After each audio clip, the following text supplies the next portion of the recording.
Welcome to Catskill Weiss Schwarz. Today's video will be a set overview for Blue Archive, the animation. This is a set that releases in English on Friday, July 31st of 2026. This is a set that we got pretty quickly from Japan. It only came out closer to the tail end of 2025, so a pretty short gap between its JP release and its release in English. This is a sequel set to the first Blue Archive set, which we got in 2025. I believe it was February of 2025. It could have been the tail end of January, but it was around that time in 2025.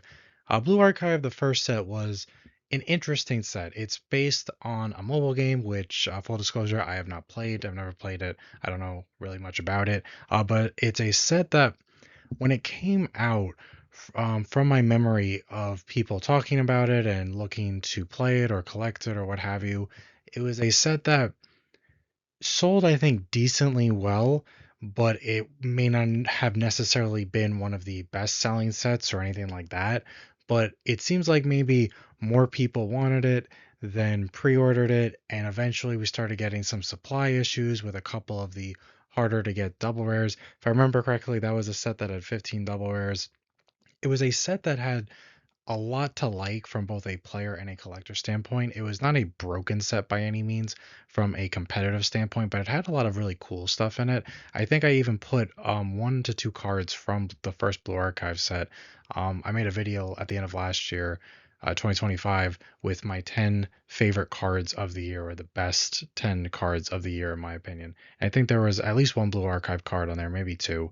I think that it was a set that had some really cool things going for it, but it was sort of just missing certain pieces. But what it did have was pretty interesting. The Blue Archive animation set is based on the anime adaptation of a particular arc or arcs from the mobile game. From my understanding, it's adapting like the seventh arc or something like that. I haven't watched that either. Um, However, I feel like the Blue Archive animation set does sort of plug a few of the holes that are in the Blue Archive Weiss ship, so to speak. The first set, despite having some issues, it did do reasonably well competitively, particularly during teams. During singles, it may not have done as well, but there was one deck in particular that was consistent enough during team regional seasons. It was a good like third pick. It did what it did pretty well. It had some cool things at its disposal that other decks did not have. From a collector standpoint, the first set was really interesting because there were like 50 SPs in it, and a good chunk of people wanted them, but not all those people like pre-ordered the set, and that created some supply issues, as mentioned earlier. I think so. With all that going for it, I think Blue Archive was a set that came out. The people that liked it, but a lot of people from the broader Weiss community, particularly the players, I think sort of just dismissed it. Um, I might not have completely dismissed it, but after looking at the set, I did think it was sort of lacking some things. And then the Blue Archive animation set was announced. We got the set list when it came out in Japan. I read through most of the cards. I wasn't too nuts about it. I didn't think they were necessarily bad, but I didn't think they would really do too much. As we got closer to the English release of this set, though, I took a closer look, more than once, to really just look at the set, see if there's anything I was missing from the first time around. I do actually think now that I've really sort of done a deep dive into this set, the animation set, that there is a lot to like from a player standpoint. I do think it is a somewhat underrated set. Now, I do not think by any stretch of the imagination that this set is going to like reset our meta or cement itself as S tier or anything like that at all. But I think a lot of people have just sort of dismissed it. I think there is some cool stuff to like. I do think even at the end of this second set that there are still some problems, and I think the biggest problems are probably just the fact that this set feels like a very fair set. It has some really cool cards at all levels. When we talk about like level 3 climax combos, however, compared to what is sort of dominating the meta right now, everything does feel a little underpowered. Maybe it's not underpowered by modern Weiss, it's just sort of underpowered, in my opinion, compared to maybe the best decks in the current format, especially when it comes to finishing games. Right now, it's almost August, but it's the end of July 2026. The two top decks of the meta currently are indisputably Bane Dream and Oshinoko. Bane Dream has been running rampant for the last year since the Mygo Ave Musica set came out in July of 2025. Oshinoko's second set that came out in March of 2026 did a tremendous amount of work to really put Oshi near the top. I still think Bane Dream personally is just a little bit better than Oshi, but both are phenomenal. Both are S tier decks. And Bane Dream has so many amazing tools at its disposal. Sorry, but Oshinoko Volume 2 really just fixed all the problems that set 1 had and does so much. They're definitely neck and neck. I know there are some people that say Bane Dream's the best. Some people say that Oshinoko's the best. When we are comparing this set to those two top sets, I think is not necessarily the most fair thing for Blue Archive, the animation set, because it's kind of tough to compare most sets to things that are just so overpowered, at least by English standards, because they're most likely going to come up short, especially when about a month we have the next ReZero set coming to English, which is going to introduce another incredibly powerful level 3 combo that just closes games that it has no business closing. And that finisher is going to cement itself right alongside, in my opinion, Bane Dream's finishers and Oshinoko's current finisher. And nothing from the set necessarily matches that.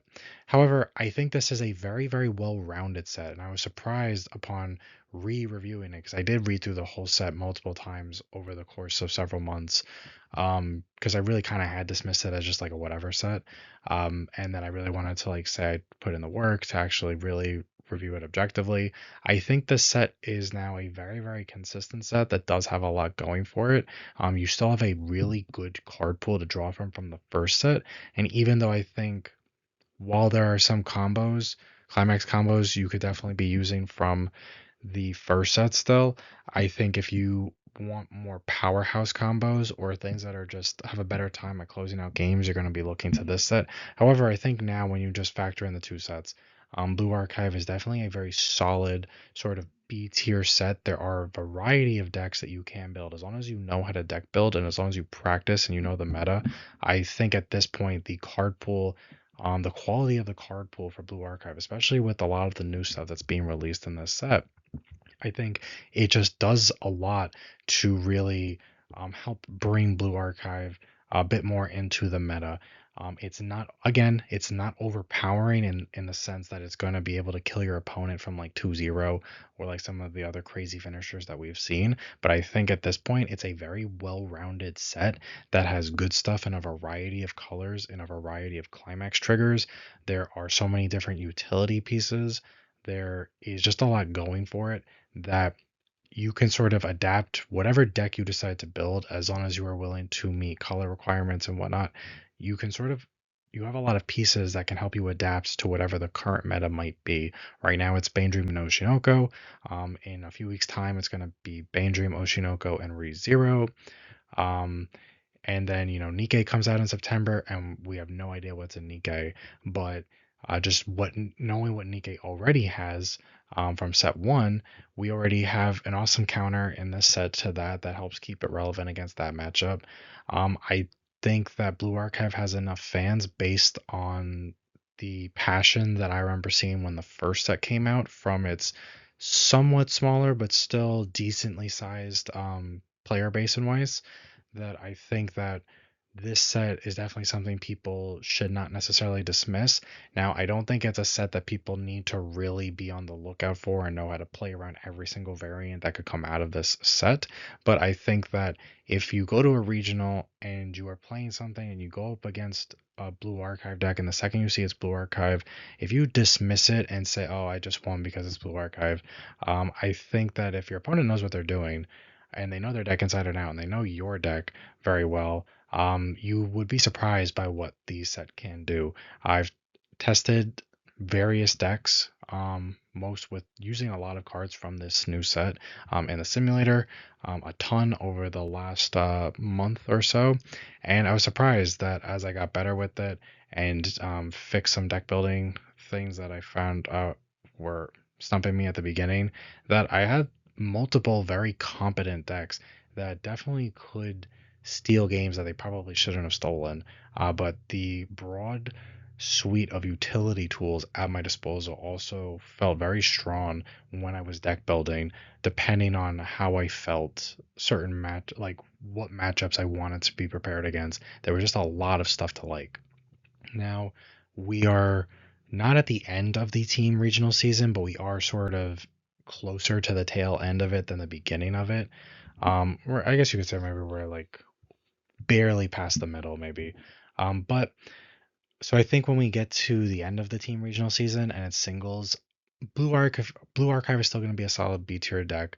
But if you just are constantly, assuming we don't have a ban list, if we're just constantly going up against, the Bane Dreams and the Oshinokos, and the ReZeros, you could struggle in overall power, not consistency, but maybe an overall finishing power, you will. But while teams are still going on, I after extensive testing in the simulator and just reading the cards and just sort of like theory crafting with various decks and trying them out, I actually think that Blue Archive is a very solid third seat pick.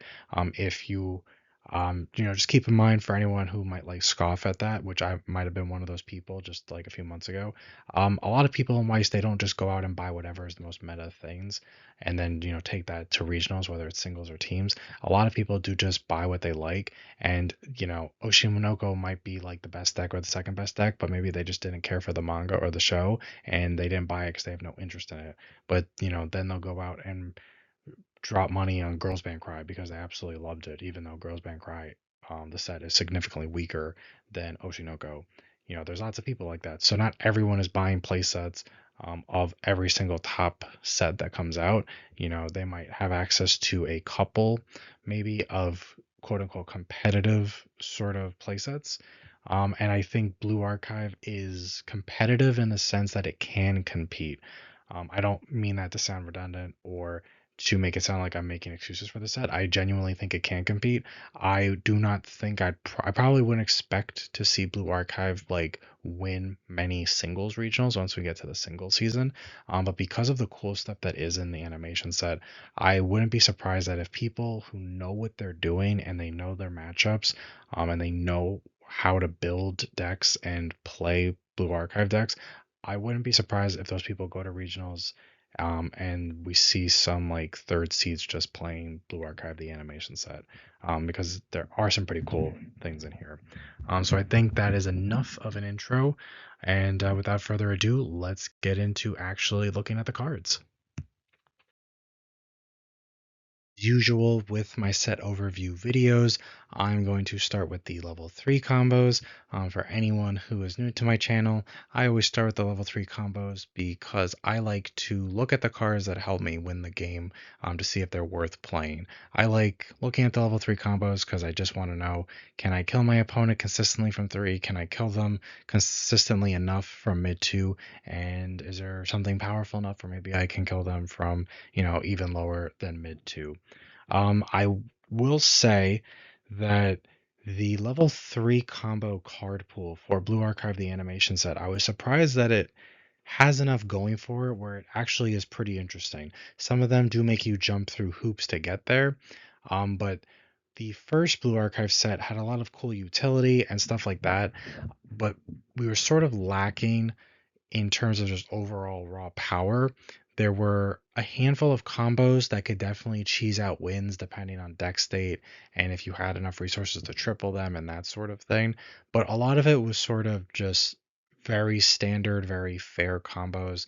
A lot of them, the combos that tended to be have the most potential, also very often I think had a high barrier to entry in terms of cost. They required a lot of stock, they required a lot of hand, oftentimes they required a good amount of both.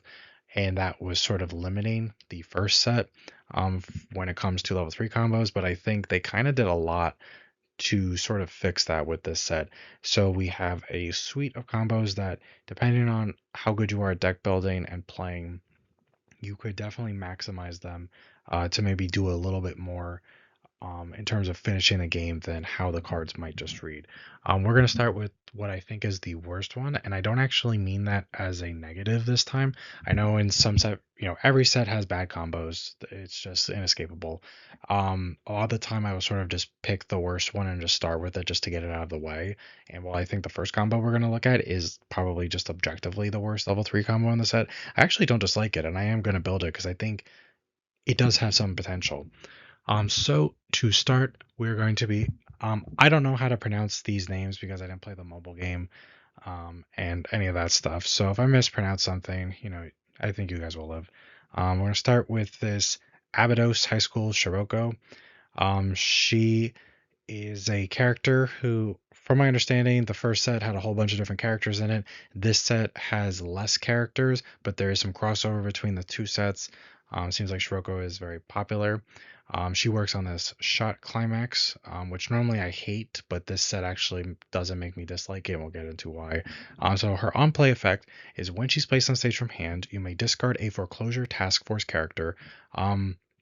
Just as a side note, the dominant trait that I think all characters, if not like 99% of characters, have between the two blue archive sets is that first trait we see at the bottom, Kavotos. However, all or most characters have a secondary trait. I think that signifies what school, if I'm not mistaken, they go to, or something like that in the mobile game. Many cars will just refer to Kavotos trait, meaning that it pretty much will just work with anything. But there are some cards that are built around specific traits, which normally I don't like, but I think this set does a decent enough job of making it work. So moving on play effect. When it's placed on stage from hand, you may discard a Foreclosure Task Force character. If you do, you search your deck for up to 2 Foreclosure Task Force characters, show them to your opponent, add them to hand, shuffle your deck. This is pretty cool. It's a great way to sort of add some hand if you're a little low on hand. You are just getting a lot of stuff to hand. You are thinning out your deck by a lot, which means that, especially if you triple this, which means you are more likely to trigger shot, which is interesting. It's interesting how they did that. And its climax combo is when she attacks, if you have the shot climax that's pictured here, and your hand has 5 or less cards, which actually genuinely is important. But if your hand has 5 or less cards, you may discard any Foreclosure Task Force character from your hand. If you do, deal 2 damage to your opponent. Now, Burn 2 is nothing special. However, I think that Bushiroad did a pretty good job of basically giving this little mini archetype within the Blue Archive animation set all the tools it really kind of needed to just push what they wanted you to do, and that is to very consistently triple this combo while also thinning your deck out as much as possible so that you could trigger shot and potentially get even more burns.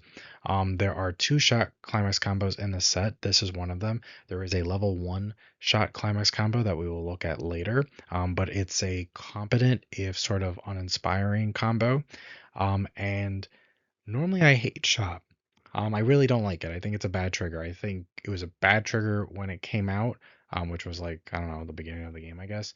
But I don't think it's aged well. However, this set does enough to make me actually kind of like the deck that they are pushing you to build in terms of H shot, because they do give it a lot of tools. Now, some of those tools and for anyone that's unfamiliar, if you're newer to Weiss, shot is a climax trigger that says when you trigger it, the if the damage that's dealt by that trigger, by that attack is canceled, burn 1. It doesn't apply as like a lingering effect for the whole turn. It's just that one like instance of damage, which is kind of whatever. But this card does have some things to support it directly and indirectly that I think do elevate it. From looking like a rare combo to like maybe looking like something between a rare and a double rare. It still doesn't feel like a double rare, but it feels kind of a bit better than a rare, especially when everything works, which is a lot easier to do than you would think. And I know that from my countless hours in the simulator testing. Anyway, One of the pieces of direct support that they gave for this card is this backup that is in a meeting Hoshino. She's a 2500 backup, which doesn't matter. Her other effect is when you use her backup, you may put one copy of this level 3 Shiroko combo from your stage into your waiting room. If you do, you pick one of your opponent's characters in battle and it gets -2 soul until end of turn. For something that's not requiring any extra stock or any extra hand outside of the discard of the backup, that is actually incredibly strong. -2 soul is a lot. We see -1 soul backups that cost a good chunk more than this. The set 1 Blue Archive already has a +6 soul backup, which helps you dig closer to a cancel, but this is basically just turning off most of the damage you would be taking from an average attack.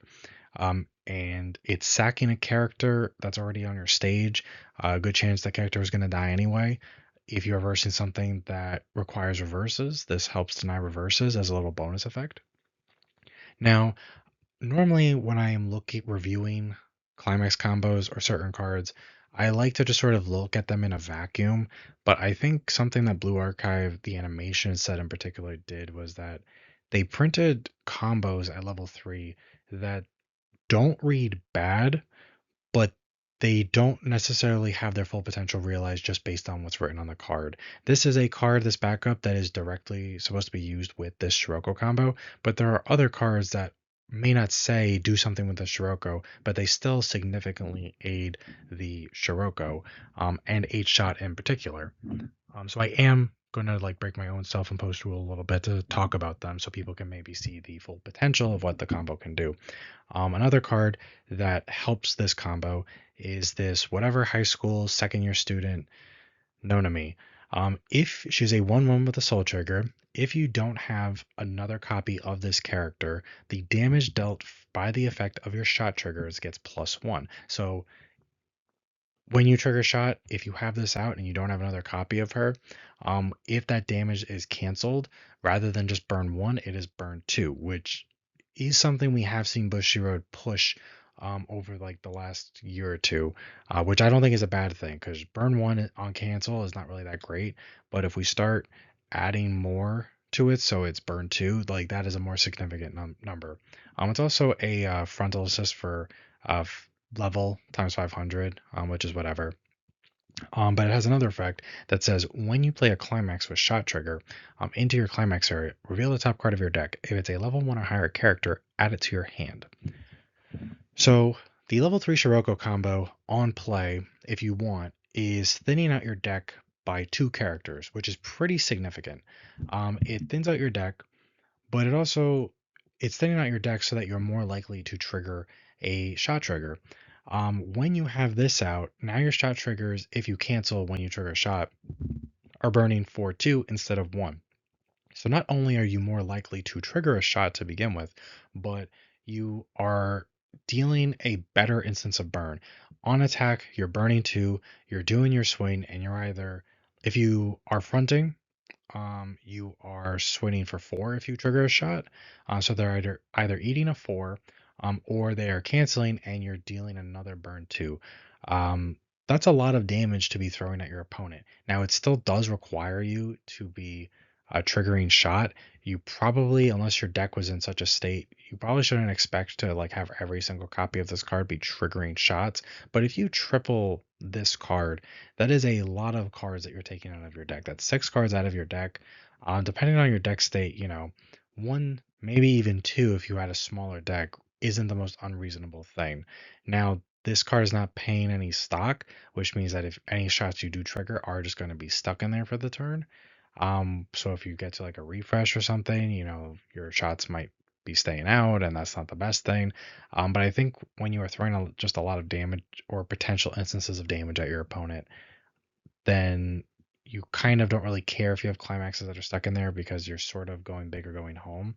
I don't think this is one of those combos that is go big or go home, but it is definitely something that's like a middle ground. This is not just a burn 2. It reads like a burn 2 on paper, but it actually does have some stuff going for it. Throughout the course of the video, we're going to be looking at various cards that are direct shot support. beyond this card. I think this was just like one of the most important things to look at, because it does significantly make the shot triggers a bit more viable. Um, but there are other pieces of shot support that I think as a package do sort of just make this combo better. Because if you were aside from the fact that this card makes it a lot easier to sculpt, it's also very cheap. So you only need 6 stock up front to do it, assuming you already have this 1/1 out. That's pretty reasonable for everything that's doing. I think a real weakness of this card is that you actually need 5 or less hand on attack. So there are two things to keep in mind. You're always going to want to have this 1/1 out.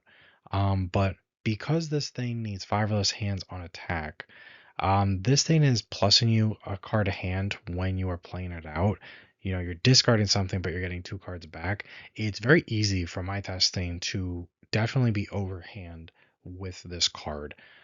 So something you have to keep in mind is maybe if you still want to thin out your deck, make sure you're grabbing level zeros that you can just sort of overplay over each other just so that you meet the hand size requirement. But something that is very sneaky that I think a lot of people might miss is if they're playing this package and they're playing this 1/1, which they should be, the whole when you play a shot climax, reveal the top card of deck if it's level 1 or higher character at its hand. That line of text that's on the 1/1, that is completely mandatory. You are not able to not do that. So if you play down your climax, and after you play the climax, you have 5 cards in hand. If you must use this 1/1's effect. So if you reveal a level 1 or higher character, you have to add it to your hand. Now you are at 6 cards in hand, but you've already played the climax. There's really nothing you could do at that point, unless you had some sort of third lane with an off finisher that requires discarding. Um, I think it would have been better if that effect was optional. I don't know if they did that to sort of balance out how good the card was, to where they made it seem like it was a good thing, but it actually does have the chance to make you whiff. If because of that, if you're not sure what the top card of your deck is, I would personally recommend that if you're doing this, let's say you got 5 cards in hand, right before you 6 cards in hand, right before you play the climax. Maybe if you have a zero, you can just sort of throw out and overplay it. Maybe just do that, just in case this does hit a level 1 or higher. That way you're not turned off to your combo. However, I think this is a solid combo for what it is. It's incredibly cheap. This, because it requires no stock up front, you can spend your stock on other things throughout the course of the game. The 1/1, if when you're playing 8 shot, which you would only play this in 8 shot, and I don't think you'd play any shot if you weren't playing 8 shot. It's just not worth it. But 8 shot is sort of worth it in this particular set. But the 1/1 comes on early, level 1. Uh, Extra burns, always nice. I think that it's nice that the Scirocco doesn't actually cost any stock to use it, because that means at the end of the turn you should have at least 9 stock. There is a minus soul count. There's the backup that we looked at, but there is also an event that's minus soul from set 1 from the trial deck. That costs 3 stock to use. So you have the option to put that in your deck as well. Now, if you do that, you can't discard it off of either of this card's effects. So maybe you will, maybe you won't. I don't know. However, at the end of the day, I think the fact that this is thinning out your deck by 2 characters, the fact that you are selectively adding those characters to hand during your main phase, so you can start using them in your main phase, is just very strong. There's nothing wrong if you triple this, and that's 3 swings, 3 burn 2s, and the chance to, in most games, depending on your deck state, get at least 1 extra chance of a burn 2 if you trigger a shot, and potentially sometimes a second shot trigger that you get. That would be a lot of instances of burn 2, and you still get your swings, and you still have stock left over for the following turn. So I think it is a very interesting combo that I think people gravitate to for multiple reasons. There are people that do really love shot. It also should probably be pretty cheap to build the entire deck. I don't think anything that is going to be crazy expensive. Next up, we have this prefect team Iori. She works on this bar combo. So if the total level of the cards in your level is 6 or higher, she gets -1 level while in your hand. For anyone familiar with Blue Archive, this sort of experience requirement to do stuff will not be new to them. Blue Archive set 1 had a lot of cards that involved experience. Blue Archive, the animation set, does still have experience. I don't think its emphasis is as heavy on experience as set one was. Instead, I think it's more like the cards that they have in here, they do different things with your level instead of just where set one and what a lot of experienced decks do, like Agilane, for example, they really are just sort of looking for the total levels that are in your level zone. They do some interesting things. There are some cards that do some cool stuff with your level zone in this set. But Experience 6 is very easy to do um, in green, particularly. There is a brainstorm that gets +3 while it's in your level. It gets +3 level, and it also allows you to brainstorm from your level, which is pretty cool. So it's green. You would be using it with this card, so it's very easy to meet that experience 6 requirement. And because it's really easy to meet that experience 6 requirement, you shouldn't have any trouble getting this thing out at level 2. It's also a frontal assist for 2k. It is not level locked. It is just anything in front of it gets plus 2000 power. Pretty strong. And its climax combo is when you play the bar that's pictured here. If it's in your backstage and you have two or more other Kavotos characters, deal 1 damage to your opponent, and then look at the top card of your opponent's deck, put it on top of their deck or into their waiting room. I think because you are getting this out at level 1, I'm sorry, at level 2, and it's on bar, so it's pretty easy to loop. So you'll be doing it most likely for at least 2 turns in a row. I think that makes this combo pretty decent. Blue Archive, on paper, if you didn't know anything else about the set, you'd probably think this combo is really not that amazing. But within knowing everything that's in Blue Archive, the animation set, as well as the first set, there is a lot of stuff you can use to supplement this. Blue Archive has no shortage of off finishers, both from set two, this set, and the first set. So throwing multiple burn ones at your opponent over the course of a couple turns and maybe getting a little lucky and randomly hitting a climax off of the Mocha 1 effect, and using those in conjunction with some very good off finishers that have a very fair and reasonable cost. I think that's just, it does come together very well. When I first read the card, I thought it was kind of blah and whatever, it didn't do anything on play. It doesn't replenish its stock or even heal or get you a card to hand or anything like that. You have to have it in the backstage to use it, which I just wasn't nuts about. But look, now that I've very thoroughly been testing and looked at both Blue Archive sets, the sets as a whole do a lot to support it. You really do have some great off finishers. From the animation set and set one, we're going to look at the off finishers from the animation set when we talk about specific level 3 cards later on. But this is a very consistent sort of combo. It's not that hard to pull off. And because of everything that's backing it up, it actually is pretty cool. I think one of the only real thing I don't like about this card is that if your opponent wants to, they can't anti-change backup it. Most anti-change backups, they don't say you got to pick something that is on your opponent's center stage. You can generally just target anything that's anywhere, and this doesn't really have any protection or anything like that.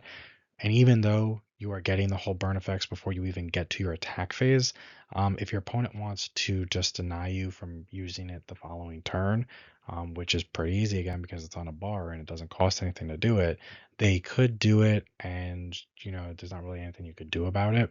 I think though Weiss goes so fast nowadays that it is tough a lot of the time. Your opponent might be hard pressed to justify the cost of it, but it is something to keep in mind. But overall, I think this is a solid combo. I know it definitely has people who really enjoy it. When Blue Archive first came out in those first few months, this was a deck that did like decently well. There weren't a ton of Blue Archive tops on the JP side of things, but 8 bar was not unheard of. That was something that when Blue Archive did top, with the animation set, 8 bar was not necessarily uncommon. It's very consistent, and because it's a consistent effect that is so easy to do, and it is supplemented by some really fantastic off finishers, like truly, I think Blue Archive just has some of the best off finishers that we have seen in modern Weiss, both in terms of cost, and just variety of effects and colors. Of course, some are going to be better than others, and some have more reasonable cost than others, but there is some really cool stuff to look at, and we will look at some of it. So I think when it all comes together, into a sort of combo that does read very strong, knowing all the support that it has behind it. And I think there are plenty of people that love bar and like this type of combo. I wouldn't be. I think at a locals level, people are going to be playing this combo if they like Blue Archive, just because it reads kind of funny. But I think if you really know what you're doing and you recognize that you don't have raw explosive power with this combo, that it's more of like a steady climb to the top, and you practice it a lot, I think this can be something that can definitely make a little bit of a splash if you're willing to put in the effort. Next up, we have this Problem Solver 68 Aru. This is my personal favorite level 3 combo from the animation set. I think it is pretty cool. It works on this door, climax here. When it's placed on stage from hand, you may heal 1. And when she attacks, if you have the door climax in your climax area and you have 2 or more other Kabuto's characters, deal 1 damage to your opponent. And this card gets the following ability until the end of turn. Um, at the beginning of the Encore step, if there's no character facing this card, or the character facing this card is reversed, you may pay 1, ditch 1. If you do, you mill the bottom card of your opponent's deck. If that card is a level 1 or higher event or character, deal 2 damage to your opponent.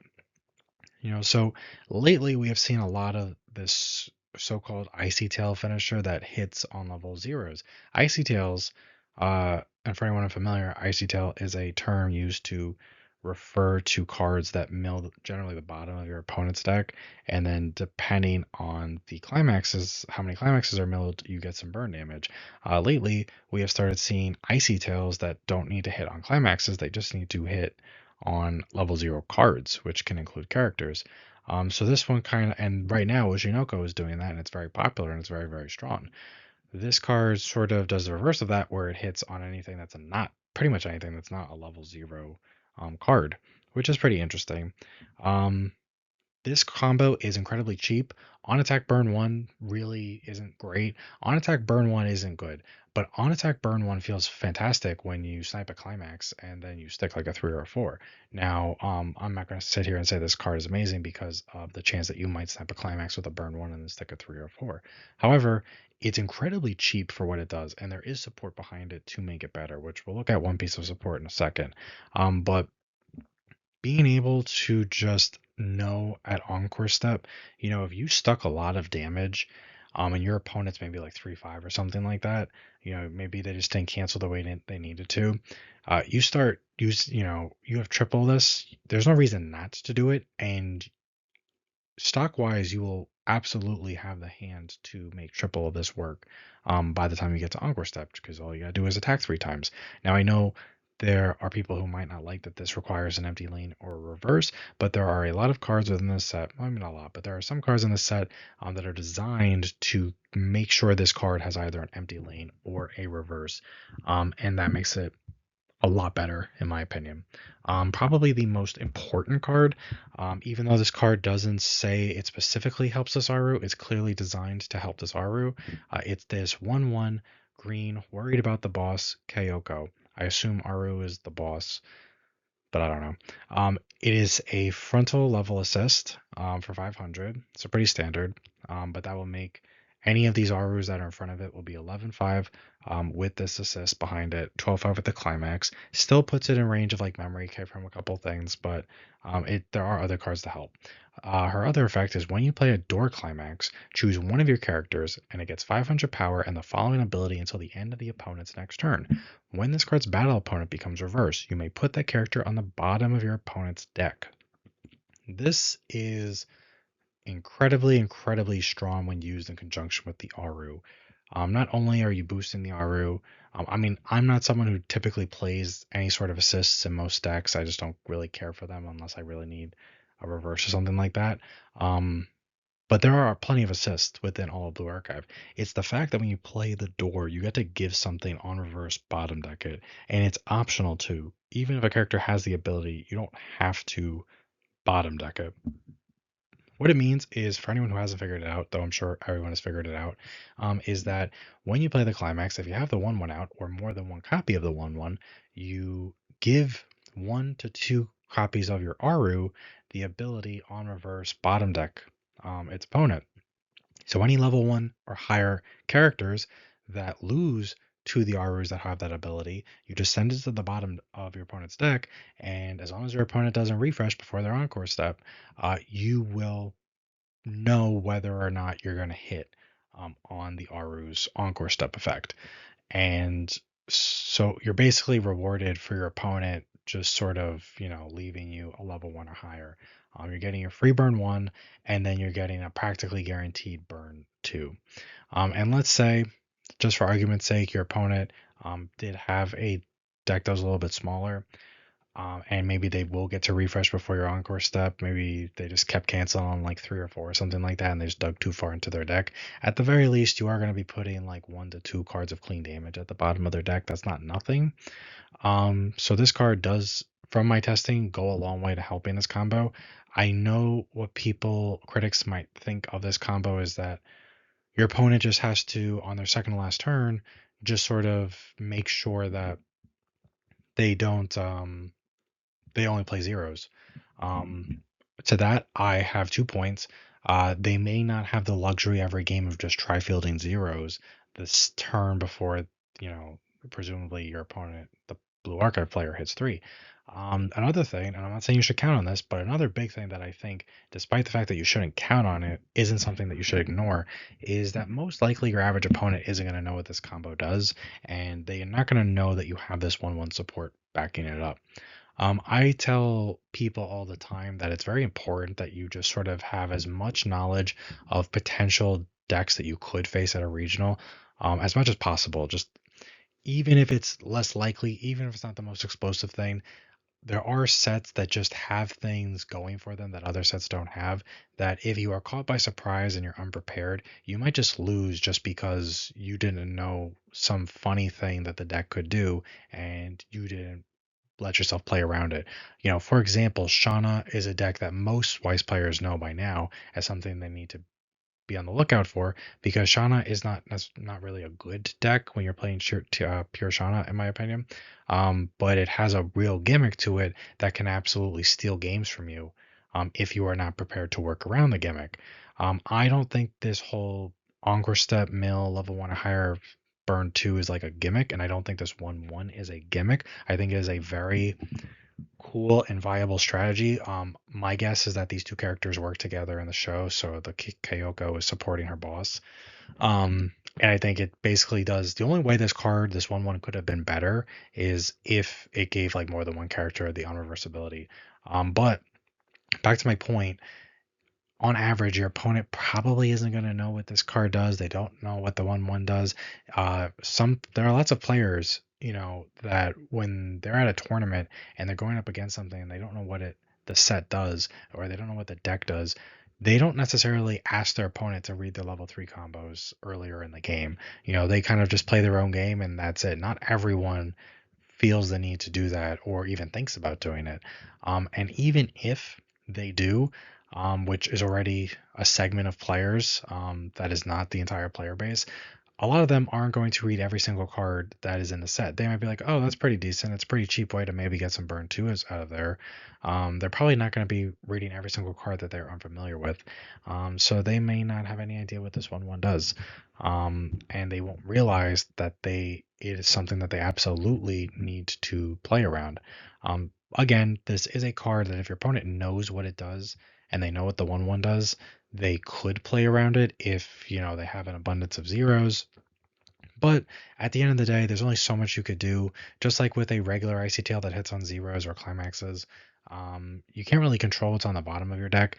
The 1/1 effect to bottom deck something is completely optional. So if your opponent does play around it, just don't send it to the bottom of their deck. Boom, problem solved. And if they threw out a bunch of zeros, at least you don't have to worry about being memory kicked or not getting a reverse or an empty lane. So at the end of the day, that's perfectly fine too. I guess a weakness of this combo, aside from the somewhat randomness of it, is the fact that you do have to front. If your opponent has a character in the lane, there really is no way around it. You do have to front into it, which does leave you susceptible to things like money counter. Like a money counter would just turn off like the actual swing, but also the potential burn two of this card. It leaves you susceptible to backups and that sort of thing. But I think that's fine enough. And I think even though milling just one card from the bottom may not be the most, I think for the cost and for everything that is built around this card, and there are other things that we'll talk about later, I think this combo is actually very solid. I do not think it is broken, but I think it is super cheap. It's on a good trigger, and they push 8 door very hard in this set. This is a problem solver traded card in addition to Kavotos. Problem solver has like its own little subset of cards that work with other problem solvers, and they're actually pretty solid. There are some good problem solver cards in the deck, in the set, but 8 door is actually very good from my testing, and from some people I've talked to in the Weiss community. I think that the benefits of playing 8 door specifically in Blue Archive do outweigh the potential negatives, and I still think the potential negatives that I've talked about really aren't that big of a deal. We've seen plenty of combos. I'm not going to compare this to Gura, but we've seen combos like Gura that do have they have that guaranteed burn, and then they have an element of potential burns after that. This has less opportunities to get its additional burn, but it is at a much more reasonable cost. And it is part of a package that is very strong. And I think because of all of that, I think this is actually a pretty strong combo. I've tested it a lot in the simulator. I am very much looking forward to playing it in real life. I'm excited to get the cards and play with them. Because I think definitely at a locals level, this is a very, very good deck. For anyone who doesn't know, we are getting Blue Archive Meister Cups. I think that this is a combo that would not be a bad pick to play at a Meister Cup, if you were looking to play something from the new set. But I think at this point, Blue Archive does have enough options where you could go with this or something else. But this is my personal favorite level 3 combo, at least, from the animation set. And if it doesn't read strong on paper, just practice it for a little bit. And I think you'll see that, like, for the cost, for everything built around it, it actually does have a lot going for it. Next up, we have this Foreclosure Task Force Scirocco. When I first read this card, when it was revealed on the JP side of things, this is one of the 3 secrets in the set, which I say on purpose as a preface to this. When I see that a card is revealed and it's got this beautiful secret, I expect the card to be good. When I first read this card, when it was revealed in JP and I saw the beautiful secret and all that, I thought it was going to be like really amazing. I had known that Scirocco was like pretty popular, I guess, with my limited Blue Archive knowledge. And then I read this card and I was like, I had to read it like 3 more times because I thought the translation was wrong, or I thought that I was reading it wrong. I thought that like I forgot how to read or comprehend, because I was like reading it. I'm like, this is just bad. This is a bad card. This is not a good card. What's the point of this card? It feels like they just decided to just make a bad card, and I couldn't understand why they would do that on a popular character, and give her a secret. But after rereading it several times, I came to the conclusion that this was a bad card, that it was like a 1 out of 5 if I had to score it. Um, my mind only changed because, spoiler alert, I actually think this is a good card now. Well, I think the package around this card is a good package. I think if you read this card and we do not consider any other cards in the set, this card is not great. However, they built a whole package around this card that may not say these cards should be used with the Scirocco, but based on what they do and based on what the Scirocco does, it's pretty obvious that they meant for them to be used together, especially because the whole package is blue. So once again, I am going to be looking at other cards that, while they may not tie to this exact climax combo, they do pair very well with it and are clearly meant to be used with it. So at first, though, we will just read the card, and it works in this Pants Climax. When it's placed on stage from your hand or your level, which is important, you may heal 1. The Climax combo is when the Climax is placed into your Climax area. If this card is in your center stage and you have another Kavotos character, choose one of the following effects and perform it. You can either choose one Foreclosure Task Force character in your level and one character in your stage and exchange them. That it can include itself. That's the first effect. The other effect that you could choose from, because you can't do both, is this card gets the following ability until end of turn. When this card attacks, you may pay 1 and send the climax from your climax area to the waiting room. If you do, deal 2 damage to your opponent. So when I first read this, I was like, who the fuck wants to summon things from level? Who cares? And you can't even do triple burn twos, which is already like, if that's all the thing could do, that's not the most exciting climax combo in the year of our Lord 2026. However, I've since changed my mind and realized that if you put in the work, this combo does reward you. At minimum, though, what this combo can do. I'm not saying you should do it, but if you don't focus on any other cards that are in the set, what this combo essentially is if you have the proper setup, and the proper setup is 3 copies of this in your center stage when you play the climax, and 1 copy of this in your level when you play the climax. At that point, you basically get a combo that says heal 6 times. Because each one heals on play. So let's just say you play 3 out from your hand. That's 3 heals. So if you're at 3-6, you're at 3-3. It also says it heals when you play it from your level. So your first one resolves. You swap it with the copy of itself that's in your level. That one heals. You move on to the second copy in your center stage. You do the same exact thing. You swap it with the one you just put into your level. Heal again, and you do the same thing with the third one. Now you've healed 6 times. Congratulations. You paid 6 stock to heal 6 times, and you do nothing else except do vanilla swains the rest of the term. Doesn't sound that great. I don't think that's necessarily bad, but I think it's too niche. As someone who has played Bane Dream a lot with the Tomori Pants combo, which has an optional self icy tail or heal 2, you are going to have games where you do just kind of need to focus on healing because you got pushed to 3 too fast and you're not going to be able to kill your opponent. So healing extra is always nice.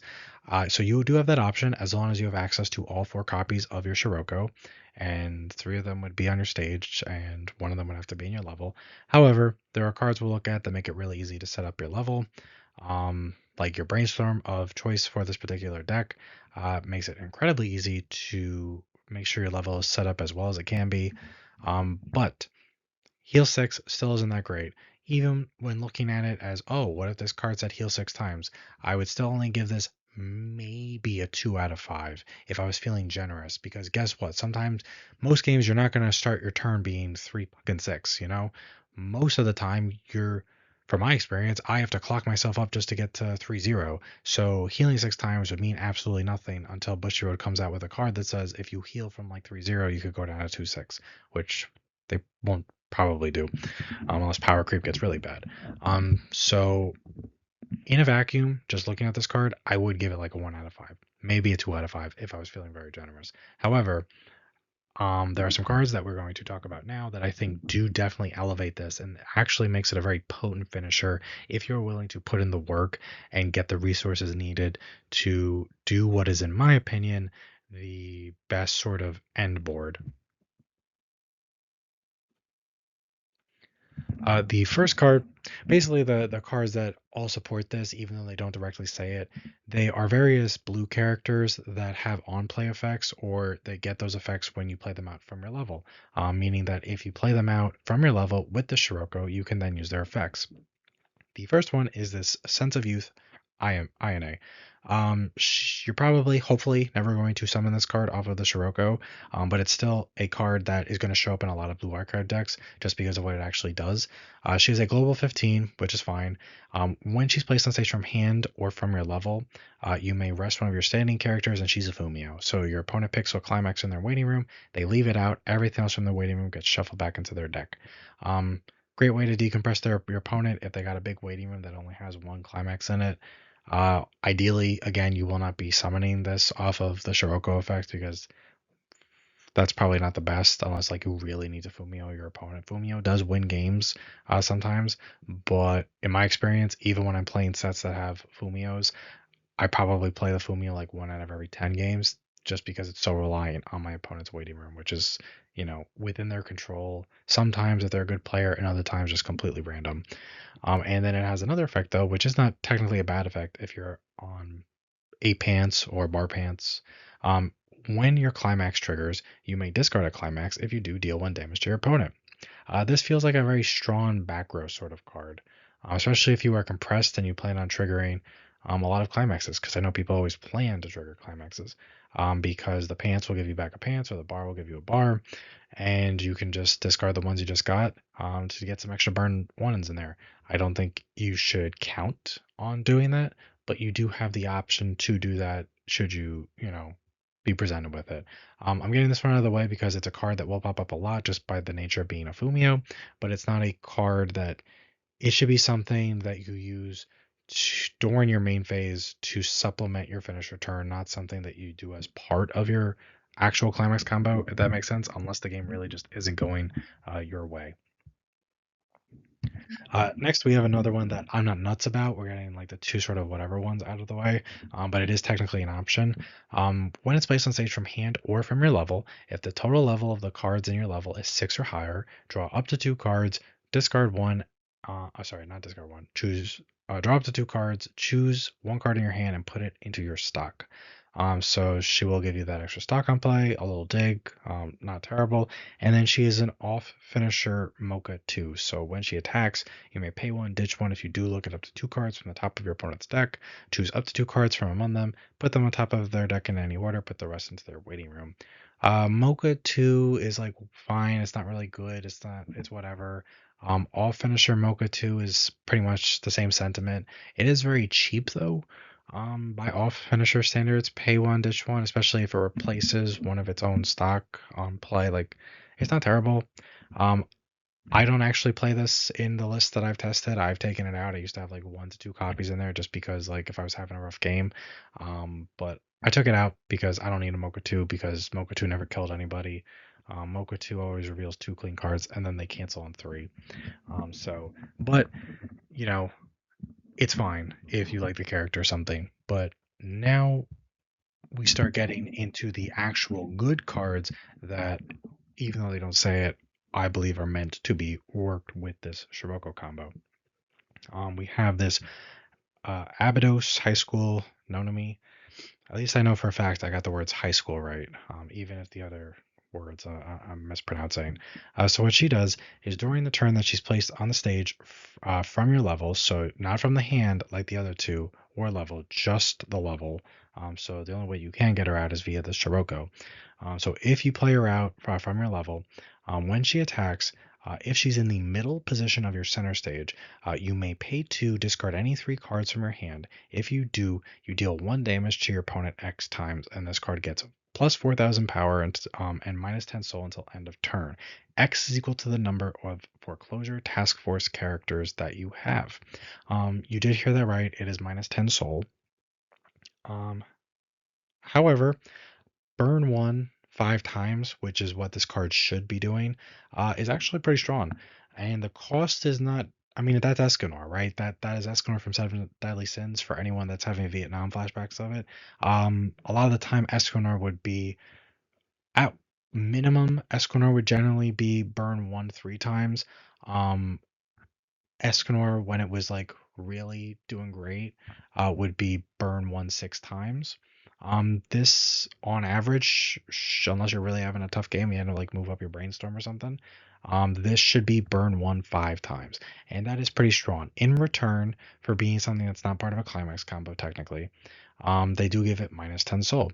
However, I think burn one 5 times is pretty fair for that sort of cost and for that sort of like trade-off.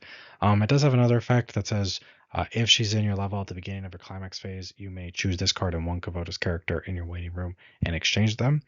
You don't actually have to play a climax to do that. What's cool is like you can start doing that as early as level 1 if this is in there, but you want to like level swap with something else and then get this back into your level later. But from my testing, because you can only play out 1 copy of this, which is more than fair, I think, because she only works if she's in the middle position of your center stage. Generally, I'm going for 1 Shiroko, 1 this, and 1 of the next card we're going to look at. But this is a card that, depending on how it's used, depending on your opponent's deck state, as long as you have the resources for it, it's actually very, very strong. If you say if your opponent is compressed, let's say, and you've got the resources on your first swing of your attack phase to be able to use this card, to just sort of get a bunch of climaxes out of your opponent's deck, leaving you some wiggle room for your subsequent swings. Because remember, this thing is going to be swinging for -10 soul. Um, so, you're never going to deal damage with its actual swing. I think that is very strong. If your opponent, maybe you know that they don't have a lot of climaxes and you would rather do some damage in your other lanes first, then save this for the end. This can also be a great way to just sort of close out a game after your opponent's already taken a good chunk of damage. Burn one 5 times, which is effectively what this card should be saying if you're playing the game right. Um, that is very powerful. I've played against enough Tokyo Revengers to know that when they do their full thing and they summon their Mikey after they've done the 3 attacks, and then their Mikey is doing like 5 burn 1s or whatever it is, I've lost to it enough times to know that no matter how good I canceled from all the subsequent, all the preceding swings, that burn one 5 times just, if you're like 3, 4, you're pretty much probably just gonna lose at that point. It's just very strong. It does get really big, so you should be able to get over most things. But because it is -10 soul, even if you have to side, if you're trying to dodge like a money counters or backups or something, um, if you have to side, you're already gonna be you'd be fronting for like nothing. So siding for nothing is no difference, or at least in one lane you could dodge stuff.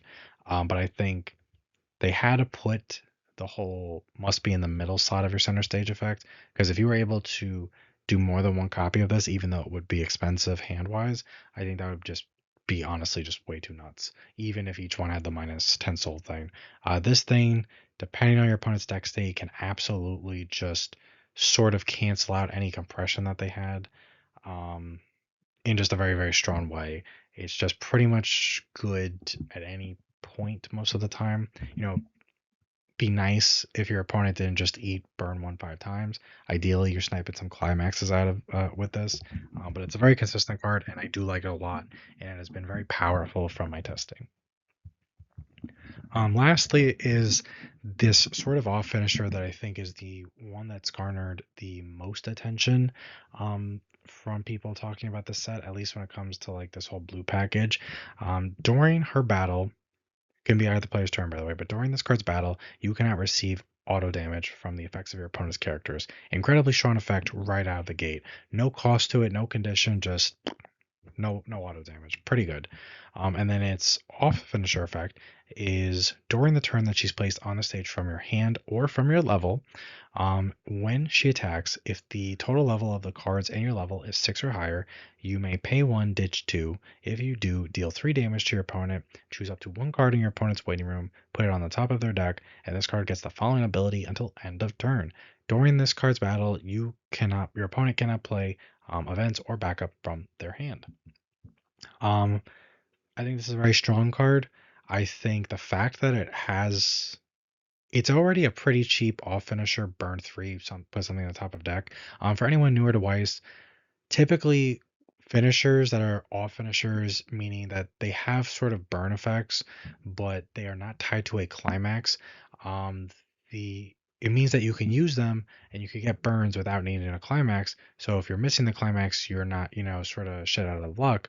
But in return, they generally cost more than a combo that would do the same exact thing but requires a climax. This card is incredibly reasonable with the cost. Pay 1 is like nothing, honestly.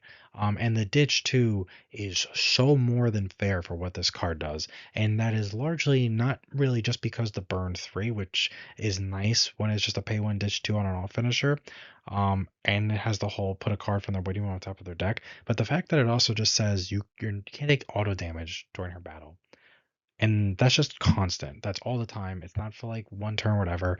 There aren't many climax combos or cards in the current game that will deal damage to your opponent on their turn, but they do exist. There are some. So the fact that this does have that niche sort of benefit where when you're attacking with this card, at least you're not going to take auto damage during her battle. Because it does pop up. However, the fact that you can't receive damage during her battle when it's your opponent's turn and they're like doing their climax combo stuff, that is so insane for the cost of this card. Like it is just really, really nutty.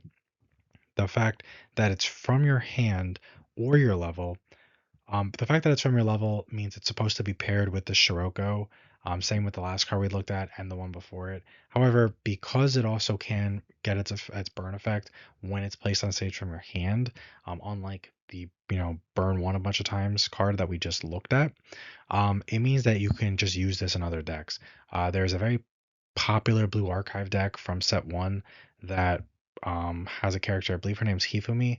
Her whole thing is she's a level 3 combo that comes out at level 2, and she just sort of like builds you resources and gets you some compression. And the idea of her is that she's not closing out the game because she doesn't deal any burns, is that she gets you the resources and the compression needed to hopefully loop her combo a little bit, and then choose from your suite of off finishers, of which Blue Archive again has some really good ones, to sort of close out the game because some of the off finishers are so powerful and so cost efficient that they mimic true climax combo finishers. I think this is one of those cards that is very close to just mimicking a level 3, a traditional level 3 climax combo. Burn 3, seen it a million times on climax combos. We've seen pay 1, ditch 1, burn 3 a million times. Basically, you're discarding the extra card in order to make up for the fact that you don't need a climax to use this. You're discarding that extra card to make up for the fact that this is also putting a card on top of your opponent's deck, which is potentially helping you stick some extra damage. And you're discarding that extra card, even though you don't have to in order to use the first effect, but to sort of make up for the fact that this card has that incredibly strong first effect of no auto damage. And on top of that, your opponent's not playing any events or backups. From my experience in the simulator, the only real way to play the Scirocco is you are either healing 6 times because you just got shot to 3/6, so you're either healing 6 times, or by the time your attack phase starts, you have one copy of this Scirocco, you have one copy of this Nonami and Hoshino card that we're looking at here, and you have one copy of the burn one a bunch of times that we just looked at. I think her name was Nonami, but I forgot. That to me is the ideal setup of this card. You would never want 3 Shiroko's if you're not planning on healing a bunch because there's just no point to it because you have to sack the climax to get the burn. So if that's what you're doing, you're playing the game really wrong because this set, and we'll look at some other cards that help, but this set makes it so easy to set up your level. There is no reason why you shouldn't be able to have a copy of this in your level and a copy of the burn one bunch of times card that we looked at in your level by the time you're doing your stuff. And guess what? If it's not in your level, when you play the climax, you got this amazing brainstorm that we'll look at that will just put it there for you. It'll level swap for you. So while the burn one a bunch of times pretty much has to be used with the Scirocco because it can only get its burn effect when it's placed on your stage from your level. This is a card that we're looking at here that is just incredibly strong, good offense, good defense, but it can be used in this deck, but it can also be used in other decks. I think um, even though again it's not doesn't say on the card use this with the foreclosure task force Scirocco, it was very clearly meant to be used with the foreclosure task force Scirocco because of the whole you can use the effect when it's summoned from the level shtick. But having this one copy Scirocco, one copy of this, one copy of Burn One 5 times, that is actually very strong. Now, I will not lie, if anyone has not sat down and done the math yet, in order to do that setup, which I do think is the setup that you do when you're trying to just close out the game and kill your opponent, um, I think that setup costs 8 stock up front. You need to have 8 stock up front, and you need to have a full hand at the start of your turn. You need to clock up to 9 cards in hand. So you need to have 7 cards before you draw, 9 cards after clock. And if you do that, by the end of the turn, you'll have used all your stock, and you will have discarded your entire hand. You'll have nothing left, unless you trigger a climax and get a climax back. Then you'll have whatever you get from your triggers.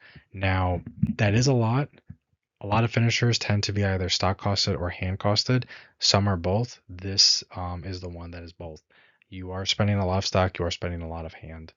There is an event that lets you summon something for free, essentially, but then you lose out on the hand that you need in order to successfully resolve everything. So, with that being said, if you do want, what you could do if you don't have the proper hand or the proper stock, instead of doing one Shiroko, one of this, and one of the burn one card, you could just, instead of doing the burn one card, you could just replace it with a second copy of the card that's pictured on the left here, the Nonami and Hoshino. At that point, um, you're getting a burn 2 from the Shiroko. You got whatever heals you got, but you got the burn 2 from the Shiroko. You got no auto damage in 2 lanes, which is very strong. And you've got 2 burn 3s that also are putting a card on top of your opponent's deck after the 3 and before the swing. And backup and event protection in 2 lanes. That requires one less stock, and it requires one less hand because the other one was a ditch 3. So it's a tad more reasonable. It's still a lot, I won't lie. It's still decently stock heavy, but not too stock heavy at that point. But it's still very hand heavy. But sometimes the games are going to work out where that's just how it is. I have not totally settled on ratios for how many copies of all these cards I want to be playing. Um, at least 2 copies of this and 2 copies of the other one is generally what I've gone for. But if I have just started putting in more copies of this, like 3 copies of this, just for the games where I do want to be able to play 2 copies of this alongside 1 copy of the Shiroko. And it always feels strong when I do that. For anyone familiar with the simulator, I play against the ReZero deck a lot, and the ReZero deck is not the good ReZero deck we're about to get. It's the 8 book, and that deck actually doesn't do auto damage. So the first effect on this means absolutely nothing, but it's fine. I just pretend that it does auto damage, and then I'm safe. The fact that you could have potentially healed the fact that if you just play triple Shiroko, you heal 3 times, you use 2 of the Shirokos to swap out into some number of copies of the card pictured on the left, and the burn 1 card is very strong. As long as you can fulfill the cost, it actually, like, just, I don't want to say just like trust, but like, trust me, it does feel very strong. And there are going to be games where you maybe have the resources to do the burn one a bunch of times, but maybe for whatever reason, you want to go for 2 copies of the card pictured on the left. Um, and then having that auto protection, yeah, your opponent can bounce it, fine. Anything that has a sort of ability is always susceptible to being bounced or blinked or removed in some way, shape, or form. Still, very, very strong card. The cost to use the card is not reflected in how good the card is. I do think it is one of the standout cards from the set, and it is because it can be played from hand or level, not just level. It makes it just a good off finisher in any deck that is splashing blue and is able to meet that experience requirement.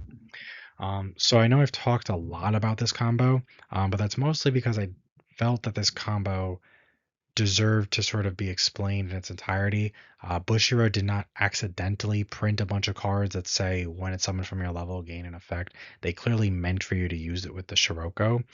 Um, so the fact that the Scirocco reads really weak is just if I think if you just look at it in a vacuum and you don't look at all these other cards that gain effects, sure the Fumio isn't something you necessarily want to swap into with the Scirocco. Sure, Mocha 2 isn't something you want to swap into with the Scirocco.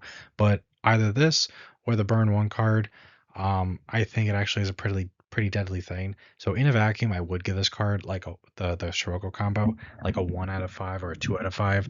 2 out of 5 mostly because heal 6, like sometimes it might come up and it might be relevant. But when looked at within the confines of the entire set, and how that those cards are very obviously meant to be used at least in part with this Shiroko combo, I do think that the combo is like a very solid 4 out of 5. And I don't normally like rate cards. I know there are definitely people that hate this combo, and I was one of them. Trust me, I get it. But after testing it extensively in the simulator, because the set's not out yet, so I don't have my physical cards, I can tell you that as long as you're willing to put in the work and just play a certain way so that you have the stock in the hand to do it, this Scirocco does enable you to do some nutty stuff. And depending on how you want to deck build, You can throw in things like the Neg Soul event. Um, you can do that if you want. There are advantages and disadvantages to that, but the package works really well together. It might be an expensive package, but it does work. Um, and sometimes, every once in a while, you will have a game where you just need to heal 6 times, and that's fine. I've had games like that with my Bane deck, like I said, and sometimes when I heal 6 times, I win because I heal 6 times. But this whole combo, if you do it like with the quote unquote ideal setup, which in my opinion is one copy of this at attack phase, one copy of the burn 1 5 times, and one copy of the no auto damage plus burn 3 and top deck something, um, that gives you 2 swings. You do get the third swing, but there's no soul behind it, so it doesn't really count. But you still get the stock from it at least.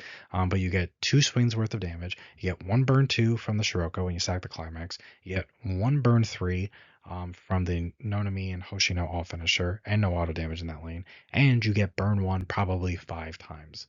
At that point, that's 9 instances of damage, and that is pretty significant.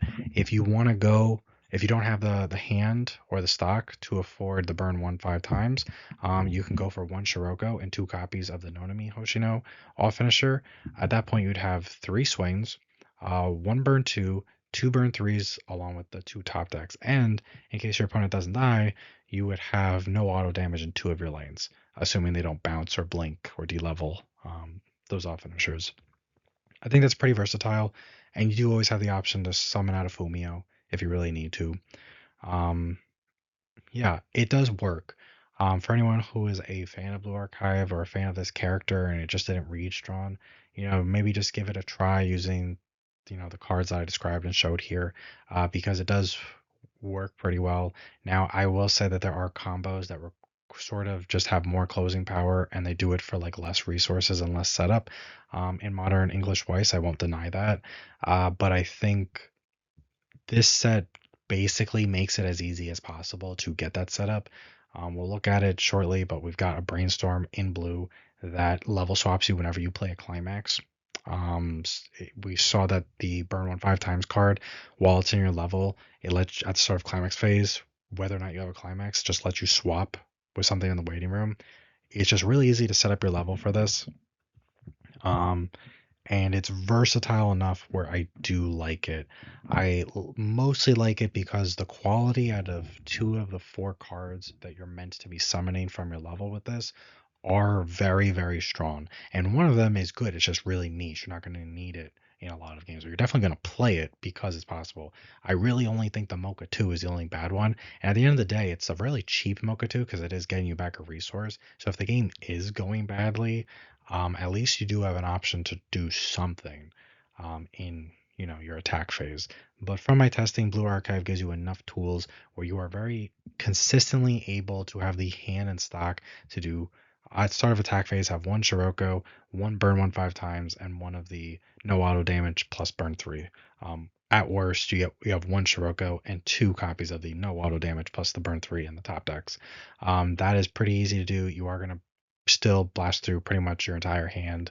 But that is a very strong setup, I think. It's worked very well for me, and I do encourage people to check it out.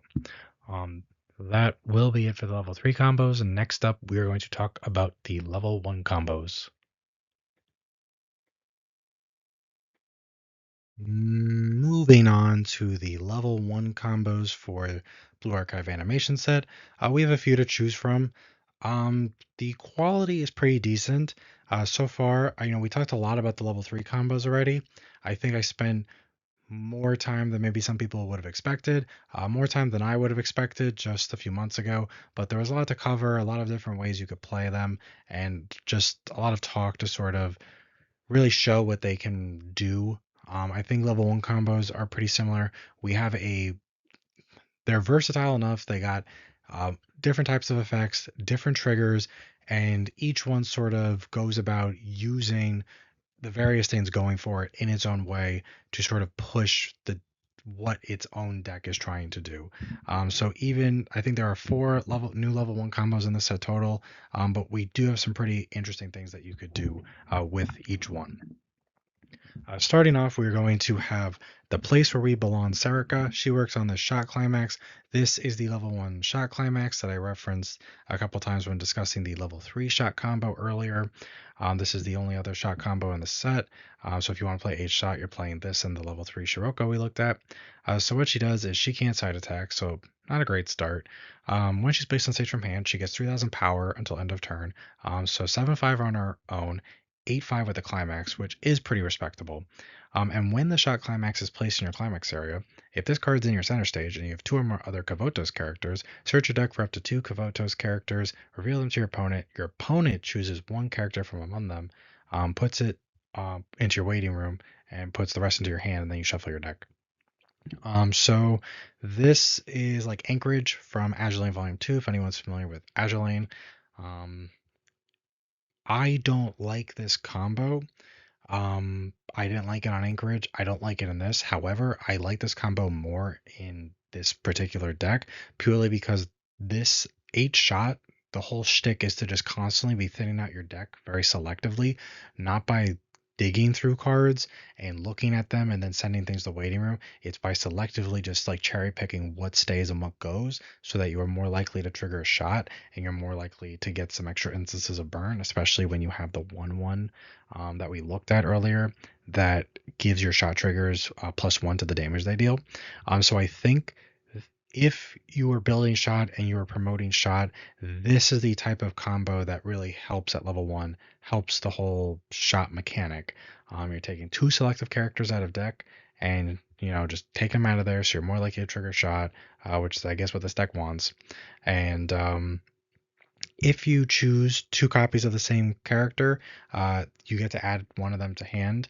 What I don't like about this combo is just the fact that, like, let's say you only got like one copy of like the card you want to grab left in your deck. You have to pick something else, and then your opponent can just give you the other thing. Sometimes it feels like pretty good because you'll have everything you want, multiple copies of everything you want in your deck, and your opponent is basically just forced to give it to you. Other times it won't feel as good, and they're just going to give you like whatever shit is left over. However, I think 8 shot has more support that we haven't looked at yet. We will look at it as the video goes on. I think this sort of is about as much as you could hope for from a level 1 shot combo. Because I have liked the 8 shot deck in the simulator. It's not like what I would take to a regional if I had to take Blue Archive to a regional. Like I wouldn't do that. But at a locals level, the cards are really pretty, and I would play it sometimes. I plan on building it. It's not like amazing, but there are games where it just absolutely high rolls you, and all the support around it is actually pretty strong. It's basically everything you could need shot to be. And I think this combo sort of just continues that trend. It swings pretty big, helps you trigger shots, and it still gets you cards to hand, which at the end of the day, that's really all that matters. It is nice that even though yellow in Blue Archive, the animation set specifically, yellow is very focused a lot of the time on Foreclosure Task Force characters, but it is nice that it lets you just grab any two, generic trait characters, so that if you are playing other stuff, you can potentially grab them. Next up, we have this Gehenna Academy Hina. She works on this bar climax with the really cool art. I wish her effect was worthy of the art. But it's an okay combo. What she does is when your other Kavotos character attacks, this card gets plus X power until end of turn. X is equal to the number of other Kavotos characters you have times 500. Now, that's not once per turn. So you attack with her last, you have a full board. That's plus 2000 plus 2000. Um, you know, that's 8-5, 9-5 with the climax. That's pretty strong. Which is important because she does require a reverse. Which is, kind of a negative, but what the actual climax does is when her card's battle opponent becomes reverse, if you have 4 or more other Kavotos characters, you may sack the climax, the bar climax pictured here. If you do, choose up to 2 Kavotos characters in your waiting room and return them to your hand. Choose up to one other character in your backstage and put it into your stock. I think when you look at the effect as a whole, it's kind of like meh, because having to take something from your backstage and put it into your stock is like not necessarily the best. However, because it is optional, that is not the worst thing. We do see plenty of climax combos that when you sack the climax, it means that you can only use one copy of it, which already puts you at a disadvantage. But the fact you generally what they will do is they will allow you to get back or the chance to get back more than one card, whether it's from top of deck or waiting room or what have you. They'll generate you more than one type of resource, even if it's just multiple cards to hand from some place or whatever it might be. So I think if you look at this card that because originally I did not like this card, but if you look at it from the lens of you only need to grab one copy of your actual climax combo and it will get you two selective characters to salvage off of one card, and it is swinging very big, which is important because it needs the reverse, then I think it does have a decent amount of value, especially because it is on a bar, so it's pretty easy to loop. Even if you couldn't grab another copy of it, the set one does have a JC, generic JC, that helps with it. Um, if this was on a standby, then obviously the whole on attack send your backstage character to stock would kind of just be a lot better because it would be really easy to get a character there. But as it stands, you're kind of just almost wasting a resource that most of the time you probably don't want to do. Unless maybe you got like a really full hand or something like that. Now, if this card was the same exact effect, but you could pick something from your center stage, then this card would probably be like a 5 out of 5. But it's not, so we have to make do with what we have. And what we have is a perfectly acceptable sort of level 1 bar combo. It's not amazing. It does have some weaknesses, mostly that it sacks the climax and it requires a reverse, meaning that your opponent can play around it if they have a JC, especially if they have two JCs. But also, sacking the climax means you can't do more than one. Now, fortunately, Blue Archive between set one and this set, they do have some pretty decent cards at level one that you could be splashing in that aren't climax combos or tied to a climax combo. They have like just whether it's stock charging cards or adding characters back on reverse, stuff like that. Some stuff in other colors, some stuff in green. So there is some stuff to work with considering you're only fielding one copy of this. Um, at the end of the day, if you have to field more than one copy of this, even though you can only resolve one, at least they are all swinging very big if you have a full board. And I guess you don't have to stock something from your backstage. You can just sort of leave it be and just get the two characters back to hand, and that's fine. I do wish it didn't need a full field. That would be pretty ideal for anyone who has watched any other video where I talk about a level 1 combo that requires a full field. You will know that I do not like full field level 1 combos. Full field level 3 combos are fine. At that point, if you don't have a full field, you're just not playing the game right. But at level 1, sometimes the game just doesn't work out. And even though Blue Archive has a lot of really good sort of plus and zero profiles that help you maintain hand and help you maintain board, sometimes the game just doesn't work out.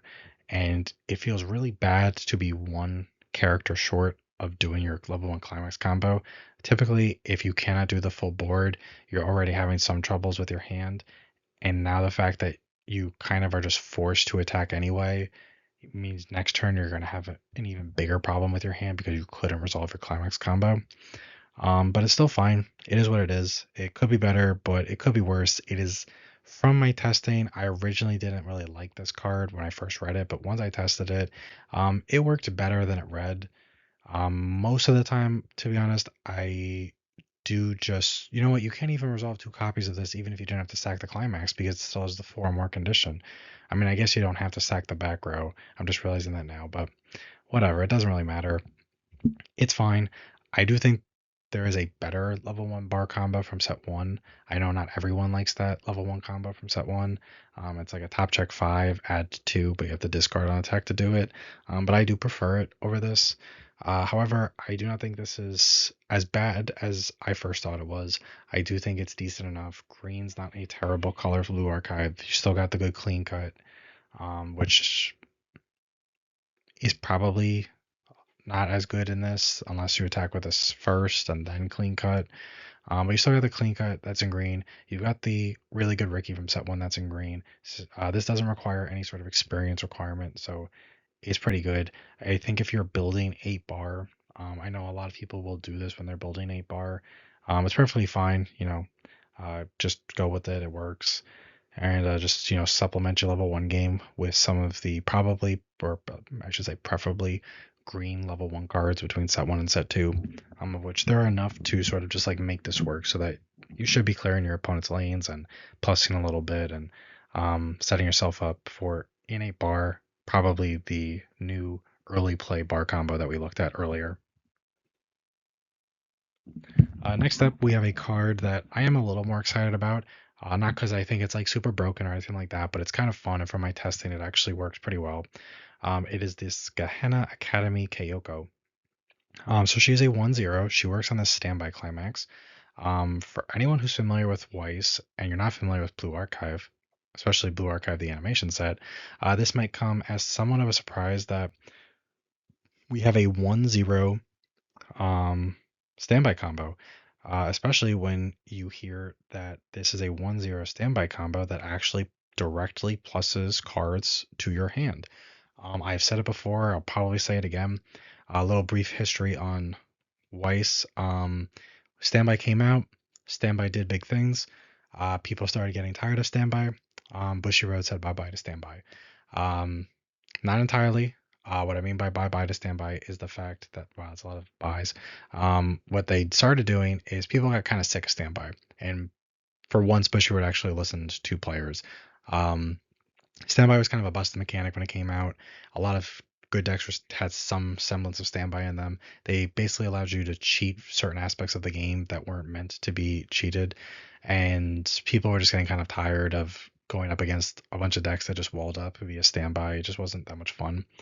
Um, so Bushy Road eventually started slowly lowering the power ceiling and the floor of a lot of standby combos, where sets that even if they had red, they often just wouldn't get standby. And if they did get standby, they might only get one standby. And a lot of the time, the combos just wouldn't be that great. They started printing less standby finishers. They started making the synergy between the standby combos we did get with the actual standby trigger just not as good. Like there just wasn't much synergy there. Um, and they very rarely print, at least anymore, they very rarely print level 1 combos on a standby that add cards to your hand. And the reason is you're already plussing by just by playing the standby. You play it out, you automatically are getting a character probably of a higher level to your backstage where you can attack with it and do stuff with it the next turn. When we do see plussing standby combos at level 1, what they usually are these 1/1 combos that sometimes require a reverse, sometimes they don't, but they still cost a stock to play them out. They might have other effects with them, but you're basically trading stock and hand to get back a hand and just hoping your 1/1s survive. This is different because it's a 1/0, not a 1/1, so no stock to play it out, and it does actually add cards to your hand. The way it does that is when it attacks, if you have the standby and you have two or more other characters, you may mill up to 4 cards from top of deck and then salvage a level X or lower Kavotos character from your waiting room. You add it to your hand. X is equal to the number of cards with Soul Trigger in the trigger icon from those milled cards. Um, this reads as a very strong standby combo. I don't mean that literally because it's actually kind of weak by standby standards. We just looked at the Hina combo. If that was her name, I actually forgot already. The bar combo we just looked at, that thing is swinging for like 9/5 with the climax. If you max her out, standby does not give power. It does not give soul. This thing on its own during your turn, or actually cross turn because her power is cross turn, she's only sitting at 55. That is very weak by standby standards. Standby is all about building big boards and swinging a lot of two souls at your opponent that have hand on core and all that sort of stuff. Even though this does get 500 power when you resolve the standby combo, the climax combo, it's still only at 6k. That is very, very bad by standby standards. The reason I'm sure they did that is because it is a 1/0, not a 1/1, but it is also giving you deck speed while also giving you salvage. At worst, you'll salvage a 0 if you just mill 4 cards without soul triggers, which in standby is probably unlikely. But I like this combo a lot. Blue Archive has enough going for it to support standby as a general package.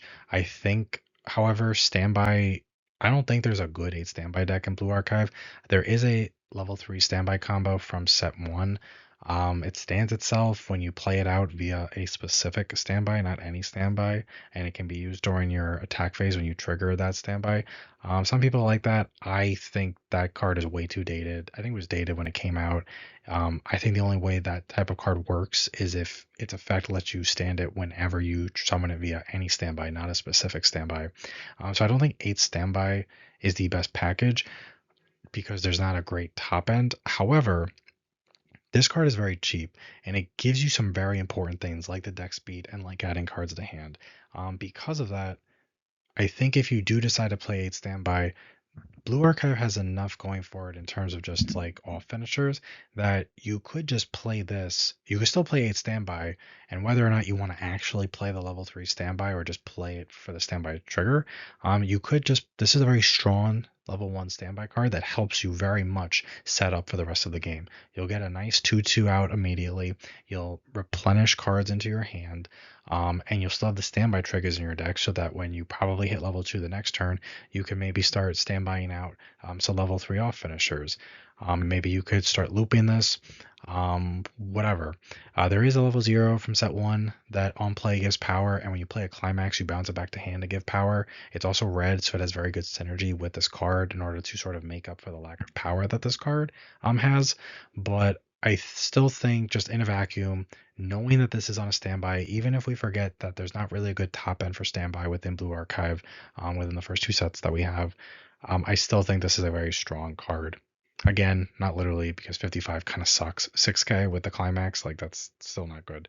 That's like 2019 levels of power on level 1 combos that we're dealing with here. But still a strong card. The standby trigger is still a good trigger, still gives you advantage. It lets you cheese out certain things. I have tested 8 standby with this combo, not as much as maybe some of the other level 1 combos that are in animation set, but I have tested it and it does actually work. It has some weaknesses. I really do not like the level 3 standby top end from set 1. I play the standby just for the standby trigger. I don't actually even play the card. I just play some of the off finishers that Blue Archive has. And between this card, maintaining my hand in the early game while starting to help build me towards it's just some nice, powerful 2 souls early on. It actually does work pretty well. A lot of people don't like playing standby. I don't dislike standby as a trigger. I have played plenty of standby decks. It's not my favorite trigger, but it's good. It's decent enough. I like it. I think generally my biggest complaint with standby as a trigger is that they usually don't plus you directly in the early game outside of just getting a rested character on your board. I like that this is giving me the character on my board that I'll swim with the following turn, but it's also immediately giving me cards at a hand and potential deck speed. Um, I think that is very solid. I think it just has enough going for it that I wouldn't be surprised if some people were choosing this. There is another red combo we're about to look at that I do think is better, but it's not on a standby. But if you like standby, you like this character, you like red, I think very, very solid that they came out with this in 2026. I think if any set got this sort of standby combo, Blue Archive is probably a set that would deserve it because it maybe seems a little underpowered when compared to other recent sets. And I like when Bushiroad sort of, whether they do it intentionally or not, when Bushiroad, when a set like Bane Dream or Oshinoko just sort of has everything it might need, um, you know, they don't necessarily need a card like this at a certain point, but maybe there are other sets who are a little underpowered by comparison, and they can benefit from having some interesting cards like this that other sets might be able to abuse more. And don't get me wrong, there's enough sort of stuff going for Blue Archive where they may not be able to abuse having a really good level 1 standby combo that doesn't require stock, but they're able to support standby pretty well. There are multiple cards between both this set and the first set for Blue Archive that just do a good job of supporting the standby triggers as a whole. There's a good level 0 we're going to look at that's in this set. That's a double ditch draw. That's fantastic filtering for standby. There's plenty of stuff like that between both Blue Archive sets that just really, I think, support this card a lot. Next up, I forgot actually that this card was coming up. She's a little forgettable. Um, Foreclosure Task Force Nonami. So she is a 1-1 climax combo that works on this pants climax. If you have two or more other Kavotos characters, she gets the following abilities. During your turn, she gets 1000 power, so 7k on your turn, 8k with the climax. And she gets Hand Encore, so discard a character, and you could save her. At the end of her attack, if you have the pants climax and the total level of the cards in your level is 3 or higher, you may pay 1. If you do, reveal up to 4 cards from the top of your deck, choose up to 1 Kavotos character from among them, put it into your hand, choose up to 1 Kavotos character, choose up to X Kavotos characters from among them, put them into your stock in any order, and put the rest into your waiting room. X is equal to 2 if your stock has 2 or less cards, X is equal to 1 if your stock has 3 or more cards. So, this card has a lot of text on it and it requires doing some math. This is an interesting card. I have gone back and forth a lot on whether I think this card is good or this card is bad. I do not think this card is great, but I do not think this card is as bad as I originally thought. At one point, I did think this card was really bad. Originally, I thought, oh, this card is good. And then I played with it a little bit. I thought about it for a bit. I'm like, I'm kind of leaning towards this card is just flat out bad. I'm sort of somewhere in between. I don't think it's great. I don't think it's outright bad. I think this card, it kind of, from my experience, it rewards you when your game is already going good. If you're doing well in hand, if you're doing decent on stock, it doesn't feel as bad to be hard playing this 1-1. I have no problem with 1-1 combos. Like level 1-1 combos, but anytime I've done that, I've done it on a standby, and that just is a little bit different. This is on a pants. It just, the synergy isn't quite there. However, let's say at the start of your turn, you've got 3 copies of this combo and you have 3 stock. You play out 3 copies, you spend a stock for each to get them out. Now you have 0 stock. You play the pants climax and you attack with the first one. At the end of the attack, you have 1 stock. And I'm just going over how this card works to really like spell it out for people. At the end of the attack, you pay the stock. Now you have 0 stock. You look at top 4, you pick a character to add to hand, and then you get to pick. At that point, you have 0 stock. Since you have 2 or less stock, you get to pick up to 2 characters from among those 4 cards, and you get to shove them into your stock in any order. Then you attack with the third one. At the end of the attack, you have 3 stock. You pay the 1 for the effect. Now you're down to 2 stock, and you look at top 4, add 1 to hand, send 2 to your stock. Because at that point, you have 2 or less cards in your stock. So now you're at 4 stock. You attack with the third lane, you're at 5 stock, you pay the 1, you're down to 4, look at top 4, but now you've got 4 cards in your stock, and so you only add 1 card to hand and 1 card to stock. So if that was the setup that happened, you end your turn at 5 stock in that example. Whereas if you played a normal sort of climax combo, if you started your attack phase with, or before you played out your characters, if you started it with 3 stock, you would actually have 6 stock at the end of that turn. So in an ideal scenario where you generate the most amount of extra stock as possible with this card, you still are going -1 on the stock for that turn, which isn't great, to be honest. The only real benefit of doing so is that it keeps your stock very clean. But there are weaknesses, like you have to reveal characters. If you just reveal a bunch of climaxes or events, you're kind of just really getting screwed. And even if you don't play events, you can just reveal characters and just you can just reveal climaxes and just get screwed in multiple ways. It feels kind of bad. But it does sort of clean out your stock in the early game. Odds are you're going to be, if anything gets buried in there, you won't have too much stock anyway. You'll just pay it out with these just by playing them. There is a good level 0 that is on play. Clock yourself to search your deck for a character, a blue character, or a Foreclosure Task Force character. So you don't have to spend stock to actually like search this out if you're using that character. And if you were playing this, I'm sure you were playing that level 0, which we will look at in more detail when we check out the level 0s. It's tough. I've been back and forth in this. I'm still back and forth in this. I don't think this combo is as bad as some people say it is. However, I haven't seen many people say that this combo is like super duper amazing. And I think there's a reason for that, and that's because it's not. I think this combo feels not that great the first turn you use it, unless you're just paying out a lot of dirty stock. What I will say though is that because it has the hand on court, this combo it can be salvaged. I mean, like it can be saved. This combo feels better the more that I loop it. The first turn, it feels fine, but even if I triple it, I often sort of feel like I'm just a little bit behind, and the setup is a little annoying. However, if I'm able to get there and I do my first level 1 combo, even if this thing gets reversed on my opponent's turn and I have to discard to save it, as long as I have another Pants Climax, or maybe I drew it or I triggered a Pants, at which point I immediately paid it out with this, and then but I still got back another copy of this Pants Climax. Once I start looping it, it does just feel stronger. Some games aren't going to really give you the luxury of having that perfect setup where you're able to sort of bear through a little bit of an annoying game in the earlier parts of level 1 and make up for it later level 1 or early level 2. Whether it's just since you don't have the right cards in hand or you don't have the climax, what have you. But once you start looping it, it did feel better. I will admit it. And I was someone that when I first read this, my first instinct was that I really like it.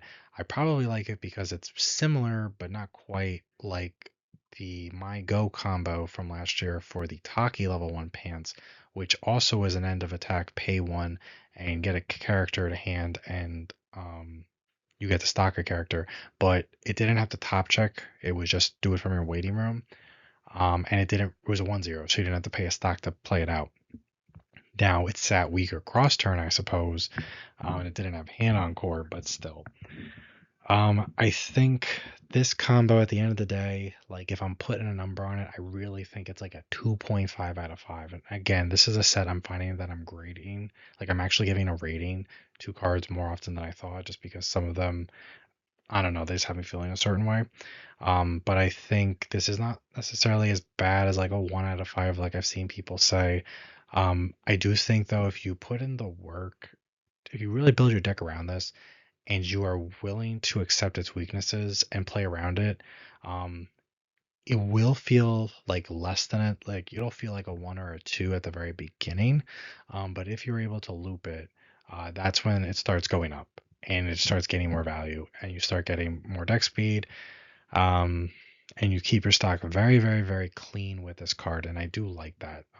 Having played the Taki from my go, which also keeps your stock clean on a pants combo, it does feel nice just keeping clean stock all the time.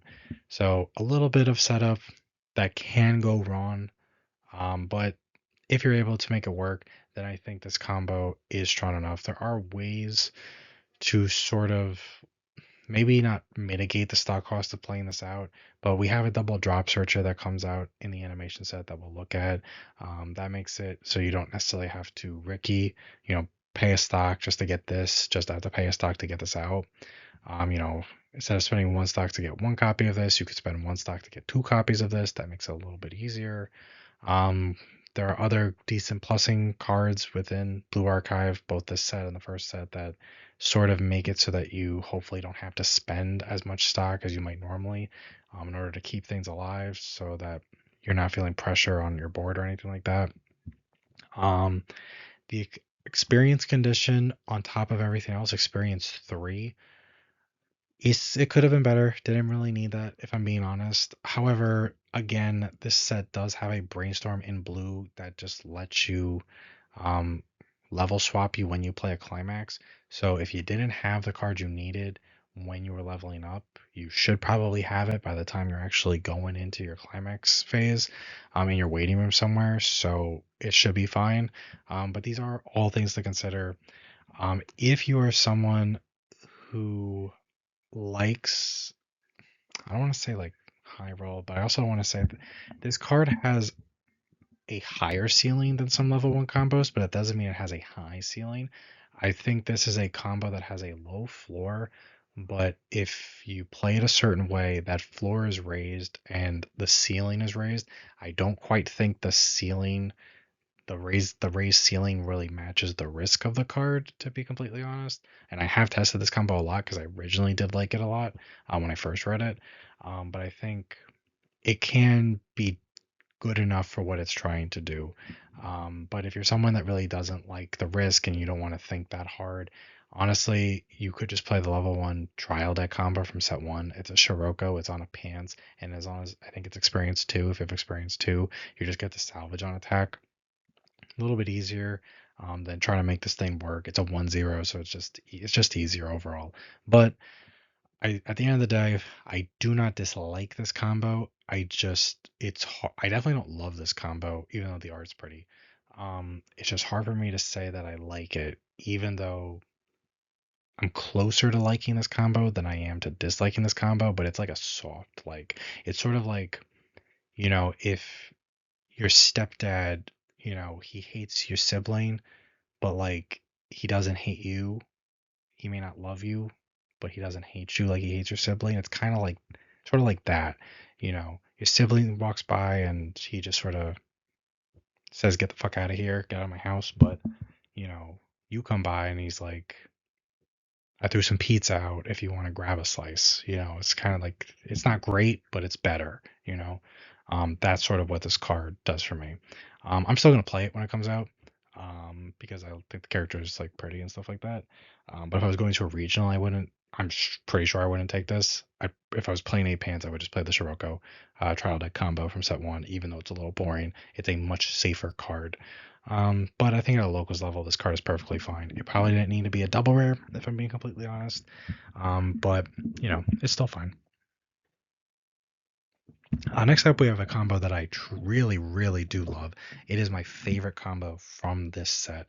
I'm very excited to play it. It is this Problem Solver 68 Mutsuki. I wonder what the significance of the 68 is. I'm just thinking, Problem Solver 68. I wonder if that's like a pun. Anyway, it works on this door climax with some pretty cool art. This True Outlaws climax. She has a lot going for her, aside from the cool art. So what she does is if you have three or more other Kavotos characters, not Problem Solver 68, which is pretty cool. I know I just mentioned it earlier. Problem Solver 68 has its own little sub archetype within Blue Archive, the animation set, where some of the cards do only work with other Blue Archive, Problem Solver 68 characters. Luckily, this card just works with any Kavotos, which is nice. So if you have three more other Kavotos characters, she gets 2,000 power. This is cross turn, so 6k cross turn if you meet that, as well as the following ability. At the end of this card's attack, look at the top card of your stock and put it on top or the bottom of your stock. This is not tied to the climax combo. This is just like a natural effect that it has as long as you meet that board condition.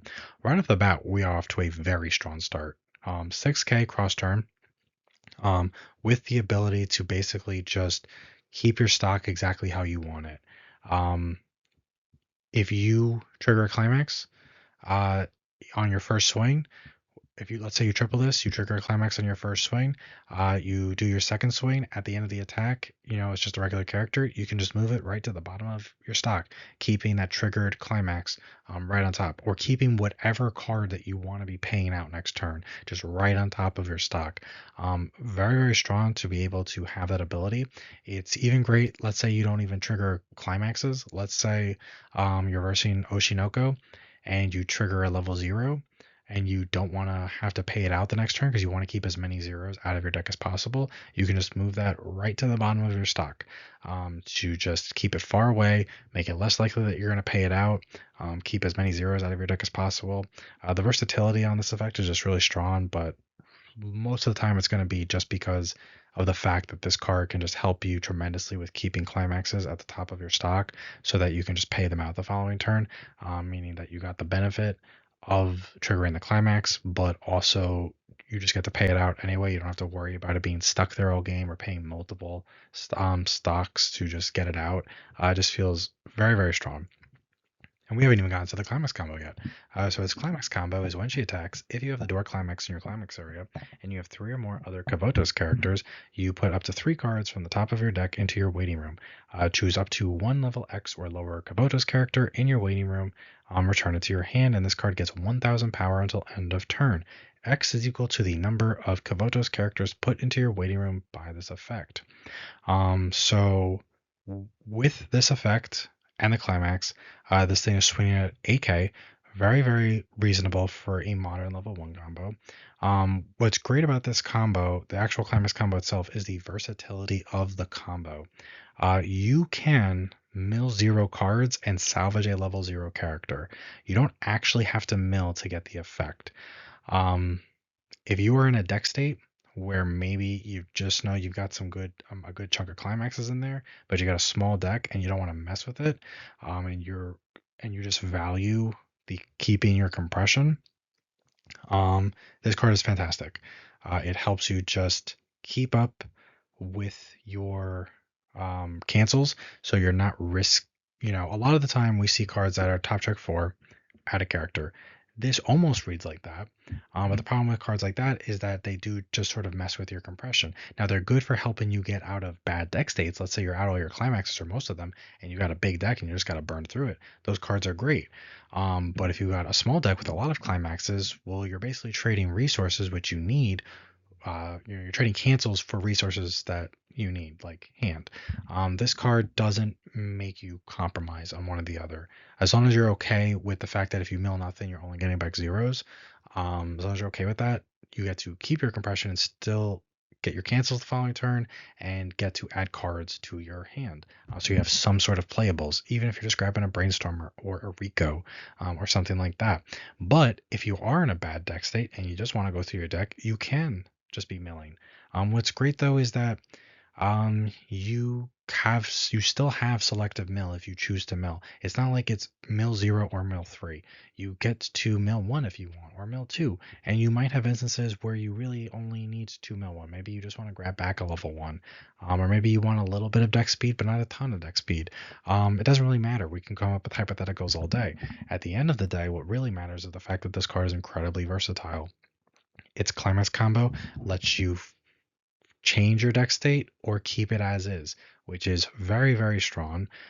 Unlike a level one combo like Kali from Hololive, which requires you to mill soul triggers, this just requires you to mill characters, which is pretty easy to do. So as long as you don't mill like three climaxes, you should be getting back something that's higher than level zero at least. And it still has the absolutely incredible non-climax combo effect of sort of just fixing your stock at the end of its attack, which can be used for a couple or few different types of situations. And it's just very, very strong. This combo I do think is a 5 out of 5. It just I think it reads strong. I don't think most people are going to read this and think it's not good. But in practice, I can tell you that this combo just reads really great. This combo is good in 8 door. I already raved about the level 3 door combo in this set, but I think this combo is so strong, it doesn't really matter. There are going to be some decks where like you prefer certain types of climax triggers at level 1 over others, and that's fine. But there are decks where the climax triggers do not matter so much. In just generic type of blue archive decks, I mean, this is definitely one of the best level one combos that I think blue archive has. If you are able to spot, it doesn't need experience. As long as you're meeting red, it's fine. Um, just a very, very solid combo overall. I do really enjoy it. I'm super psyched to actually play it in person. And yeah, not much more to say. I think it's just 5 out of 5.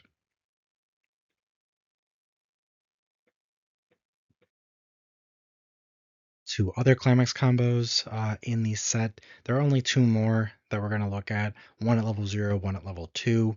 A lot of the time, I sort of just skip over level 0 and level 2 combos, unless they're Elizabeth from SDS good or Muron from Slime good, because a lot of the time, level 0 combos just really aren't that great, and kind of the same thing with level 2. They're just sort of nothing burgers. The ones in this set aren't really amazing, to be honest, but I know Blue Archive has some very passionate fans, and I know at least one of I think the characters are popular, so I figured I'd just go over them briefly. They're also not the worst things I've ever read. First, we have our level 0 combo, which is this Trinity General School Hifumi. She works on this choice climax. So when the choice climax is placed in your climax area, pick one of your other characters, and that character gets the following ability until end of turn. When this card's battle opponent becomes reversed, you may sack the climax. If you do, look at up to 2 cards from the top of your deck, choose up to 2 Kavoto's characters from among them, show them to your opponent, add them to your hand, the rest go to waiting room. Um, this is fine. It's It's whatever. Sometimes you'll just see two characters you need and you'll high roll and you add them to hand. Sometimes you'll see one climax and one level zero shitter you really don't care about, and sometimes you'll just see two climaxes. You can't really play events if you're playing this. Um, it is what it is. I think there are definitely better combos you could be playing, plussing combos in the early game. However, yellow has some good stuff in it at level one that you could be playing as alternate attackers as opposed to a traditional level one combo in yellow. So if you really like this character and you like level zero combos. You do have options in yellow, so that's something. It does have a secondary effect not tied to the climax combo, and that is that it's just a helmet. So you discard a card and send this card from your stage to waiting room. If you do, you salvage any Kavotos character from your waiting room. It's kind of I don't say weird. It's kind of funny, but funny is not the right word either. It's a thing. They did a thing with making your level zero combo that you ideally want to loop on a card that kills itself to do something. That is something, I'll say. Generally, level zero combos, you like to just have them plop in the backstage and do stuff, or even do nothing except their climax combo. This just gets rid of itself. It's not the worst effect you could have tied to the climax combo, to be honest, because helmets are always good. It's kind of the fact that they tied the helmet effect to something that you probably want to have on the stage the whole time. Um, you know, I do wish that this didn't sack the climax. I'm not a fan of level zero combos that sack the climaxes. They have to be like there are exceptions. I think when it's like sack a climax, look at top three, add two, like the Himeno from Chainsaw Man, that is different because you have, even though you're only adding two at most, you still are looking at extra cards. With this one, you either see two characters or you're not adding two cards to hand. You have chances to whiff, and if you whiff, then you're only adding one. And at that point, is it really worth it? And maybe you're in a weird deck state where sacking the climax isn't the best because maybe you need to attack with the lane that's going to get the reverse and the sack first, but then by doing so, you're losing out on power and soul in your other lanes. Um, it is what it is. I think most people, to be honest, if they're going to use this, they will just use it as a helmet. Now, there is a better helmet from set one because it also stuns something on play, but that's in green. Maybe you care about yellow more. Maybe you just like Hifumi more. I don't know. But either way, it's fine. You would play it, I think, because you like level zero combos and or because you like the character. And sometimes in a set like this, I think that's acceptable.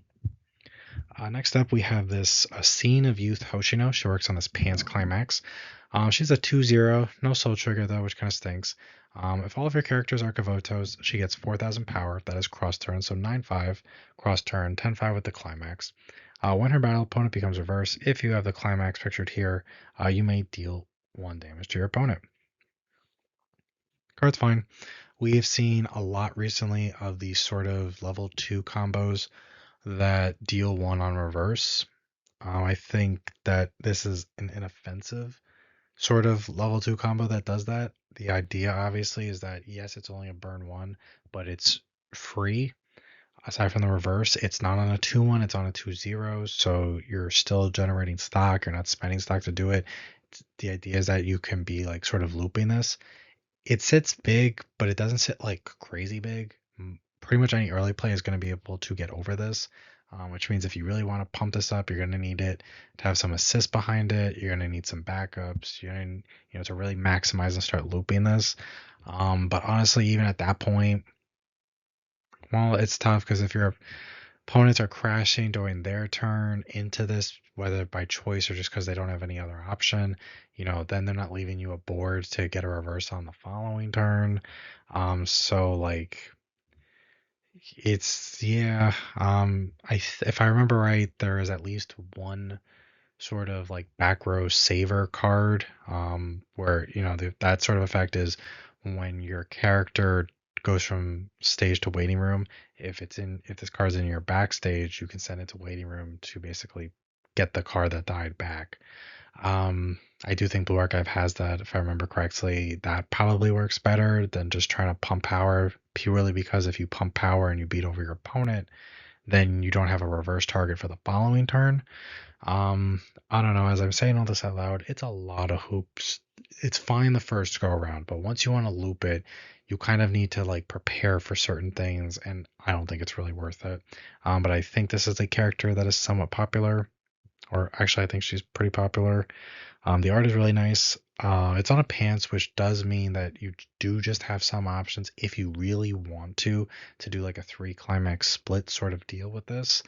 I don't really think it's worth it to be honest, but if you had to do a three climax split, pants or bar would be sort of the way to go. So doing a pants with this and having a level one combo, doing this at level two, and then having a traditional level three combo, that would be fine. We do have, again, this is not costing any stock, so you are still generating the normal stock you would be needing in order to go into your level three game. There is the Scirocco pants combo that we looked at earlier with the level three combos. You could try to make that work. There is a pants combo from set one that is cheap, so you could try to make that work. And even though it's a very unassuming combo, it's just like it's either a burn one or a burn three. It's like a choice sort of thing, depending on if you want to pay the cost or not. Um, it's pretty cheap. It doesn't require stock. So between the cheapness of this and the cheapness of that, that is multiple turns of burns. Maybe it's worth it. I don't know.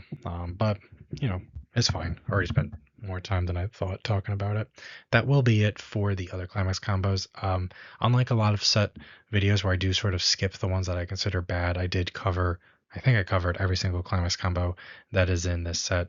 And even though some are obviously better than others and some are pretty close to bad, I do think that outside of the ones we talked about in this slide, I do think there are ways to make any of the other climax combos work. They have packages built around them to help them out, and their colors, they have good stuff in their colors, and they appeal to certain types of players who might like certain triggers. So I'm actually very satisfied with the climax combos.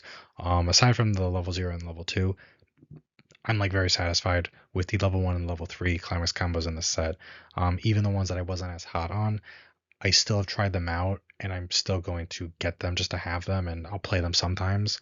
And there are benefits even if there are weaknesses. And then there are some that are just like straight gas, like the level one door combo that, I think I gave 5 stars to. But yeah, overall very satisfied with the climax combos in Blue Archive animation set. Next up, we are going to discuss some of the notable level zeros for the set. As usual, I'm not going to be discussing every single card that is in the set. These videos are already long enough.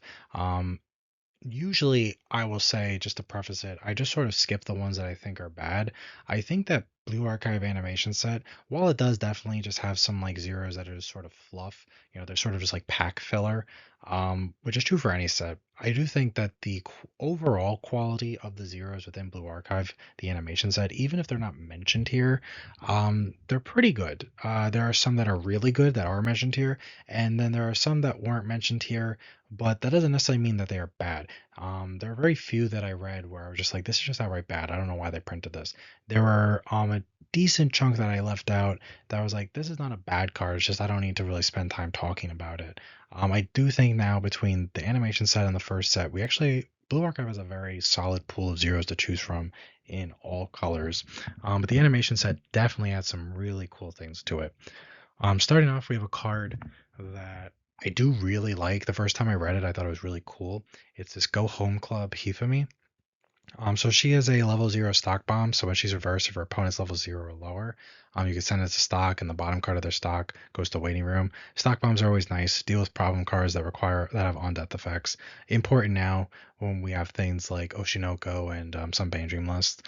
But she also has another effect, which I think is very strong, which when she's placed on stage from hand, you may perform the following action 2 times. You may discard a Kavotos character from your hand. If you do, draw a card.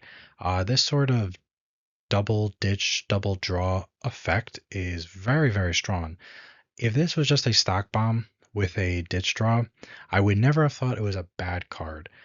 But it's sort of just like, I don't want to say boring, but it's almost boring at this point in ways. Like it's not a bad card, it's not a bad combination of effect, but when you're combining something like a stock bomb, which is already good at level 0, especially against certain matchups, when you're combining that with a double hand filter, I do think that's very, very strong. It's great in standby. If you do want to go with 4 standby or 8 standby, being able to get rid of 2 characters you don't want from your hand and dig yourself into potentially cards you do want twice just off of 1 card is very, very strong. But it's also a card that can just be pretty useful in any deck that can afford the yellow splash, whether you are yellow heavy or not. Because it already has the stock bomb ability, which is good in the certain matchups, but the potential to just draw 2 cards that you might want or need is just very, very strong. I do know that not every list plays this. I will admit that as much as I love this card, and I do love this card a lot, I think it's a very solid card. Um, Blue Archive Zeros are already so good that this card does work better in some lists than others. I'm not able to fit in every list. Sometimes the yellow just doesn't work. But in the list that I do include this, it does feel very strong. You don't have to max out on 4 copies of this. This could even be like a random one of if you just want. There are plenty of people that will build decks and they'll just play 1 to 2 copies that are like draw ditches, that sort of thing. Because sometimes you do just need to dig into your deck a little bit and hope you draw something you need. And the fact that 1 card does that twice, very, very impactful. I think it's a really cool bit of card design.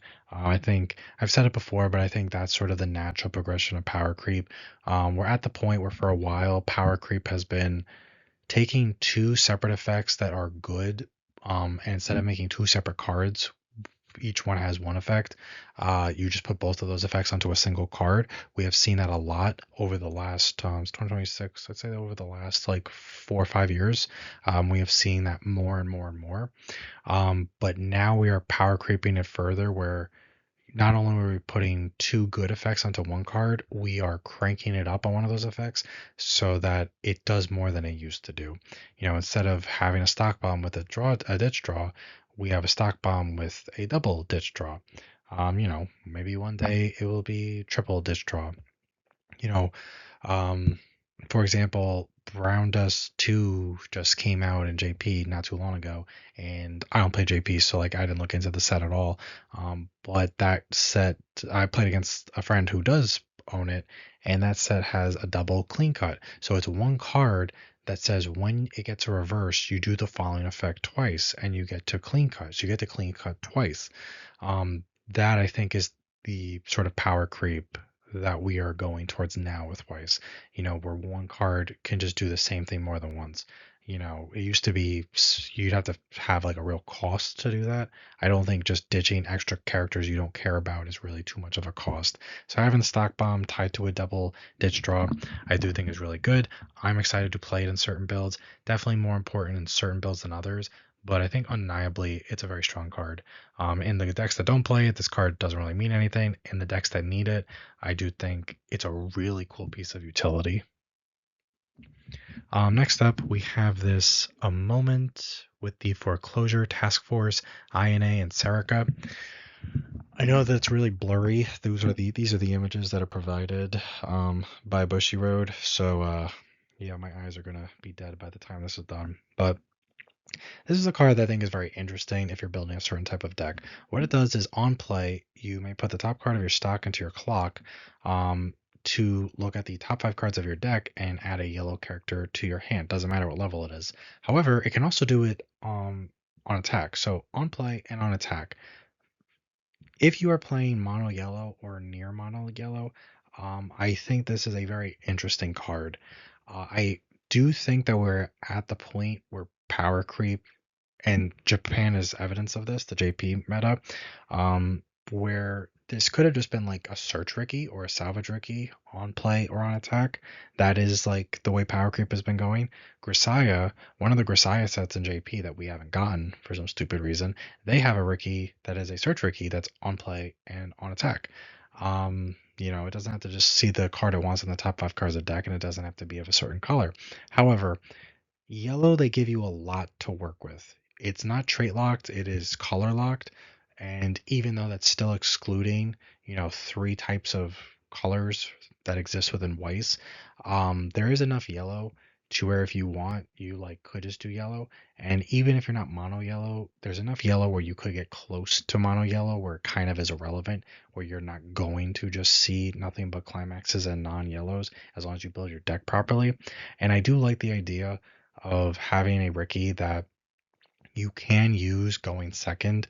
You know, you go second, you play it out, you obviously can't use the effect, but then you attack with something else, and then you can use the effect. I think in a yellow deck, I think, which is with set two, I think that's mostly going to be Foreclosure Task Force. Um, but there's still some stuff that's yellow that's not Foreclosure Task Force, and it does have good backwards compatibility with set one stuff, which does feature yellows that aren't Foreclosure Task Force. I think it is a pretty interesting card. It obviously is not going to work in all Blue Archive decks, but if you are building a certain type of deck, you'll know if this card works for you. And I think for what it is, I do think it's pretty decent, even if it is definitely a more niche card. Next, we have this daily life at Abydos Hoshino. I wish I had looked it up ahead of time to make sure I'm pronouncing life correctly. During your turn, she gets 1,000 power. So 3k on your turn, not terrible. When she becomes reversed, you look at up to 4 cards from top of your deck. You choose a shot, climax, or among them. Add it to hand, rush, go to waiting room. If you added a card to hand, choose one card in your hand and discard it. So it's an on reverse Rize for 4, but for shot triggers. Um, I think this is some of the shot support that I've mentioned throughout the video. I think if you're playing 8 shot, this is a good card to have. You don't need to max out on 4 copies of this or anything, but it does give you free deck speed. At worst, this card is just 4 cards worth of deck speed without any real cost aside of making sure this card gets reversed, which is easy to do. I think Dig 4 is pretty impactful. We have seen this profile, whether it's on reverse or on death, dig for a climax. It's pretty much always dig for 3 though. The fact that this does dig for 4, it's because it only grabs shots. It doesn't grab any climax. In case anyone is unfamiliar with how Bushiroad makes these decisions, it's because it only grabs the one type of climax, so they let you look at the extra card to sort of make up for it. I think in 8 shot, this card, you know, you can play a couple copies of this or something. That's fine. It's not a bad card for shot. Obviously, you're not going to use it in anything else. But within 8 shot, I have played like 2 copies of this, and sometimes I do use it. Definitely not a bad card, just again a card that only works in a certain type of deck. Next up, we have this Way Back Home INA. This is another piece of shot support, but this is actually a very strong piece of shot support. If you're playing 8 shot, this card is essential, you know, whereas the one we just looked at, you could play if you want, but it's not like essential. This card is very essential in 8 shot, and it's mostly because it's just a very good card. So we'll start with the second effect. It is a pay 1, rest itself, brainstorm. However, it does mill 5 cards from the top of your deck, and it does that because it only hits on shot triggers. So in exchange for being forced to play 8 shot, it does mill 5 instead of 4. I've played a lot of Oshinoko. Their brainstorm is Mill 5. I can tell you that Mill 5 brainstorms are fantastic. I love them to death. Definitely a benefit of playing 8 shot. It helps make up for the fact that you are, in fact, playing 8 shot. It is a search brainstorm. Normally, I despise search brainstorms. Everything I want whenever I use a search brainstorm is always in my waiting room. Waiting room brainstorms generally are better. However, I do think they made the right choice by making this a search brainstorm because the whole thing that they're going for with 8 shot, and not every, for anyone unfamiliar with past Weiss decks, mostly because they don't print 8 shot that much anymore, or just shot in general. Not all shot decks sort of revolve around thinning out your deck in very selective ways. We have, for anyone who's watched the other portions of this video, they'll know that we've seen multiple cards that selectively take certain cards out of your deck and leave the others. Making it more likely that you trigger shot. Not all shot decks do that. This one has a heavy emphasis on it. They do it in big ways, but they also do it in little ways, like your brainstorm being a being a search brainstorm instead of a salvage brainstorm. Just takes an additional card out of your deck and makes it more likely that you will trigger shot. Now, its first effect is when your climax with shot in its trigger icon triggers, if you have another Kavotos character, you may discard. That's such a stupid condition. Sorry. If you have if you have one other character. So the only way you can't do that is if you only have this on your board. I mean, I guess going first, that's funny. That's like a non-condition. Sometimes I love when Bushy Road makes conditions, but like they really are non-conditions. Like they really do not matter. This card only would not get honestly its first effect if it was the first turn of the game. That's really it. I can't imagine a scenario where you'd be like level 3 and you would only have this out. At that point, you were going to lose anyway. Let's be honest. But moving on. So its effect is when you trigger a climax with shot. If you have another character, you may discard any card from your hand. If you do, you salvage any character. I think the fact that this effect is tied to the brainstorm of choice for the 8-shot deck. I think it's just two good effects in one. You need to be playing a brainstorm anyway. This is perfect for shot brainstorms, but also shot is a trigger that's not unlike, choice or something like that.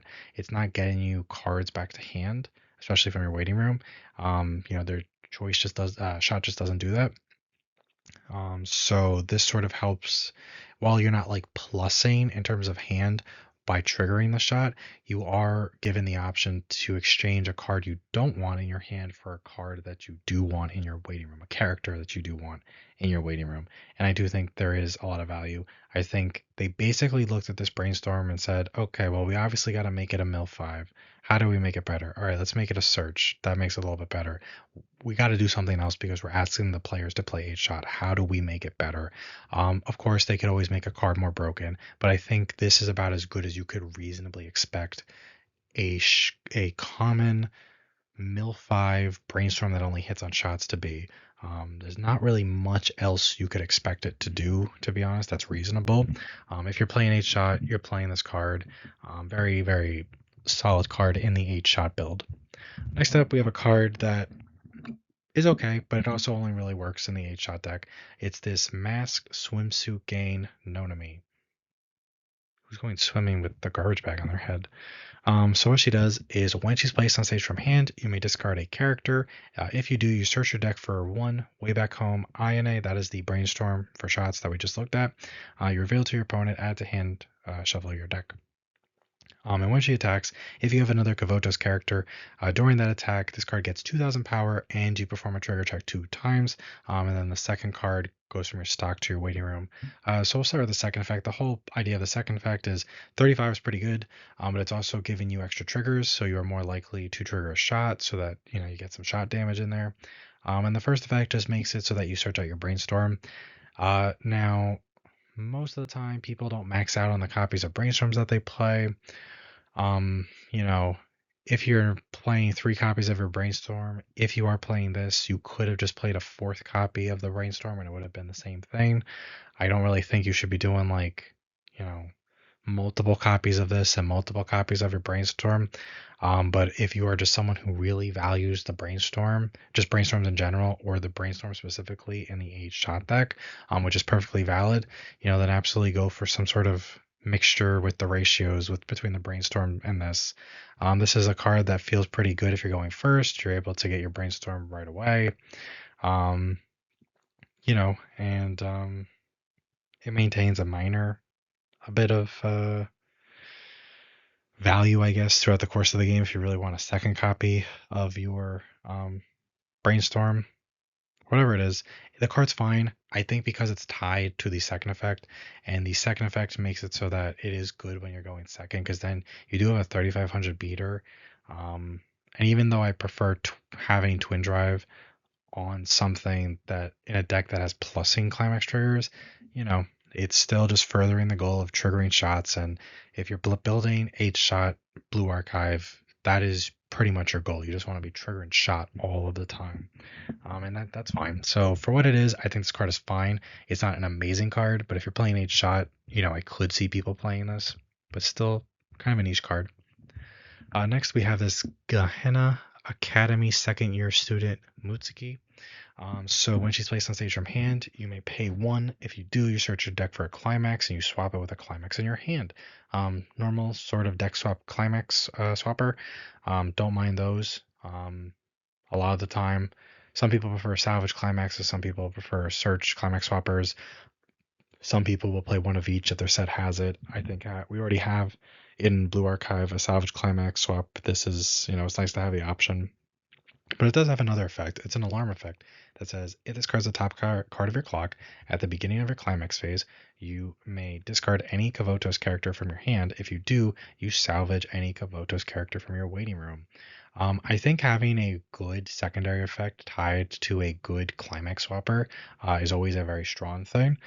The fact that this is an alarm effect as opposed to an on play effect for its piece of utility does make it a little tougher, but I do not think it's a bad effect at all.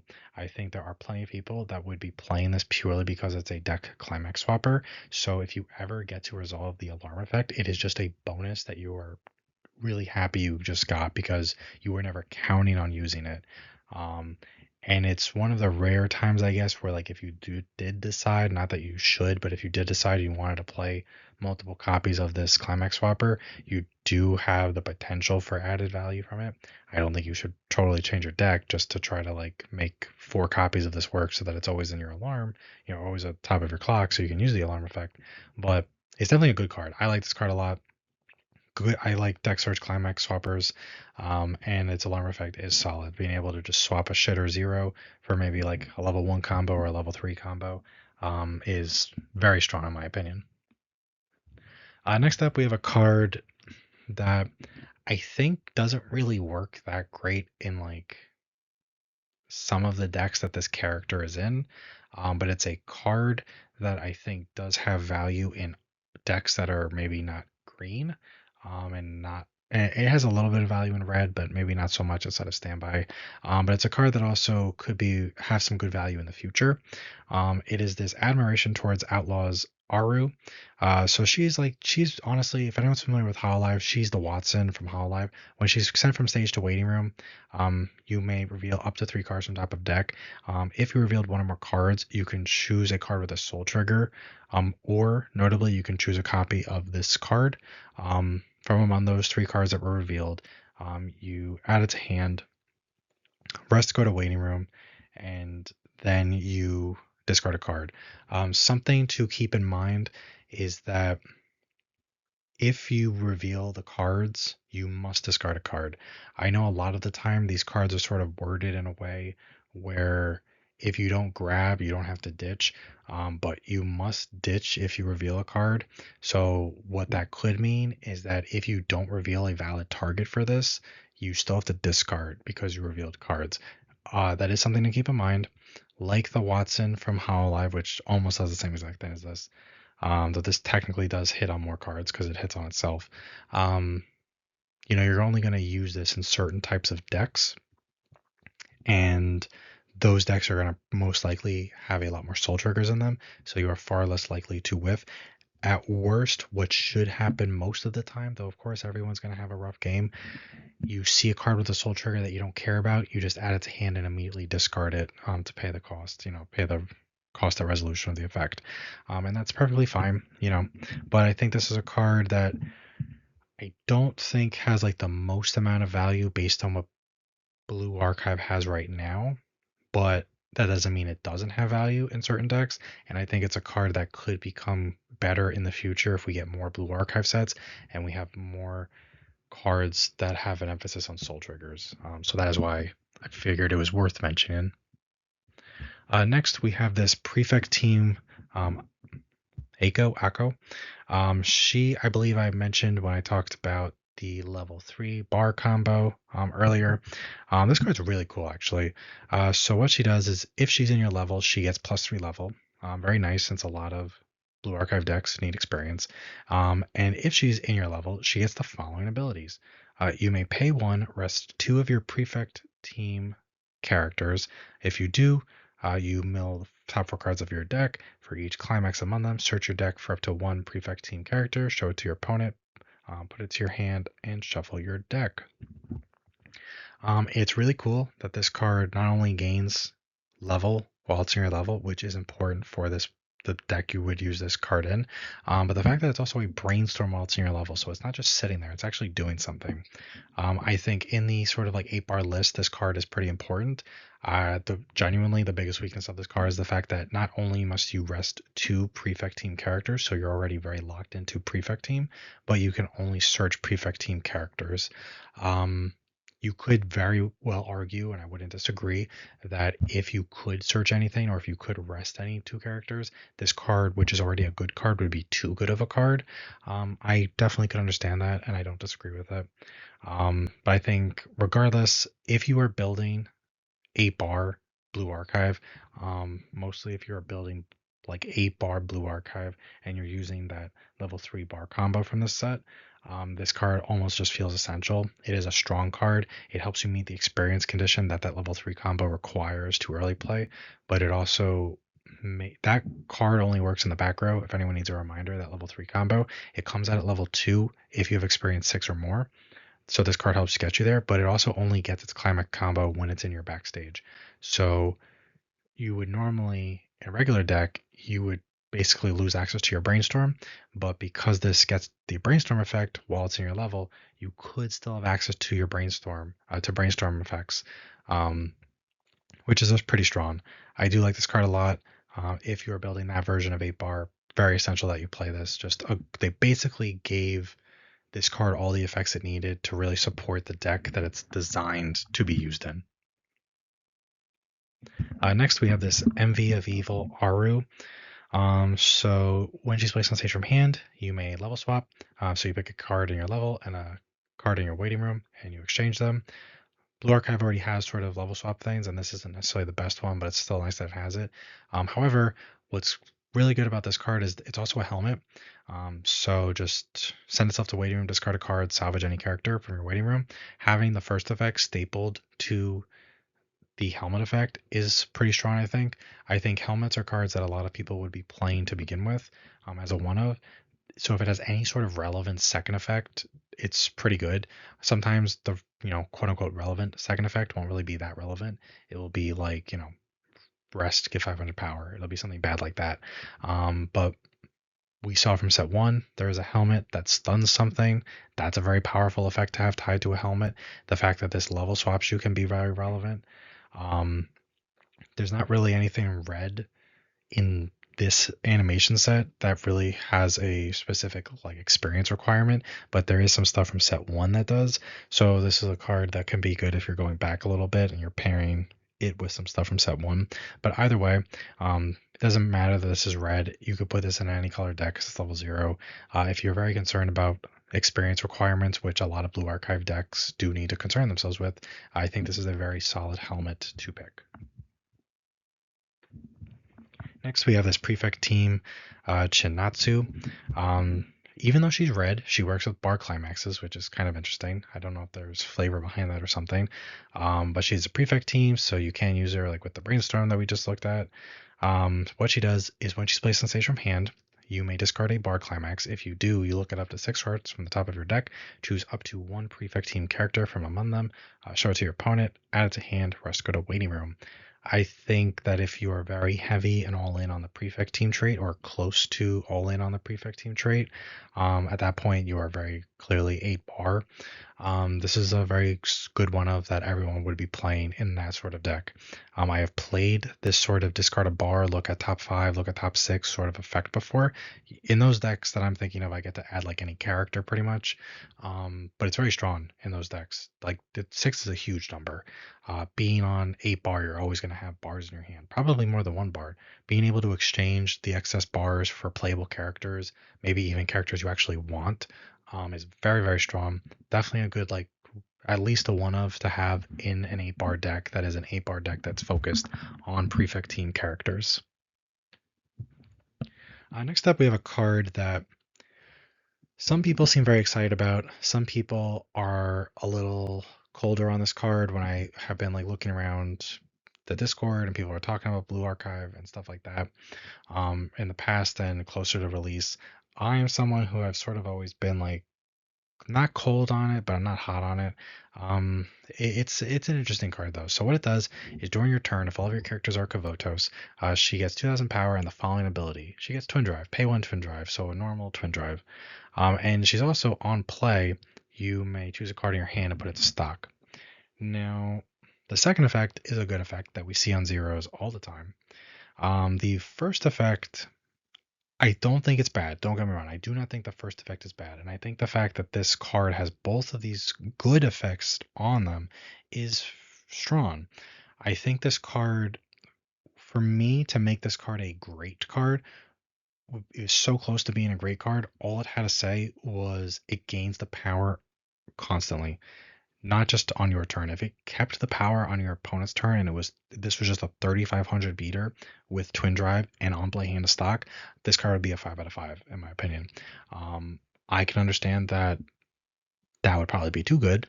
We've seen 3500 runners since like forever in Weiss and definitely in modern Weiss. Um, you know, but they don't really do anything else, and that's sort of their weakness. They're kind of useless past zero. This is a card that the hand to stock portion of it is relevant depending on how the game's going at any level in the game, which is good and does encourage you to play at least one copy of it. But the fact that it is a 3500 beater on your turn, twin drive, hand of stock, I do see that there are people that when they're playing heavy red, they do like to, on at least in JP, they do like to play 4 copies of this, or at least 3 copies of it. But I see a lot of 4 copies of this. I'm not as sold as those people are on this card, even in red, and I like red and blue archive a lot. I think this card was close to being a fantastic card. I think because it only gains the power on your turn, I think I kind of have to settle that this card is just a good card and it's like a soft good. I do like the hand to stock and I do like that it's tied to the first effect. I just wish the first effect was slightly better because if the first effect was slightly different, the card as a whole, in my opinion, would be a lot better. Definitely not a bad card though, and it's definitely a card that I think people are going to like, and they definitely will play it. And if you are playing Prefect Team, I don't know. I, I forgot the exact number. I should have added it to my notes. The number of Prefect Team cards that are like good and playable. I think this is kind of like a level 0 Prefect Team character. You sort of have to be playing in multiples if you are playing the whole Prefect Team archetype. Not that that's a bad thing because it's still a good card overall. Next, we have this Envious Gaze Haruka. We'll start with the second effect. She is a salvage brainstorm. Pay 1, rest yourself, flip over floor, salvage for each climax build. Pretty standard. Its first effect is where it shines though, because we already have salvage brainstorms in Blue Archive. So what we have to ask ourselves is when we have generic salvage brainstorms, what do the second effects do to justify me playing this one over a different one? This one you would be playing pretty much exclusively in 8 door. Well, you don't have to play this in 8 door. You could play a different brainstorm in 8 door. Um, this card gets a huge benefit by being in 8 door, and it encourages you greatly to be playing it if you're playing 8 door. What it does is when you trigger a door climax. If you have 2 or more other Kavotos characters, you may discard a copy of this brainstorm. If you do, you choose one of your characters and it gets 5,000 power until the end of your opponent's turn. That's kind of insane. It does not pay out the stock, but I think that would be too greedy. We have seen this year in 2026 another brainstorm that this card reminded me of instantly. Girls Band Cry has a level 0 Subaru brainstorm that works on doors also, and it says when you trigger a door, you can discard a copy of itself. If you do, you get to pay out the door and then look at like top 2 cards of deck, and you get to send one to stock, and you get to add one to hand. So it helps keep your stock clean, helps you add some cards, give some deck speed.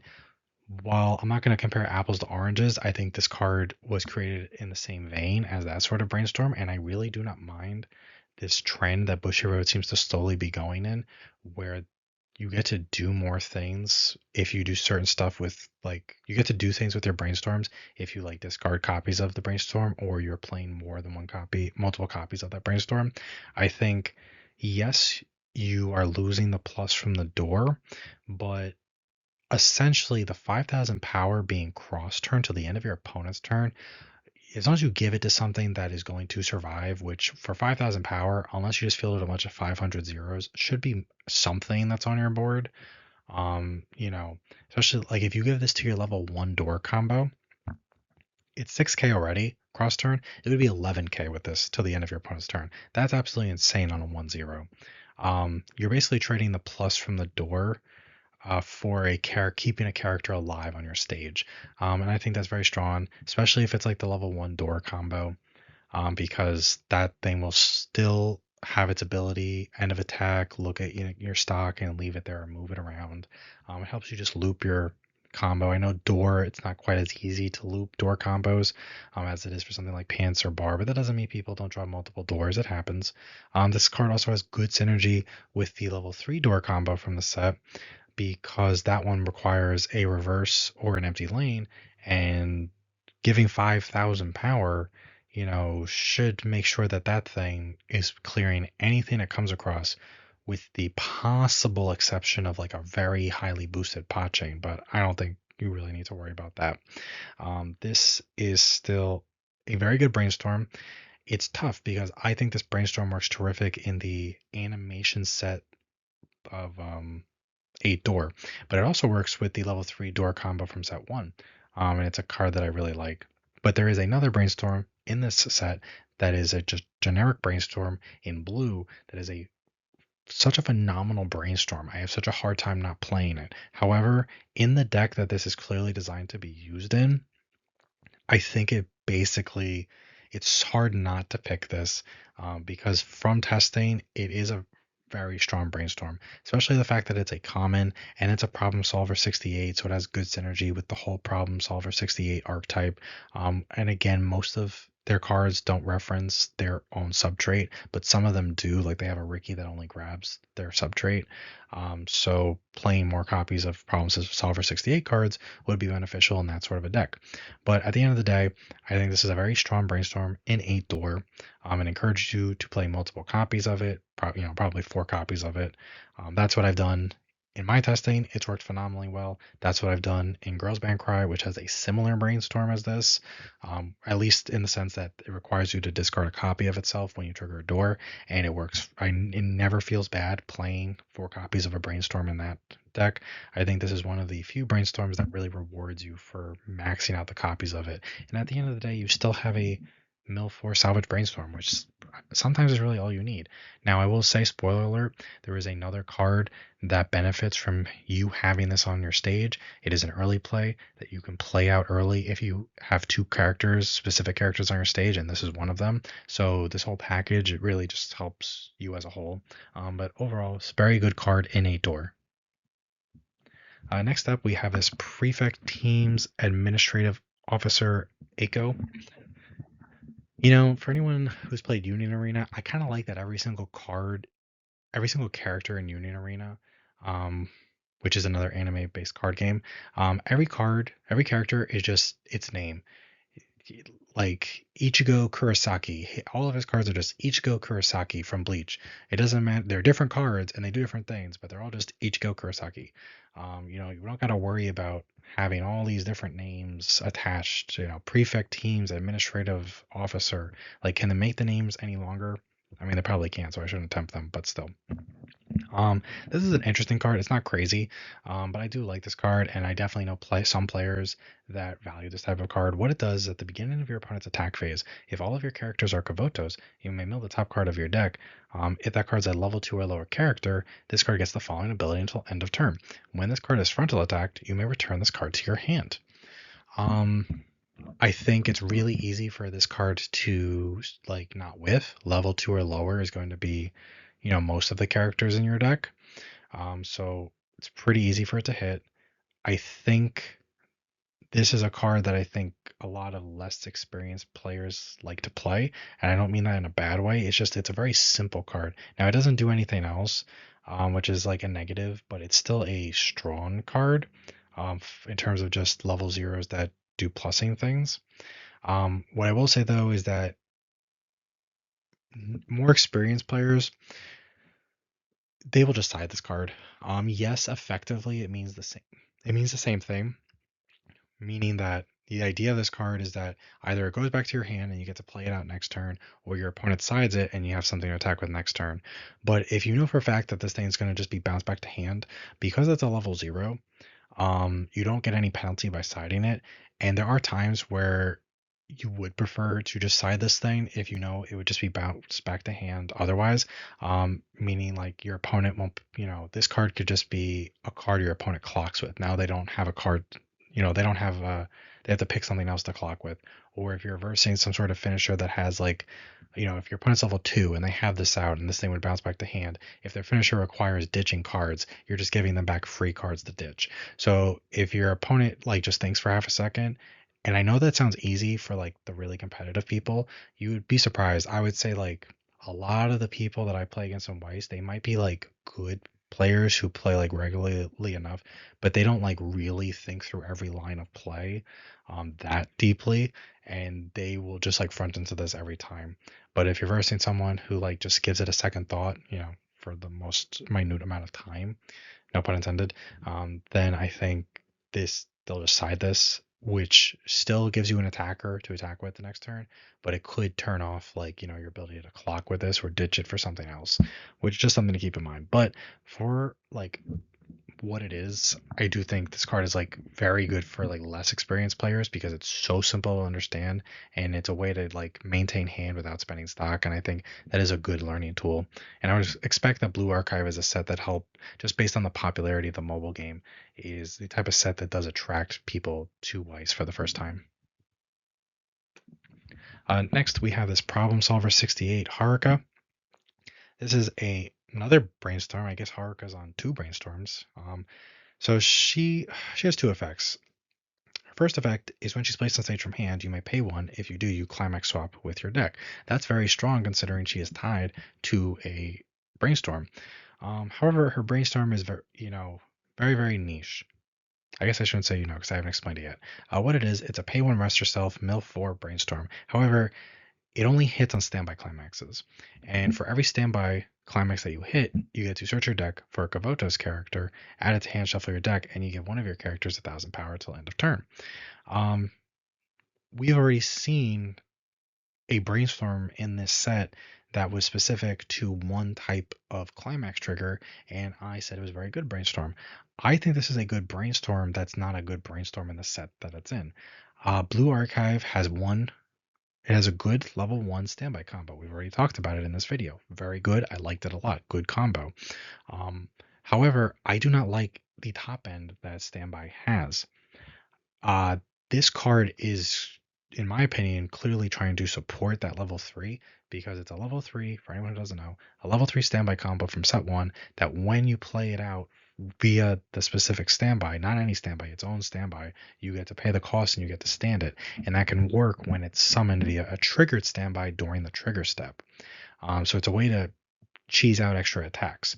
Now, this card it searches your deck. So you similar to the shot brainstorm that we looked at, this thins out your deck so that you're more likely to trigger that standby if it's still in your deck. It's also a deck climax swapper, which helps you potentially get that climax back into your deck if you want. I think they're basically just with this card trying to do as much as they can for that version of 8 standby. Now, there isn't another top end for 8 standby. So I'm not crazy about this card because I'm not crazy about the top end.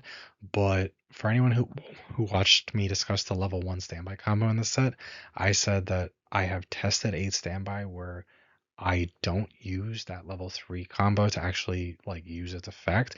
I mostly just play 8 standby and I have all finishers. I think if that's what you're going for, then I think this is a very strong card in 8 standby. I mean, look, to be honest, it's still a strong card in 8 standby, even if you are using the level 3 standby top end from set 1. It absolutely helps it in every possible way you could really hope reasonably expect it to do.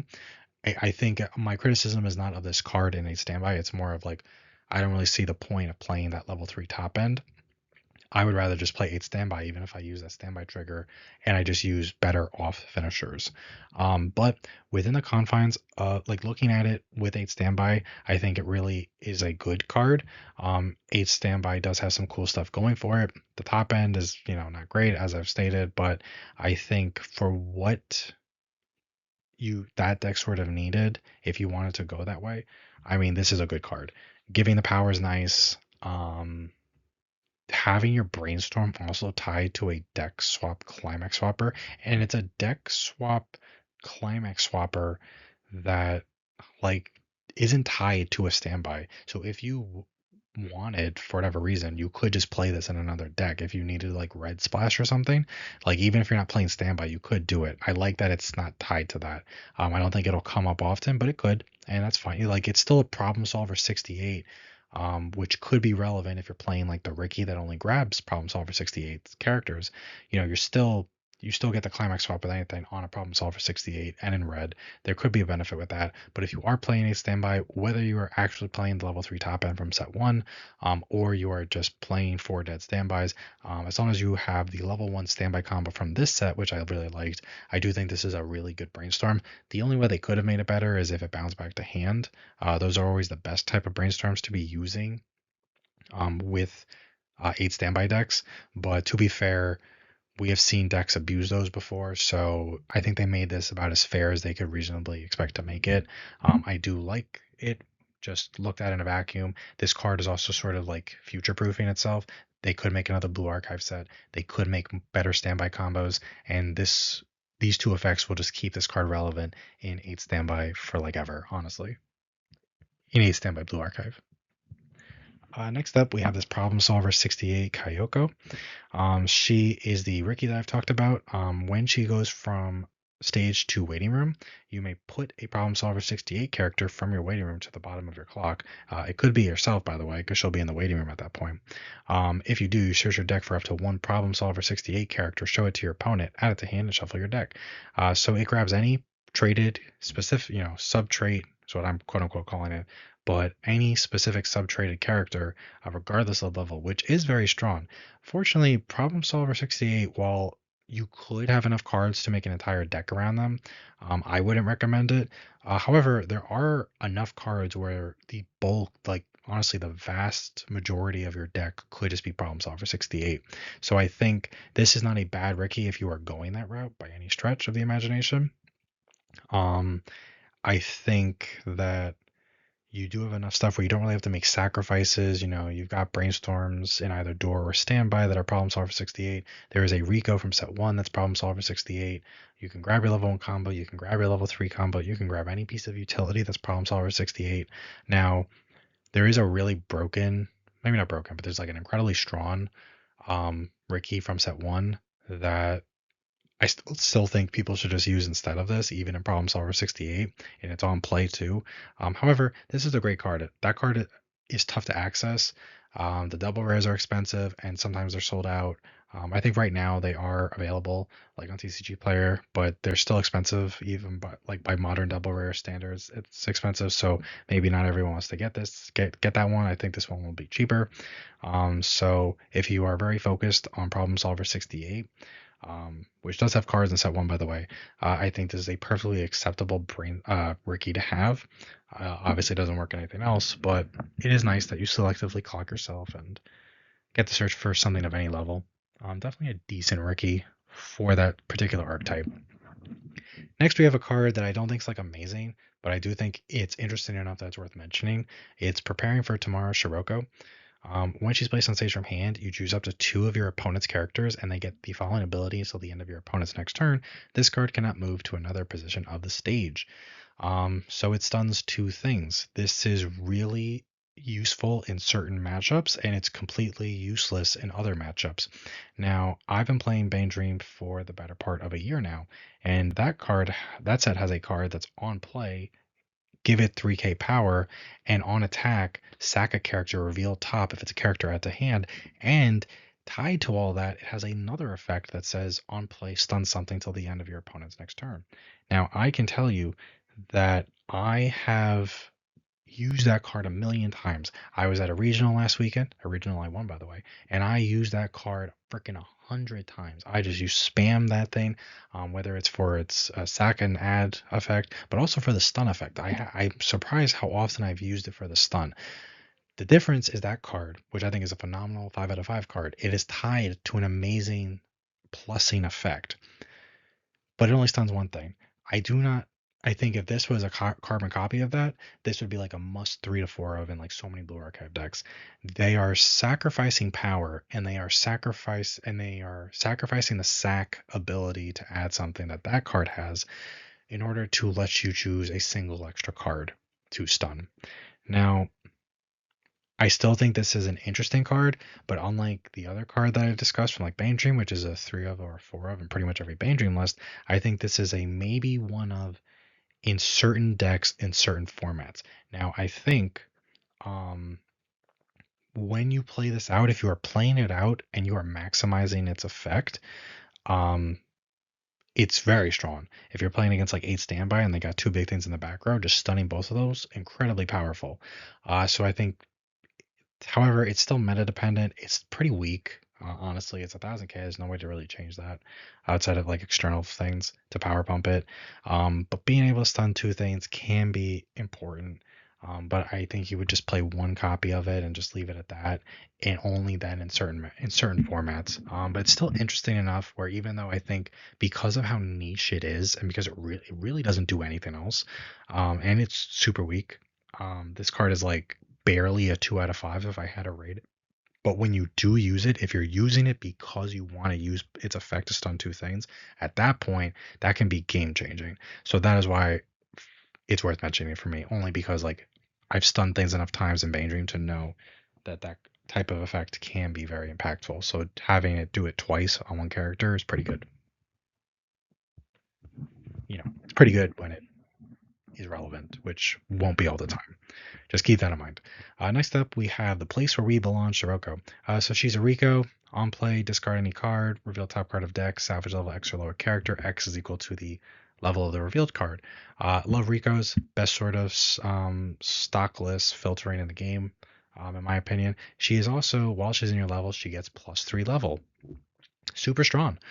Um, Really great to, because Blue Archive has so much experience stuff.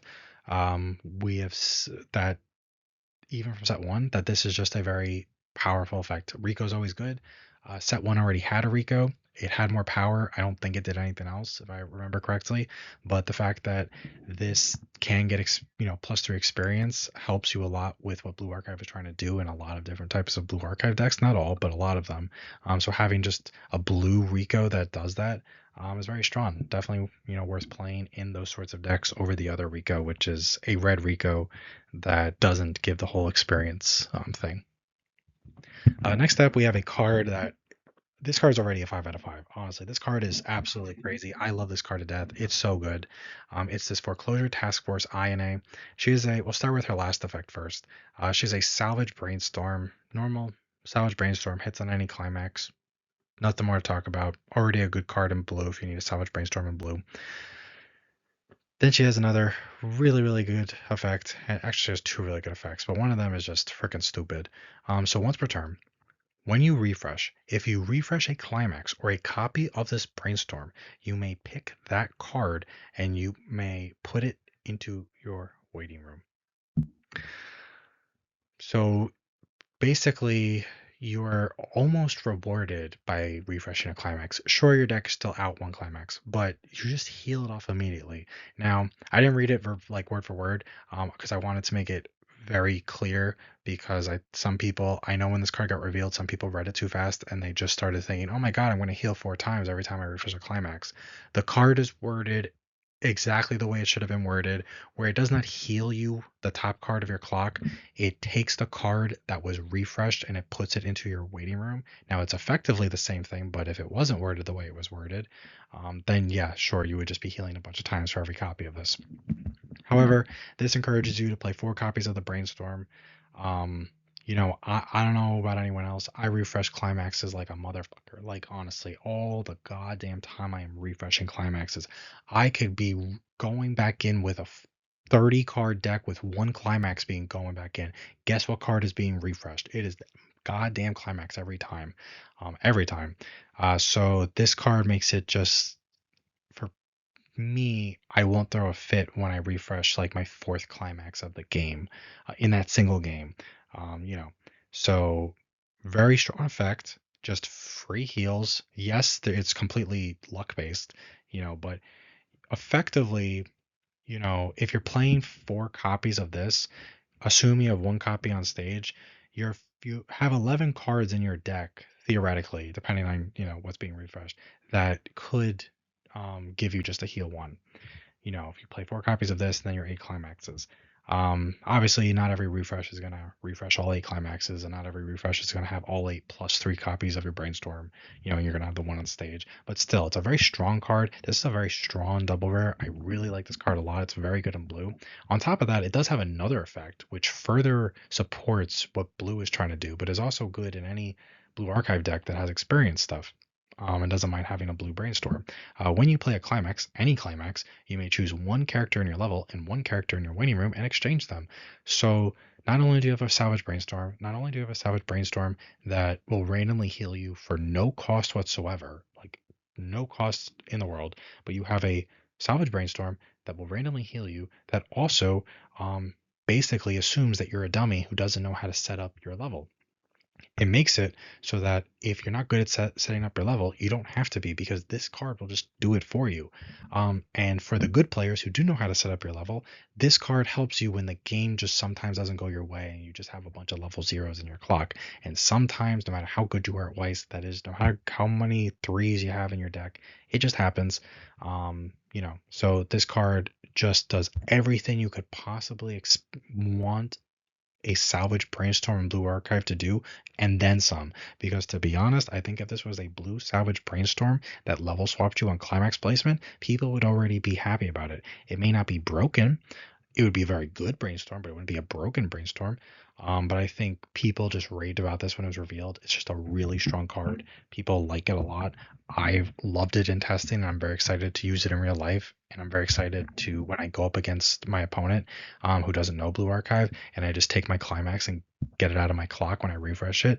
I'm gonna love for them to be like, oh no, it has to go into your clock. Like, I'm a dummy and I don't know how refresh works. Like, no, no, no. And I point to the card and I explain what the card does, and then they won't believe me because it sounds so ridiculous. So they will ask, okay, but can I read the card? Even though I just explained it to them, and I won't blame them one bit because it sounds stupid that you should just get a free heal for absolutely no reason. Next up, we have this Foreclosure Task Force Hoshino. So when she's placed on stage from hand, you pick one of your characters and it gets 1,000 power until end of turn. And her other effect is when she's placed on stage from hand, you may put one card from your hand into your clock. If you do, search your deck for up to one blue or Foreclosure Task Force character. Reveal it to your opponent, add it to hand, shuffle your deck. This is obviously very good in Foreclosure Task Force, but I'm sure there are blue cards from set 1. I forgot about set 2 that are blue but aren't Foreclosure Task Force. But basically, this helps support either the yellow Foreclosure Task Force deck from this set or just generic blue decks, which often are going to be Foreclosure Task Force. I think this is a very good card. This is very, very similar to the level 0 blue Nino from Quint's movie set, which saw a lot of play. Now that was used in mostly a standby deck with 1/1 things, but this is still a good card. I think because this card was printed in this set, it makes playing the 1/1 pants combo. I forget her name. I know it starts with an N. No, no, no, or something like that. It makes playing that 1/1 pants combo a bit more palatable. It's like, because you don't have to spend the stock to get it, so you don't have to Ricky. Because let me be honest, if you have to Ricky to get to that 1/1 combo, and then you play the stock to play it out, like you just spent 2 stock on one character at level 1, it's not going to feel too great. Which was something that could have been a problem with like the Quint's movie set, for example. But fortunately, they printed this card in the Quint's movie set, and that card was insanely good in that, and that had a 1/1 level 1 combo, and it worked very well. Again, sort of comparing apples to oranges, but just from playing that deck religiously for a long time, I can tell you that this sort of profile is very needed when you are playing a 1/1 combo like that. So this does not fix the 1/1 combo, but I think because this card exists, it makes the 1/1 combo playable. However, I still think this is just a good generic card if you are heavy on blue and or Foreclosure Task Force. This, depending on what build you're going for, I think a certain number of copies of this card are going to pop up.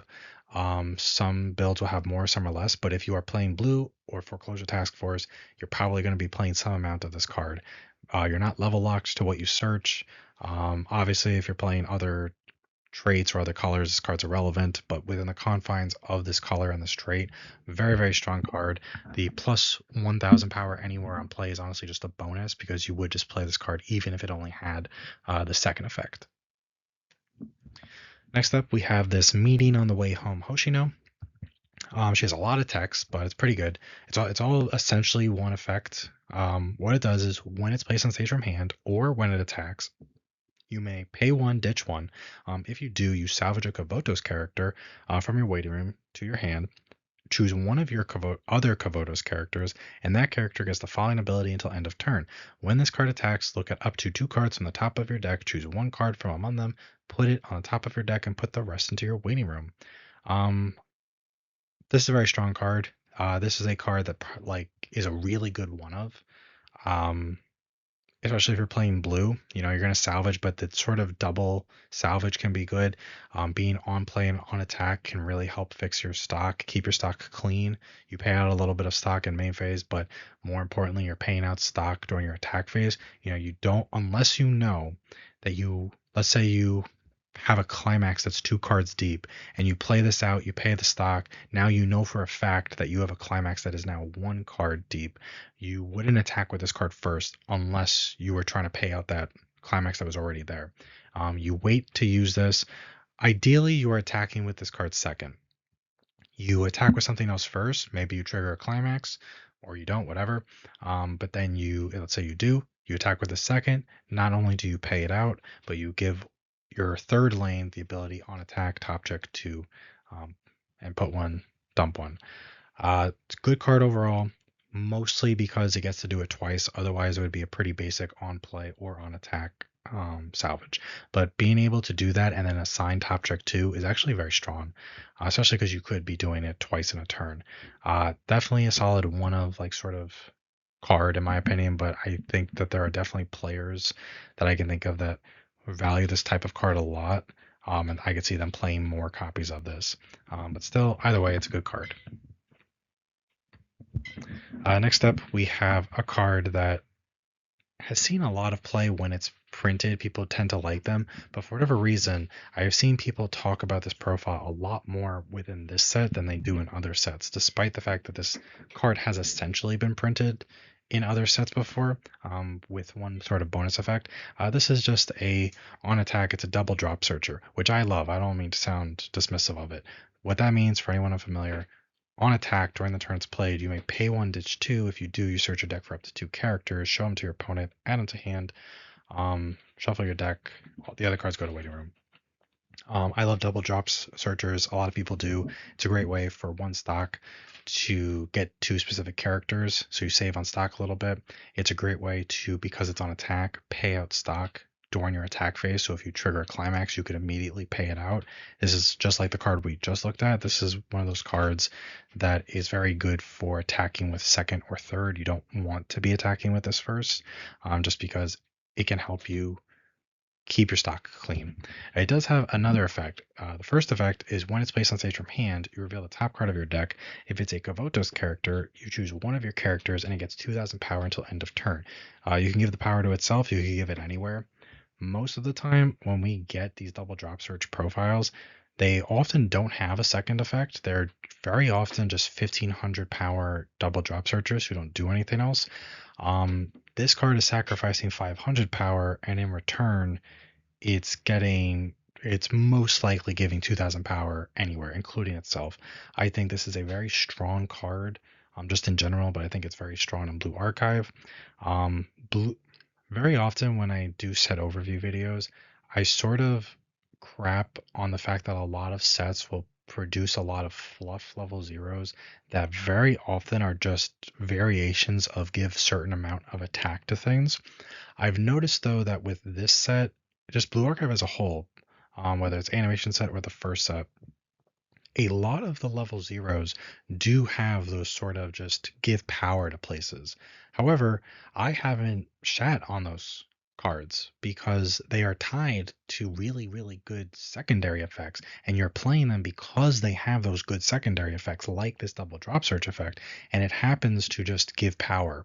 And the power that these cards are giving is not insignificant. 2000 power on a like anywhere on a double drop searcher, that's pretty strong. I do like that a lot. I definitely, I think a lot of people play double drop searchers when a set has them. The quantities are always up in the air. For me, I pretty much always play a double drop searcher if my set has it. Depending on the set, I'll play 2 to 3 copies of it. Some people might say three is high. For me, it's really dependent. I like seeing them when I am going second. I always like seeing them in that opening hand. So that's why I up it. But still, a very good card. Giving the power anywhere is very good. I like this card a lot. I do expect to see a lot of blue decks that are playing some number of copies of this card. Next up, we have this In a Meaning Nonami. When she's placed on stage from hand, if you have two or more other Kavotos characters, you may draw a card. If you do, you discard. So solid sort of draw ditch, not bad. Then it has another effect, which is when it's placed on stage from hand, you may discard a level 3 or higher character. If you do, you salvage any foreclosure task force character in your waiting room. I think this is great in the Shiroko Pants deck that we looked at earlier, because you're playing a lot of higher level cards. And this card is not like a 4 of or anything, but as like a 1 of or a 2 of maybe. When you are in a foreclosure task force heavy deck, this is a great way to just sort of exchange in the earlier game, but also in the later game, characters you don't need at that point in time for characters you do need. You're playing a lot of higher level characters to begin with, so you probably are always going to have them, but you may not need them at that point. Plus, when you pair this with the brainstorm, it feels pretty good to be able to just discard like a level 3, salvage something you need in that moment, and then you use the brainstorm at climax phase to just take the level 3 you just dumped and put it into your level so you meet experience condition. This card, I would not be surprised to see people just play it as like a one of tech option.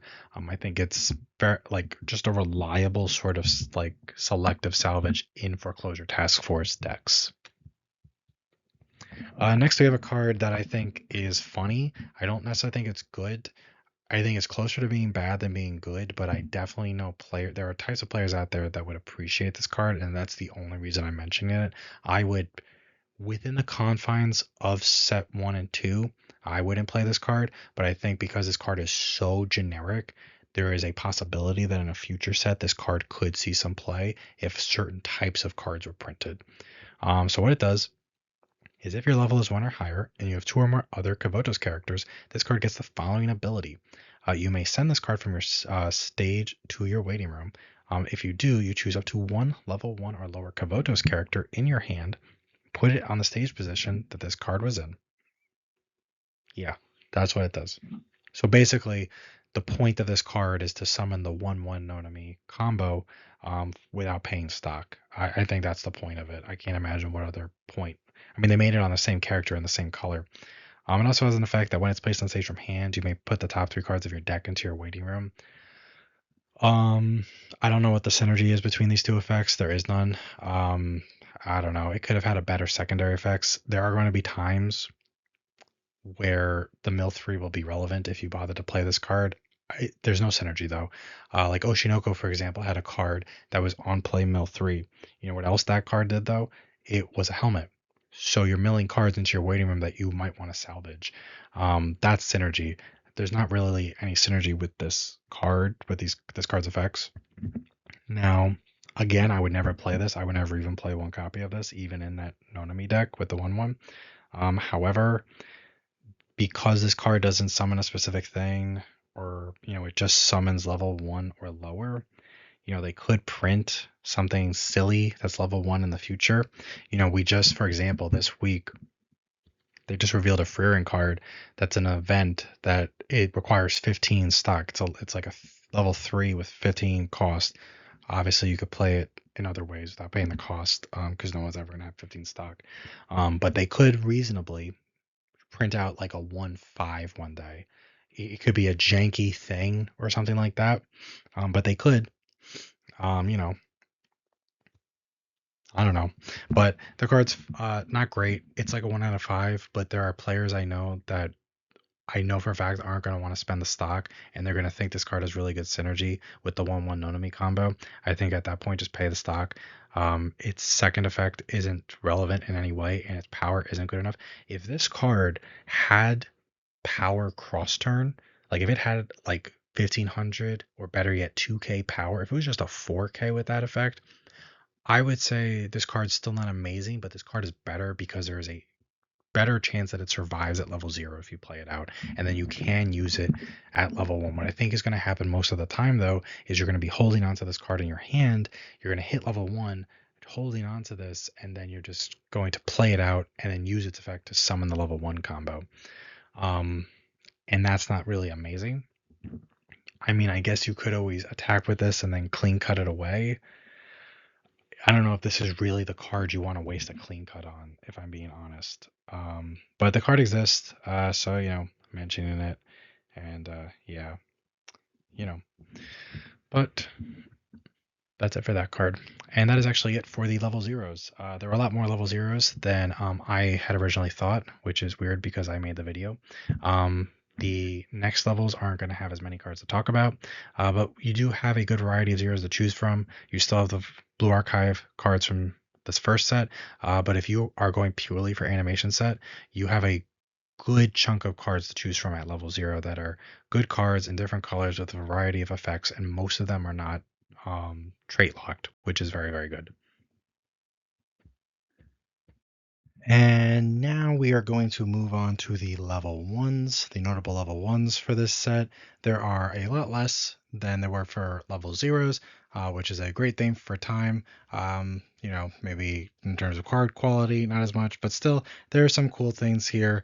Not everything is outright, wow, this is a 5 out of 5 amazing. Some things are more interesting or I'm going to talk about because they might have future potential, but there's enough to get by. The first card we're going to talk about is a card that sort of is an interesting card. It may not be good now. It could be good in the future. I don't think anyone's going to play this, but it's funny enough where there could be a use for it one day with the future set, so it's worth mentioning. It's this A Moment Before Going to Bed, Shiroko. During your turn, all of your other Kavotos characters get 1,000 power, and she's pay 1. Put herself into waiting room to rearrange the cards in your clock in any order. Now, generally, this does not matter. There isn't, unless I'm forgetting something, there's nothing in Blue Archive that has a condition where you need a specific card in clock, or to be in a specific part of your clock. The exception would be just general alarm effects. Alarm effects need to be the top card of your clock. Now, there is no alarm effect within Blue Archive that is worth using this, just to make sure that the alarm effect is on top. We have some good alarm effects, but nothing that is like worth this card. However, that could change in the future. This card is an interesting card because of that, even if it's not going to see any play whatsoever currently, unless you just really like Shiroko. I like this next card a lot, though. It's a very good card in general, but especially if you're in yellow. A Normal Girl, Hifumi. During your turn, if the total level of the cards in your level is 2 or higher, she gets 2,000 power. And during the turn that she's placed on stage from hand, when her battle opponent becomes reversed, you may pay 1 and rest one of your other standing characters. If you do, you look at up to 2 cards from the top of your deck, choose up to 2 Kavotos characters from among them, reveal them to your opponent, add them to your hand, and put the rest into your waiting room. This is a great way to have like a supplemental level 1 game. So if you don't have like a second or third copy of your level 1 combo, you can substitute it a little bit with this. I think this card, yes, this card can whiff because you need to see characters on top. It would be better if it was like salvage to, like that Himeno from Chainsaw Man. But this is still, I think, a decent card. It's swinging at a decent power line, especially if you got a climax backing it up. And it gives you a little bit of dex speed, not much, but something. And when it works, I think it works well. And yellow is a color that probably already has a good amount of support cards around it that aren't tied to climax combos, but now it just has another one. Definitely not a bad card though. I do like it. Next, we have this A Scene of Youth, Serica. If she's in the middle position of your center stage, she gets 2,500 power in the following ability. When her battle opponent becomes reverse, if there is a climax in your climax area, you may put the top card of your deck into your stock. Um, see these level one stock chargers all the time. Pretty much every set gets them. They always have different conditions. Some require climaxes, some don't. Some require reverses, some don't. Some require both. This one, some require to reveal the top level one or higher card from top of deck on attack, whatever it is. This one's interesting. It does need a reverse. It does need a climax, but it's swinging at a big number, especially with the climax backing it up. But it has to be from the middle position of your center stage. That does mean your opponent can play around it. However, all right, before I say what I'm going to say, I've said it before in this video. I want to preface it that I don't think you should ever play a card counting on your opponent not knowing what it does in order to effectively use it. However, I think when it comes to Blue Archive, the animation set, it can be assumed that the average player is not going to know what a random uncommon does. They're not going to know that their opponent's playing it. They're not going to know that they should prep ahead of time to play around it. Meaning that, yeah, your opponent can just crash in the middle.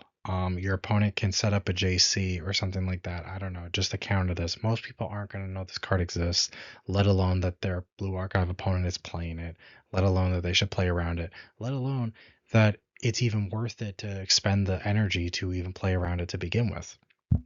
Um, it can be played around, but it's kind of a lot of work. Sometimes the game isn't always as simple as some people want to make it seem. Where it's like, oh, I'll just crash my middle lane every time. Sometimes it just doesn't work out that way. Um, you know, but I think as stock chargers go, this is not the worst one. I've played ones that require themselves to be in the middle in at least one deck before, and never really was a problem. The power line is good, 7-5 with the climax, 6-5 on its own. It should be getting a reverse in the early game. Doesn't have to, it can be any climax, not a specific type of climax. Overall, I like this card. It is not a broken card by any means, but you know, if you're playing the Scirocco level 3 pants combo, if you need 8 stocks to do like the setup that plays various characters, you would need 7 stock to do a different setup, which isn't crazy, but sometimes it can be a little tough to get to if you're on 8 pants. Um, so something like this helps get you there. You throw in a copy or two of this into your deck, you'll get a free stock throughout the course of the game, and that can make a difference. I don't think this is something that's so terrible that your opponents are really going to try crazy hard to dodge.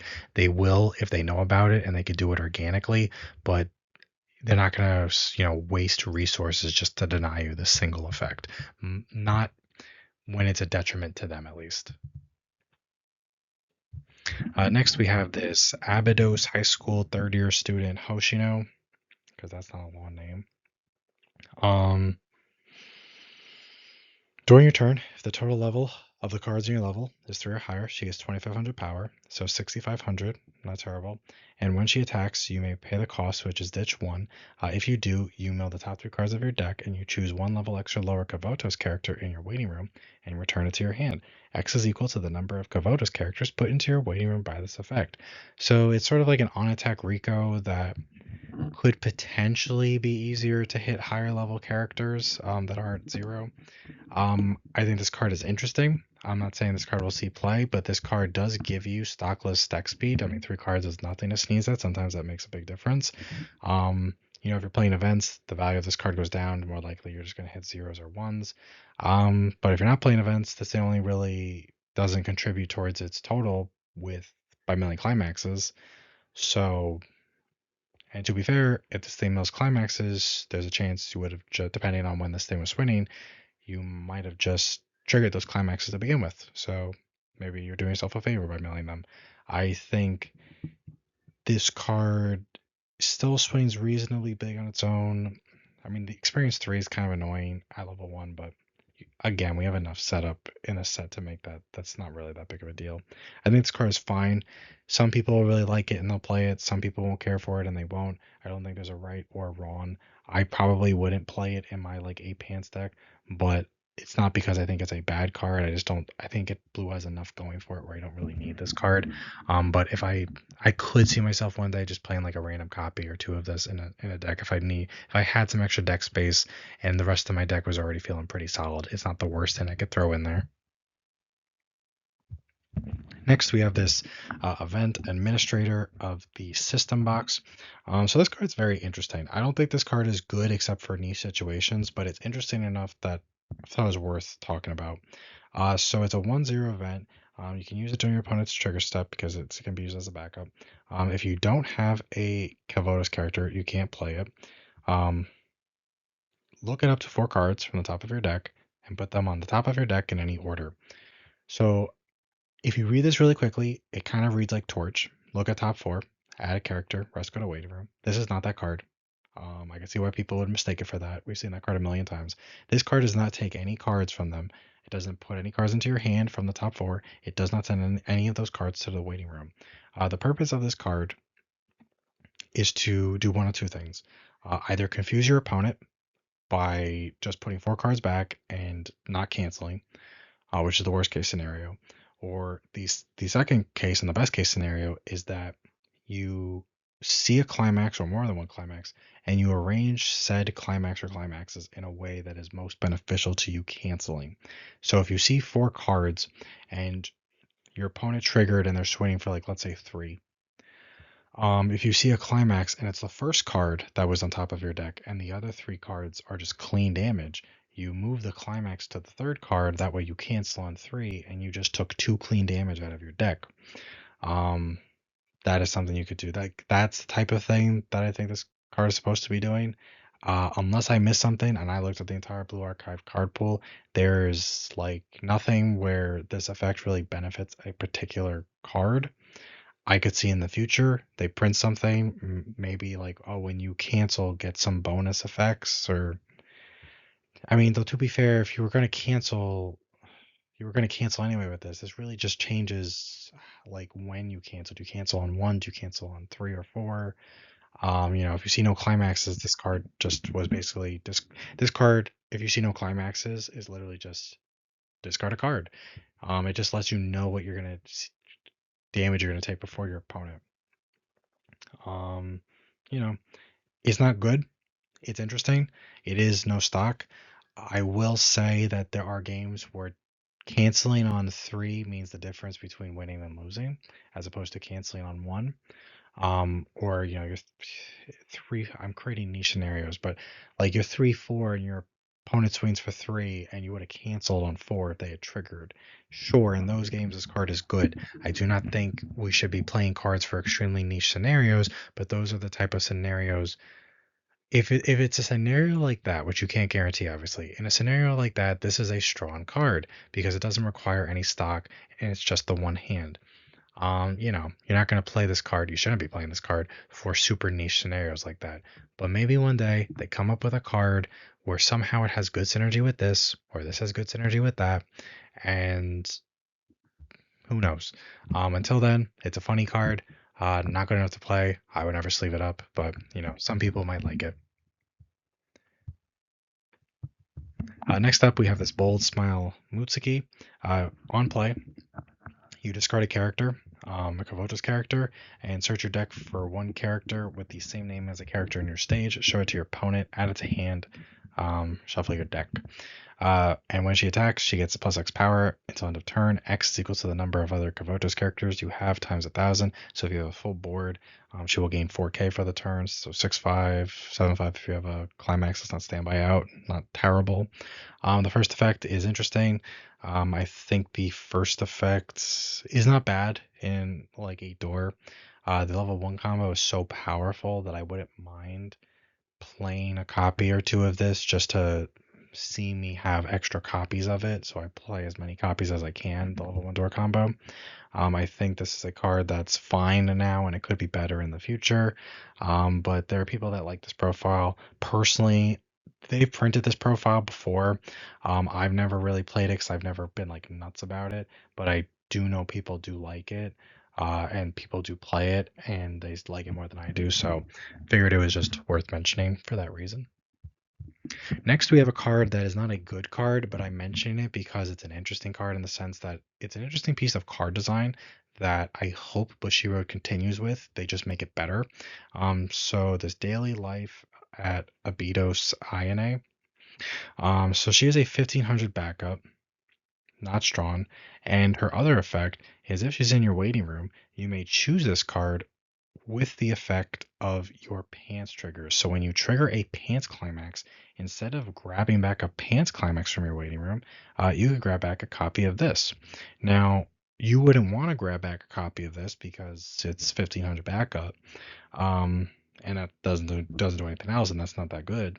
I don't care that it doesn't cost any stock to use it. It's not that good.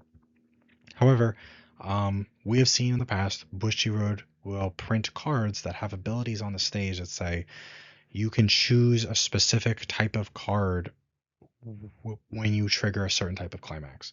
And those generally could be events or, you know, cards that don't have soul triggers, but you're playing choice, but they're important to the deck, like that sort of thing.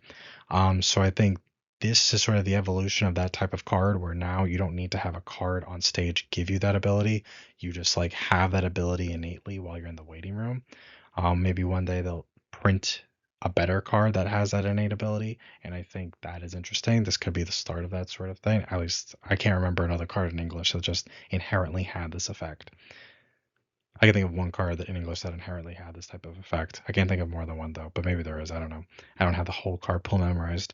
The only time this card like isn't honestly like terrible, but even then it's still not that great, is if you're playing 8 Pants Blue Archive with the 1/1 from the animation set that we discussed. You trigger Pants, you'll pay it out with the 1/1 combo. You could grab this, and now you got a 1500 backup. I mean, that way your 1/1 will be 7/5 when you use it because it's 6k base on your opponent's turn. So either you'll boost it by 15, so it'll be 7/5 and it will win the battle, or the 15 won't be enough to save it because 15 ain't like anything. And but you could use this instead to discard it for the hand encore that the 1/1 combo has. You know, um, I wish this card was better. This card was close to being better. If this card was like a 2K, a 2/5, maybe if it was a 2/5, you could argue it's too good in 8 Pants, especially with the 1/1. But at the end of the day, it's a way to. I think the biggest thing that this card would do is honestly just be. I guess at the end of the day, it's the same thing. You would use it to discard when you're playing 8 Pants. Discard it for hand encore with the 1/1 because I don't think 7/5 is going to cut it in a lot of matchups in the modern game. A lot of level 1 combos are starting to push 8,000 or more. So I think pushing it to 7/5 just isn't going to be enough. But it doesn't really matter because at the end of the day, you'll just discard this for hand encore. But the potential for them to print more cards like this in the future is there. So, who knows? But for right now, the card's bad. But it's interesting enough to mention. Anyway, moving on, we have this Gehenna Academy Haruka. This is a better card. Um, when she's placed on stage from hand, she gets plus X power until end of opponent's next turn. X is equal to the number of Problem Solver 68 characters you have times 500. Until end of opponent's next turn is interesting. It still taps her out at like 6k if you have a full board, but like it's fine. Its second effect is its better effect. When it's placed on stage from hand, you may reveal up to 3 cards from the top of your deck. If you revealed one or more cards, choose up to one Problem Solver 68 character from among them. Put it into your hand, put the rest to waiting room, choose one card in your hand, and put it into your waiting room. We don't very often see these on play sort of effects that just will grab any character. Even if it's a specific trait, if they're on play, usually they're on death. If they're on death, level might not matter. Sometimes it does, sometimes it doesn't. But if they're on play, they're typically level restricted in some way. This is not level restricted in any way. It's just Problem Solver 68, which does make it good. Its worst part is probably the color, even though Problem Solver 68 does have green stuff in the animation set, and that is good. Um, it's still dominantly a red set. So green at level 1 could be a little tough. But it's still a good card if you are playing all Problem Solver 68 or mostly Problem Solver 68. I do think this is a very good card for that archetype. And I do like it a lot.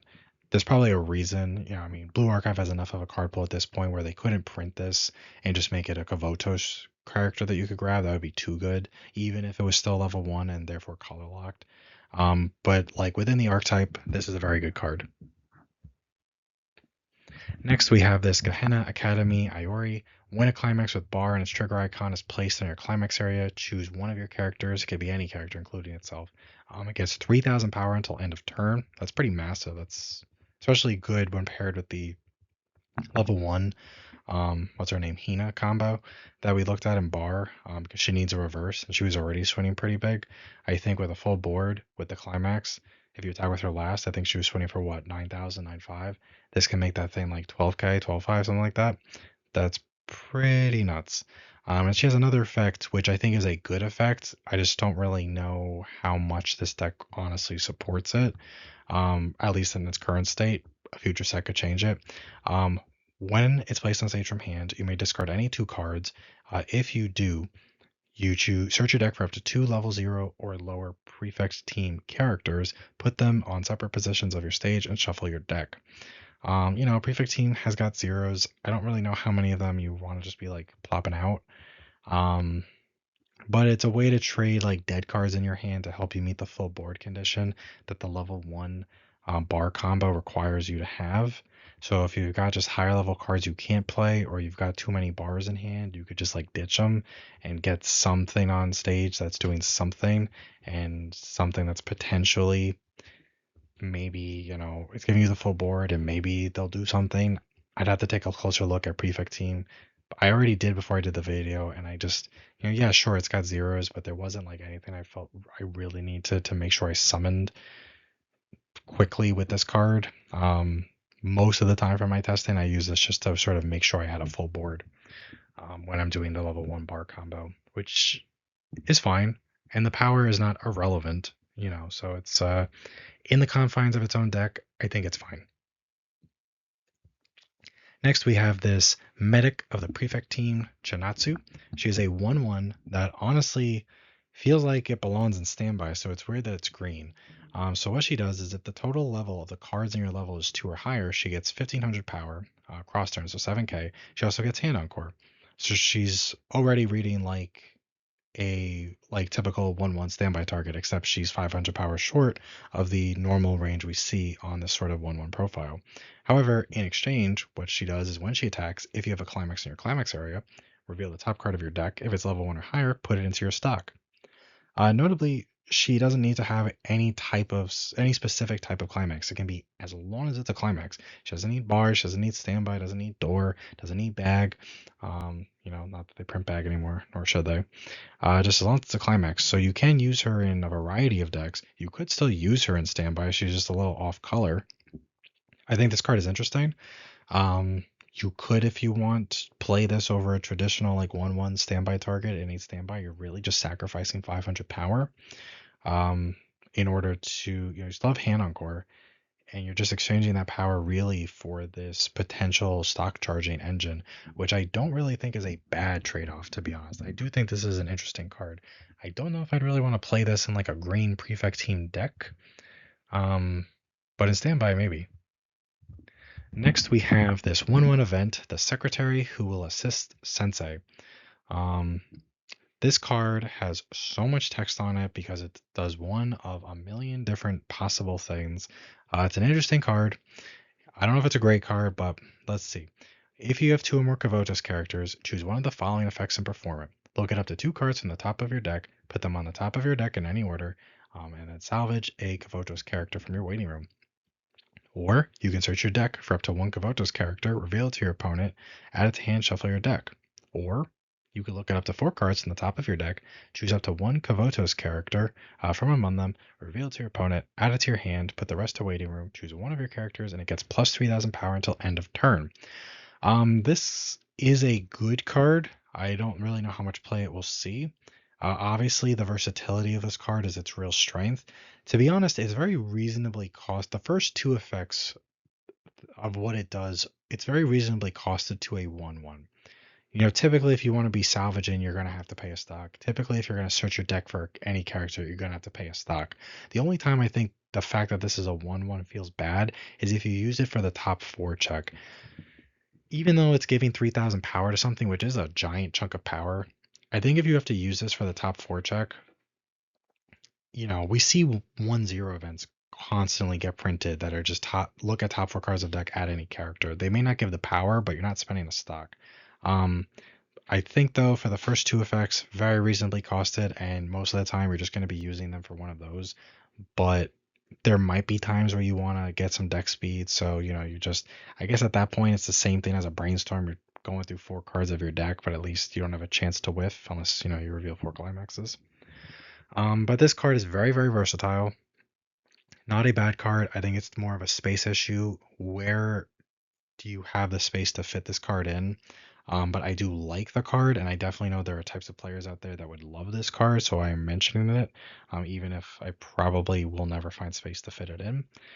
There is a different event that features the same character that I would probably rather play if I was playing a level 1 event index. But still, a decent enough card overall. I don't know who this character is, but she looks like an innocent kid. Which I don't. I know they shoot each other in this game. I hope she's not. She looks like she belongs in school, not going around shooting people. I hope she's like teacher's assistant or something like that. Anyway, moving on. We have another event that, unless she has like a twin sister, I assume is the same character. We've been waiting for you, Sensei. 1/1 yellow event that says when you use it, you search your deck for up to one climax, reveal it to your opponent, put it into your hand, and shuffle your deck. I think this is a very good card that we'll see play in certain types of decks, probably not most types of decks, but this card does work well in the popular Blue Archive set from set 1, the Hifumi card, which was, I've explained it before in this video, but if people are skipping around, it's a level 3 combo from set 1 that comes out at level 2, and um, the goal is it resource generates you, and you're trying to loop the combo over multiple turns. And the big issue with doing that combo is getting the climax repeatedly, turn after turn. This kind of just fixes that problem for you. It does have an SP, which is also really pretty, but the art's nice. The biggest issue is that there's like, unless I missed it, there's no bonder for this event, so you kind of probably have to play more copies than you might want to, just because you gotta make sure you draw it. For what the card does, it's fine. It won't see a ton of play, but there are people 100% that will value this card, and it is strong in those decks when people are willing to play around it. Definitely not a bad card though, and one I do like, even if I almost never use it. That is it for the notable level ones. Again, there are other level ones in the set. These are just the ones I felt were worth talking about. Some were just cards that are good cards, regardless of whether they see play or not. Um, some of them weren't great cards, but they have the potential to inspire future great cards and were worth mentioning. Some were cards that aren't good now, but could be good cards in the future, depending on if we get certain sets. But overall, definitely not as many notable cards as level zeros, but still a good card pool to choose from, even if you were just going pure animation set. If you combine that with set one, you do have some really good things to choose from. Up, we're going to discuss the notable level 2s for Blue Archive animation set. We have even less level 2s to talk about than level 1s, which to be honest is pretty standard. There's not a ton of amazing stuff. There's not a ton that is outright bad, just not a ton that's worth mentioning. However, the first card I think is actually like the best one, and it's just a banger of a card. I absolutely love this card, as long as you can slot in yellow. This Abydos High School INA. So she's a double bouncer. When she's placed on stage from hand, you may pay one, ditch one. If you do, you choose one of your opponent's characters on their stage and you bounce it back to hand. You can also send her to your waiting room to choose one of your opponent's characters and return it to their hand.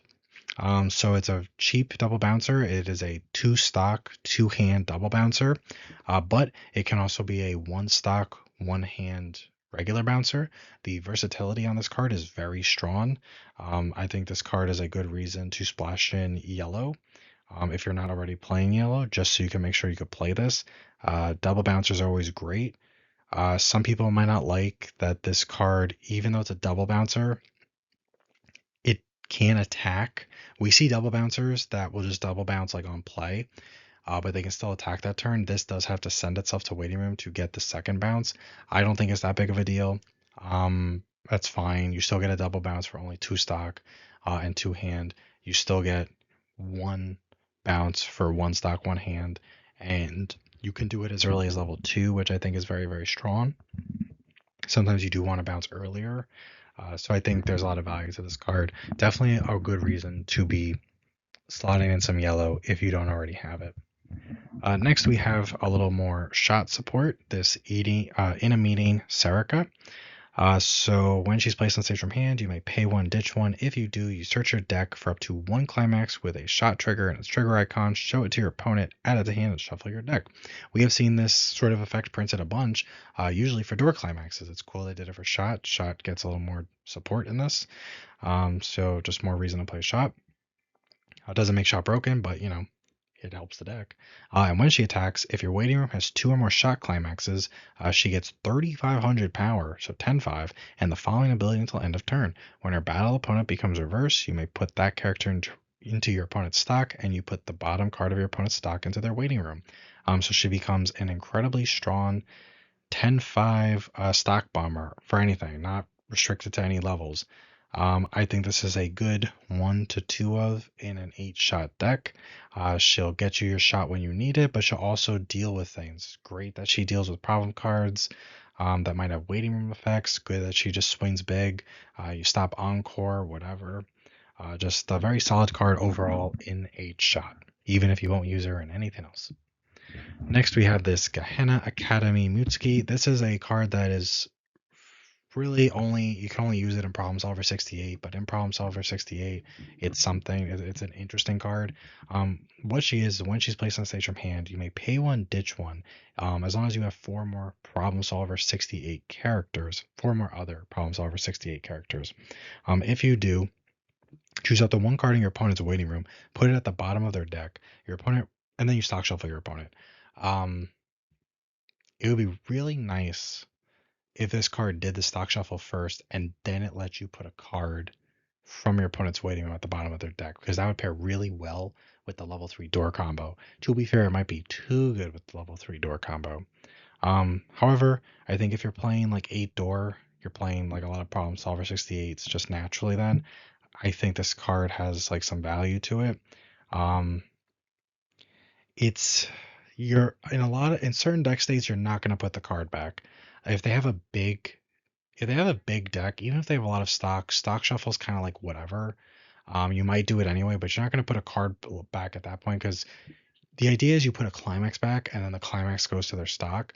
If they have a big deck, even if they have a lot of stock, you don't want to risk it. However, the whole put a card back and then stock shuffle is pretty valuable when they have like a 1 card deck, and you put back a climax and then you stock shuffle them, because yes, there is always the chance that like it doesn't go back, but as long as they have like a decent amount of stock, even like 6 or 7 stock, there's a pretty good chance that you just basically stole a climax out of their refresh deck, and that is pretty good.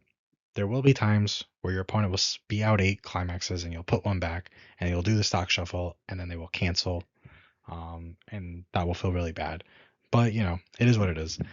Still, if you're playing Problem Solver 68, you'll be playing this just to have some sort of decompression. You don't have to put a card back, and stock shuffle is still better than nothing. So yeah. Next, we have this unknown landscape Shiriko. She's a 2/0 with a soul trigger. If you have 2 or more other Kabuto's characters, she gets 4,000 power, and she has twin drive. So on attack, pay 1 to trigger check twice. This card's fine. Its biggest benefit is that it's a 2/0 with a soul trigger that is sitting reasonably big. It's not oversized, but the soul trigger is nice. I wouldn't play this card, but I do know that there are definitely people that kind of like just stockless big beaters with soul triggers. They like pushing damage throughout the course of the game. The twin drive is not irrelevant. I think the twin drive is a nice little effect on this. Helps you keep your stock clean. Helps you if you really need 1 card deck speed. Gives you that extra 1 card deck speed. It's not a bad card. Not a card that will see a ton of play. But again, there are people I know in Weiss that just sort of appreciate this sort of effect.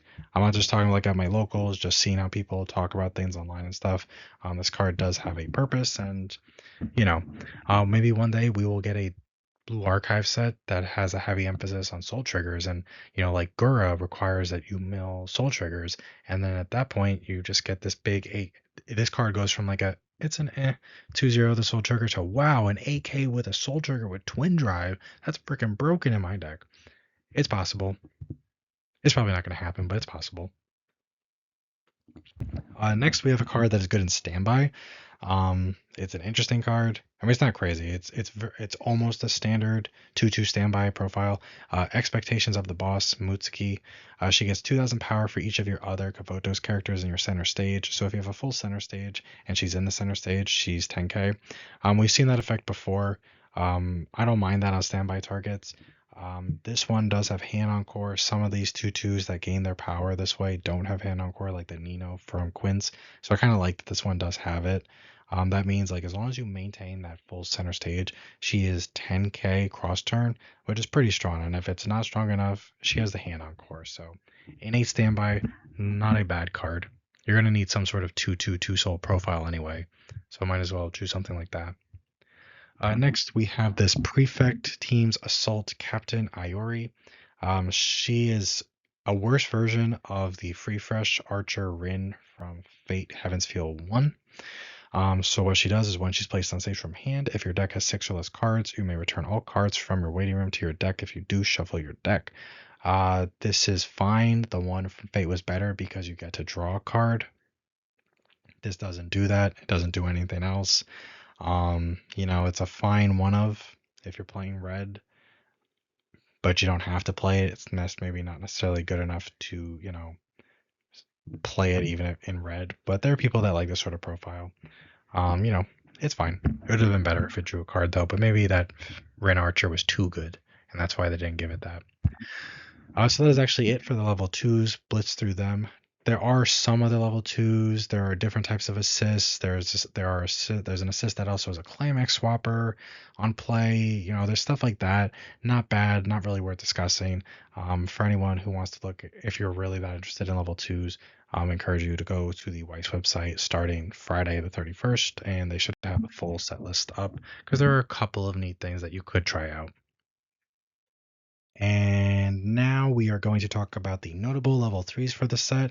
We do have some interesting things to do at level 3, some of which we've talked about a little bit when I've discussed certain other profiles. And we're going to go over one of them again, just in case anyone was skipping around the video, because it is a very important card. So we are going to start with this Gehenna Academy Aru. This card is not good in most decks. I'm going to start that out. This card, I'm pretty sure, was designed to work with the level 3 standby combo from set 1, which says when you trigger a specific standby climax and summon this card out that way, or when you play it out via that standby, whether it's by playing it or triggering the standby, you can pay the cost to stand it. I think this card was made to work with it. It's the same character. So what she does is if all of your characters are Gavotos, she gets 2,500 power and Hand Encore. A level 3 with Hand Encore already seems like it's meant to be standbyed out. When she's placed on stage from hand, you may choose a Problem Solver 68 character in your clock and put it at the bottom of your deck. And when she attacks, you look at up to 2 cards from top of deck, choose up to 2 cards from among them, put them on the top of your deck in any order, and put the rest into your waiting room. So she's really designed to sort of dig for that specific standby trigger. Not really worth playing. I'm not even sure it's worth playing in that deck, to be honest. It's not worth playing in anything else. But if you like that combo from set 1, the art is pretty, I'll give you that. If you like that character, which I think is the same character as this, then this is a card you could play. Next, we have a card that I think is a lot better. It's an off finisher, standard, but not bad. The Breaks of the Prefect Team Chinatsu. When she's placed on stage from hand, if you have 4 or more other Kavotos characters, you may put the top card of your deck into stock. So you're playing her out for effectively 1 stock. Not bad. And then she's an off finisher where when she gets a reverse, during the turn that she's placed on stage from hand, when her battle opponent becomes reverse, you may pay 1 if you do send that opponent's character to their clock. I think this is a very solid off finisher. It's very cheap. Cheap off finishers are always nice. I remember when clock kick off finishers used to be a lot more expensive than this. Sure, this requires a reverse, but it's in red. We've already seen red has some good stuff for pumping the power a little bit. You should be able to find a lane that this is able to work in, to be honest. For the cost and the fact that it's coming out for 1 stock with a full board and you're getting a clock kick with only by paying 1 stock, which means you could attack with like 0 stock and this thing will work because it'll generate its own stock that it needs. I think it's pretty strong. You know, just a good solid off finisher. Next, we have another off finisher that is way more expensive, but it has the potential to do a lot. But it is really expensive. It's this Prefect Team President Hina. When she's placed on stage from hand, put up to one card from the top of your clock into waiting room, and this card gets 1500 power until end of turn. And when she attacks, if you have two or more other Prefect Team characters, you may pay the cost. If you do, deal 1 damage to your opponent and deal 4 damage to your opponent. Now that cost is to pay for Ditch 3. Ditch 3 would almost be reasonable on an off finisher that does what this card does. I think the pay 4 is a lot though. It's too much to be honest. However, this is supposed to be used obviously with prefect teams because you need prefect team characters to really, to actually use it. It's meant to be used in the green deck with the level 3 bar that's also a prefect team as an off finisher in that deck. And that deck needs off finishers to do more because its level 3 combo only works in the back row and it's only a burn 1, Mocha 1. I think this card is just expensive. I think pay 2, ditch 3 would have been more reasonable. If you want to meet in the middle and just say pay 3, ditch 3, fine. It's just pay 4 is a lot, especially when you're already paying like 4 stock to summon out your level 3 combo. So, it's fine. If you have I think this card is worth playing in that deck. It's just not something that you're going to reasonably be able to get to every game. And there are honestly better off finishers that are far less expensive than this. But this card is sort of like a go big, go home kind of card. Maybe you snipe a climax with the burn 1 and then stick a 4. At that point, you're going to love the fact that you paid 4 ditch 3 to use this. Maybe like a 1 of in that sort of deck or something. Next, we have this Problem Solver 68's self-proclaimed boss Aru. If you have Worried About the Boss Kayako and Envious Gaze Haruka, this gets -1 level in your hand. Those are the cards we looked at earlier. That's the 1/1 Kayako that is a level assist, and it also, when you play a door, gives a character on reverse, send that character to the bottom of your opponent's deck. So it helps set up for the level 3. And the other one is the Brainstorm that says when you trigger a door, you can discard a copy of the Brainstorm to give something 5k power cross turn. So those are good cards that you want to be having out anyway when you're playing 8 door. So this, as long as you have those on your stage, this gets -1 level. If all of your characters are Kavotos, she gets 2k. That is cross turn, so 10-5 cross turns, pretty nice. Especially in order to meet her condition, you'll have the assist, and the assist, as long as this is in front of it, will make it even bigger. And when she's placed on stage from hand, you choose one of the following effects and perform it. You either draw up to 2 cards and ditch 1, or you heal 1. I think if you are playing that 8-door deck, this is a very, very solid early play. I think if you're playing that 8-door deck, you are already, or I mean, I guess you could play 4-door. If you're playing that door top end, you're going to be playing the Brainstorm probably. You're going to be playing the 1/1 Kyoko, because it just has so much synergy with that card that this early play condition is going to seem like it's not really a condition at all. And I like that it keeps the power cross turn. I also like that it's versatile with either the heal or the draw. Sometimes you don't care about the heal, you just need cards in hand. Sometimes you just need some digs. Sometimes you just need some selectives. You just need to change up what's in your hand a little bit. The only downside of this card, honestly, is that you can't really use it in any deck that's not like its own deck, I guess.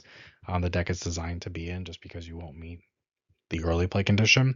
And the power could be a problem if, yes, your level 3 combo does need reverse characters or no character across from it, but you also want to be using the 1/1 to send them to the bottom of your deck. This thing is so big that your opponent might just crash into it, and now you can't do that. Who knows? It's fine. Still, I like this early play a lot. I think in that deck, it's a very, very solid choice and just a good pick. Next, we have a very interesting event, this Page of Youth event. It's a 3/0 event that says you pick one character in your hand and you put it on any position of your stage. You cannot play another copy of this card for the rest of the turn. We have seen lately Bushiroads give us some cards that let us cheat out events that let us cheat out level 3 characters ideally for one less stock. That's been coming pretty common. From what I remember, I haven't seen something recently that just doesn't have a cost like I guess Uma. I think Uma was a 3-0 event, but that one isn't guaranteed to summon the character you want. Anyway, the fact that you just get to pick whatever character in your hand you want and summon it. Yes, you can't use multiple copies of this card in a turn, but I think this card is a strong card. I think there are combos that are going to be stock costed and hand costed, like the full Shiroko setup, that you maybe can't afford this card because then you're too low on hand, even though it helps with stock.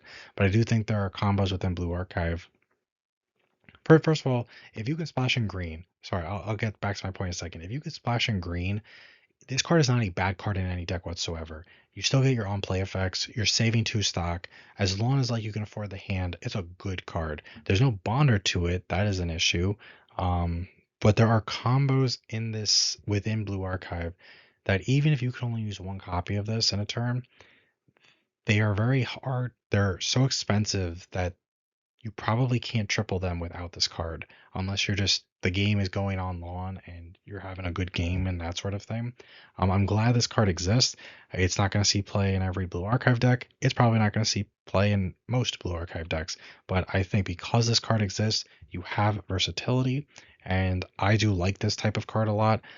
I wouldn't play it in every deck, but there are a couple of Blue Archive decks that as soon as I read this, I'm like, that deck needs it. I need to throw it in there in order to make it easier to do double or triple copies of that combo. And I wouldn't be able to do it without it because I've tried. So I do like that this card exists. It's interesting that it's a hard once per turn. That's something you see like in Yu-Gi-Oh a lot. For anyone familiar with Yu-Gi-Oh, we don't really see that in Weiss. We see in Weiss plenty of cards that say like like once per turn you can use this card's effect, but the way that they're worded, they're not referring to any card with that name. They're just referring to that specific copy of that card that you are using at that exact moment. So if you have additional copies of the card, you can use them. This just turns off any other copy of the card, which I hope Weiss does not start moving to. I understand that this card is strong, so like they probably felt they had to do that. But it would stink if Weiss did start to do that more. I don't think they will though. But still, this is a pretty solid card. Next, we have this place I should return to Hoshino. She is a early play healer that, like the Aru we looked at a couple of things ago, she has a board condition. So she gets -1 level if you have the shot brainstorm that we looked at on your stage, and if you have that 1/1 that gives shots an extra damage. So if you have those 2 characters on your stage, she gets -1 level. Fortunately, if you are playing 8 shot, you're going to have those 2 characters on your stage because they are so good in the 8 shot deck. There's no reason to not be playing those cards. So it's a pretty easy condition to meet in those decks. And this card does some good stuff. So it's a on play healer, fine, good early play thing to do. But if you have 2 or more other Kavotos characters, she gets 1500 power cross turn and the following ability. When her battle opponent becomes reversed, you choose 1 Kavotos character in your waiting room, return it to your hand, choose 1 card in your hand, and put it into your waiting room. Um, Being able to have this sort of selective salvage is absolutely phenomenal. It's 10-5 cross turn at minimum, as long as you meet that 2 or more condition, which should be very easy to do because you'll need those 2 characters on your stage in order to early play it. The fact that it has that power cross turn and it's level 3 means your opponent's probably going to crash into it a lot of the time. So you kind of just get like a double salvage out of it. It's just very, very strong.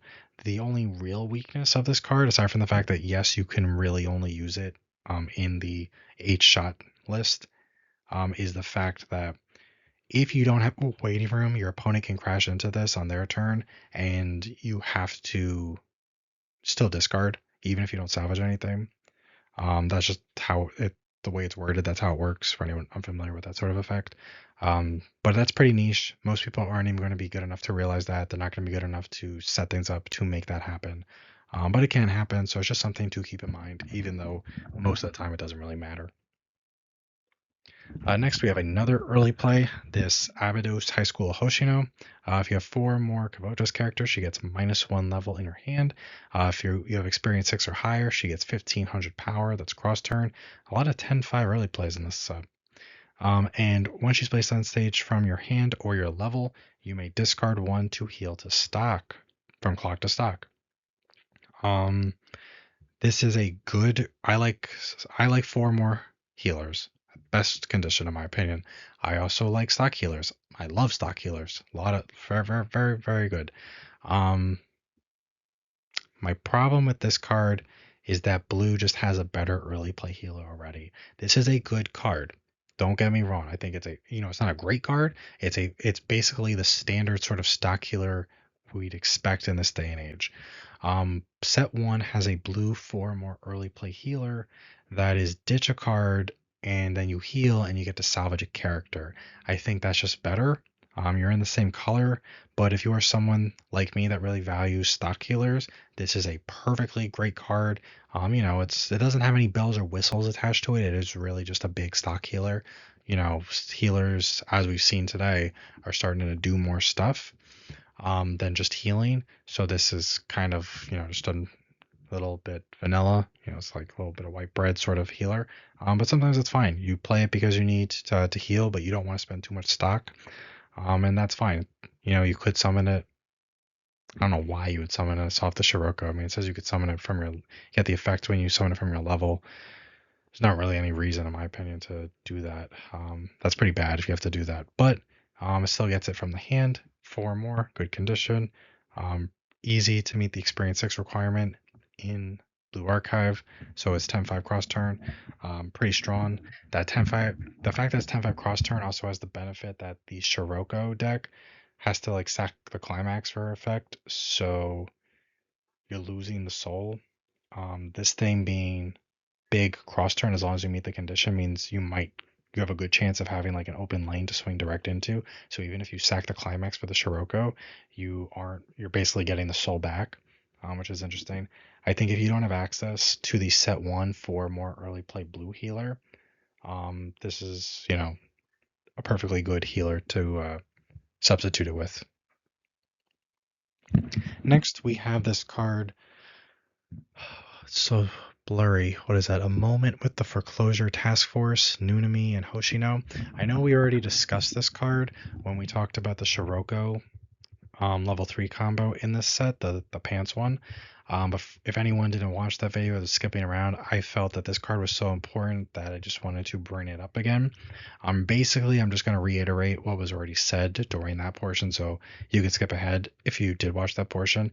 But if you did not watch that portion, what this card does is it says during her battle, you can't receive auto damage by the effects of your opponent's characters. Very strong start.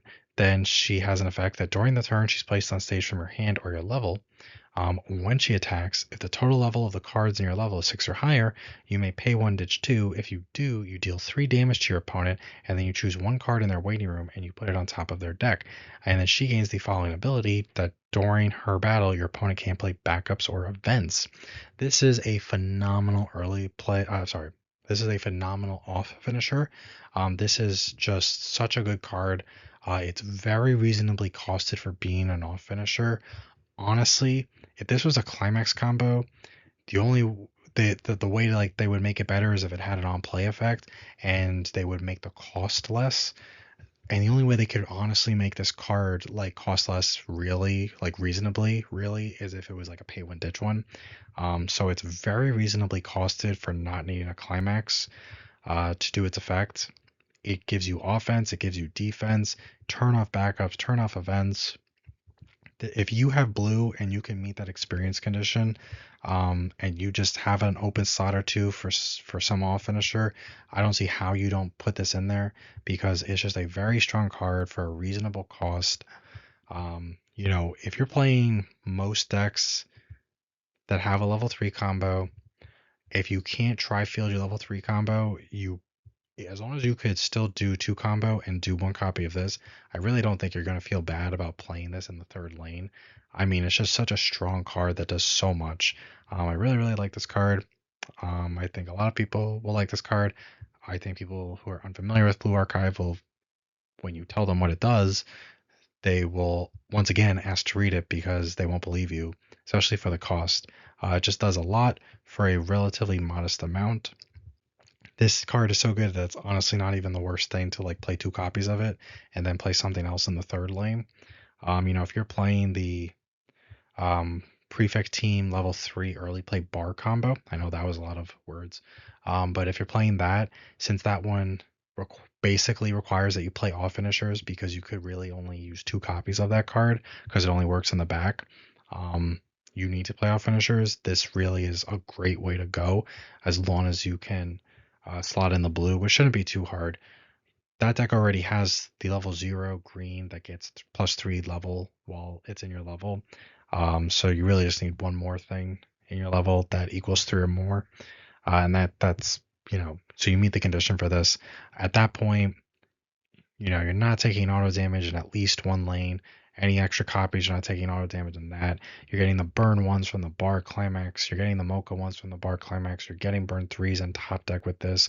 No events, no backups, so you turn off Nike's whole shtick. This card just does a lot for a little, and it's super splashable. If they had wanted to make this card specific to the Scirocco deck, they would have made it like the burn one 5 times card that says it only gets the ability when it's placed on stage from your level. But this one says from your hand or your level, so it works with the Scirocco, but it also just works in anything that can meet that experience and the color requirement.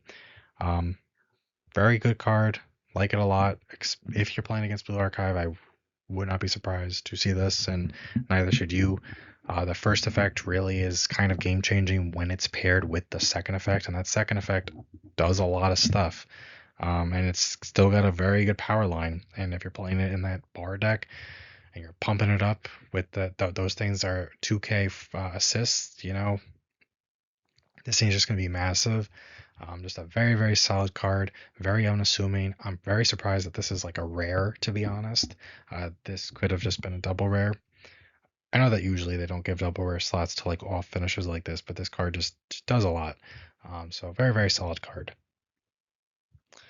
That will be it for the notable level 3s. Next up, we will talk about how collectible this set is.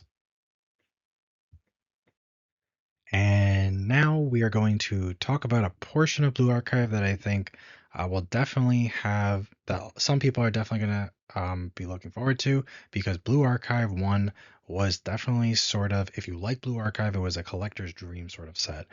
Set 1 had 51 SPs in it, according to my notes, which I prepare ahead of time because I'm very committed to being the best Weiss tuber around, obviously. Forgot what I was going to say. Should have made a note for what I was going to say after that.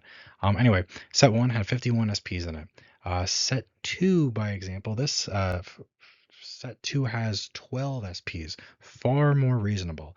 Now, some people might not like that because, set 1 obviously just had more girls represented. However, I think it's much better. 12 is a lot more manageable. Here are some of the SPs. There are 12. Here are 4 of them. They all look beautiful. They all look great. The other 8 also look great. They picked very good cards. If you are someone who's a player and a collector, you like to play and you like to max out your stuff, but you like the characters and you like the signatures and stuff like that. They picked good cards for what got turned into an SP. Most of the choices were pretty good. I'm satisfied with them. I'm someone who maxes their decks, and I like my cards to look pretty. So I'm excited to pick some of these up. And they might have picked too many good cards to be SPs. You got to make some of them crap so that some of them are cheaper. But definitely nice that there's only 12 SPs compared to 51. This set also has a special. The pause was because I'm trying to think about how to discuss the next portion because I don't want to sound like mean. I know that it's not right for like a regular balding 32-year-old guy to take a shot at the big multinational corporation. It's not nice. It's a low blow. There is a new rarity in the English version of Blue Archive animation set. It's like an English exclusive rarity. And they have 3 cards and they look like this. I don't think they look good. I think they look bad. I think the one on the left and the one in the middle have SP variants that the SP art looks better. The SP art also has SR art that is identical to the SP art that is different from this English exclusive art. And I think those SR arts just look better. These just don't look good. They could have put signatures on them. If they weren't going to put signatures on them, they could have made the art better. I could be in the minority. I think Blue Archive is a stunning Blue Archive animation set is a stunning set. There's a lot of good looking stuff within this set. So even though I'm not familiar with the mobile game and I haven't watched the anime, I don't need to have done those things to appreciate how good the art in the set is. A lot of stuff. I was largely attracted to the set because the cards are pretty. I know, right? I play an anime card game and I like sets that just have the pretty girls in them. It's a beautiful set, just like set one was. Set one was a gorgeous set, lots of really, really pretty stuff in it. Um, and the animation set's no different, but the English exclusives could have been better. They picked good cards, don't get me wrong. The cards that they did pick were good. They just could have picked better arts for the cards, better alt arts for the cards, especially if they weren't going to put like signatures. You know, Sometimes Bushiroad tries to do things that makes it seem like they care about the non-Japanese areas of Weiss. Most of the time, their follow-through makes it seem like it really was just an empty gesture. And maybe I'm in the minority, and there's a lot of people who think these are just super stunningly gorgeous. I think the weird color, the whole yellowish thing, I assume they're like near a sunset or some crap. I don't know, but it just doesn't look that great. The character models are kind of weird for the backgrounds. Um, I'm looking at the other arts for them, and they just look better. So far, because they're English exclusive, we don't actually know the pull rates for these. If it's like the Dandadan rare from Dandadan, which was like English exclusive on release, at least in the booster, I think if I remember right, it was one per case. So it could be one per case. Who knows? We'll see as people open their stuff up this weekend. But it is out there for anyone that sort of just likes to collect stuff. They exist. So there are also 3 SECs for the set, 3 secret rares. I think they look gorgeous. I don't even really like the Prefect Team Hina like effect that much. I discussed it earlier in the video, but the art is awesome. It looks really good. The Shiroko, the Aru, they look beautiful. Their signatures, the color scheme on all the signatures just looks absolutely stunning. It's got like kind of a rainbow thing, but not quite a whole rainbow thing going on. Just really, really nice. Like it a lot. Um, Thank God they are not secret pluses. That would have been god awful brutal. Regular secrets, perfectly good. I like that they picked the Shiroko, this card for the secret. Same with the Aru. I really like the Aru combo, and the Shiroko combo's really grown on me. Um, the Hina, I could see why they picked that, to be honest. From my minimal amount of research into Blue Archive, even though they picked like, 2 reds and 1 blue, I feel like there wasn't a better green card that they could have picked, but this card is still used just because of its trait in the green deck. So, it's good that sort of like every type of deck is represented with what they chose for the secrets. And they do just look really nice. Thankfully, if you do not want to pay for or can't find these secrets, the SR variants of these cards have the same artwork. They're just missing the signatures. So you still get to appreciate the really nice art. This is a set that is also one of those sets where like everything gets a foil version that is not an SP or a secret. So everything's got like an SR version to it, which yes, that creates like 90 SRs or whatever. But I love when they do that, even if it makes some of them overly expensive because of the sheer amount of SRs. It does mean that you can get nice shiny versions of cards without having to pay for SPs or secrets, or English exclusives or whatever. And I do like that. I think that is something that they should keep up with. This is one of the last sets we're going to have in English. I think we only have one more, ReZero, before they shift to the new sort of foil system where you have SR stars and SR2 stars and SR3 stars. So we'll see how things change in the future. But for right now, this is a set that a lot of collectors come into. So the fact that, yes, big collectors are going to go for the signed cards, absolutely, whether they're SPs or secrets, 100%. But there are people that love Blue Archive that maybe they can't buy too many SPs or any secrets, but they still just they like the art and they just want shiny versions of their favorite characters. They can find far more reasonably priced shiny versions of their favorite characters because everything has an SR version, and the SR versions still have very good art, if not identical art, which a lot of them do have just identical art. They have very similar art or still very good art. So I do think that's a very good thing. I like when Bushiroad does that. Whether whatever their internal reasons are, I'm going to assume that they just want to be nice guys, and do that. Sometimes they'll make like the SR art worse than the SP art. I could understand from a business standpoint why they would do that, even if I don't love it. But I like that most of the art, if not all of the art, is the same, at least on the cards that are really nice. Like the Shiroko, like the Hina, like the Aru. Plus, you got triple rares, which will be your climaxes and stuff like that. This set is smaller than the first set, so hopefully we don't have availability issues like the first set suffered from. Even though this first set was opened a decent amount, it still could have been opened up more, but there was demand, which meant that there was just supply issues, especially around some of the better cards. Playsets seem to be moving for this animation set, similar whether people have flashbacks of how hard playsets were to get for the first set after release, when people really started wanting to buy into it. They're moving, which is always a good thing. But I do think that we won't have the same issues with the base rarity stuff that we've had with some of the base rarity stuff from set one, even though playsets are moving at a pretty healthy amount and at a healthy pace from my observations. Of course, there's always going to be double rares that are more expensive than other double rares, but I think like we shouldn't have an issue that we've had where with like the clean cut or the Ricky from set one where they're just overpriced, and that's if you can find them, and they're often sold out.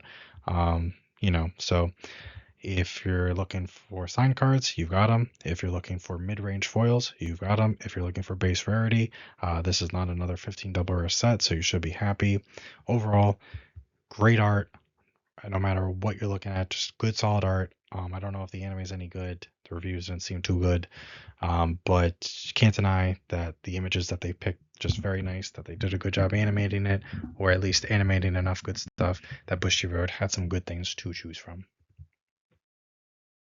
Next up, we are going to discuss the competitiveness of Blue Archive. Blue Archive with set 1, as stated in the intro, was a set that it did okay sometimes. It was never an explosive, overpowering set. It wasn't a set that controlled your opponent by stopping them from doing things. It was a set that was able to push Soul consistently. It was able to push multiple lanes with 3 Soul consistently over the course of at least a couple turns.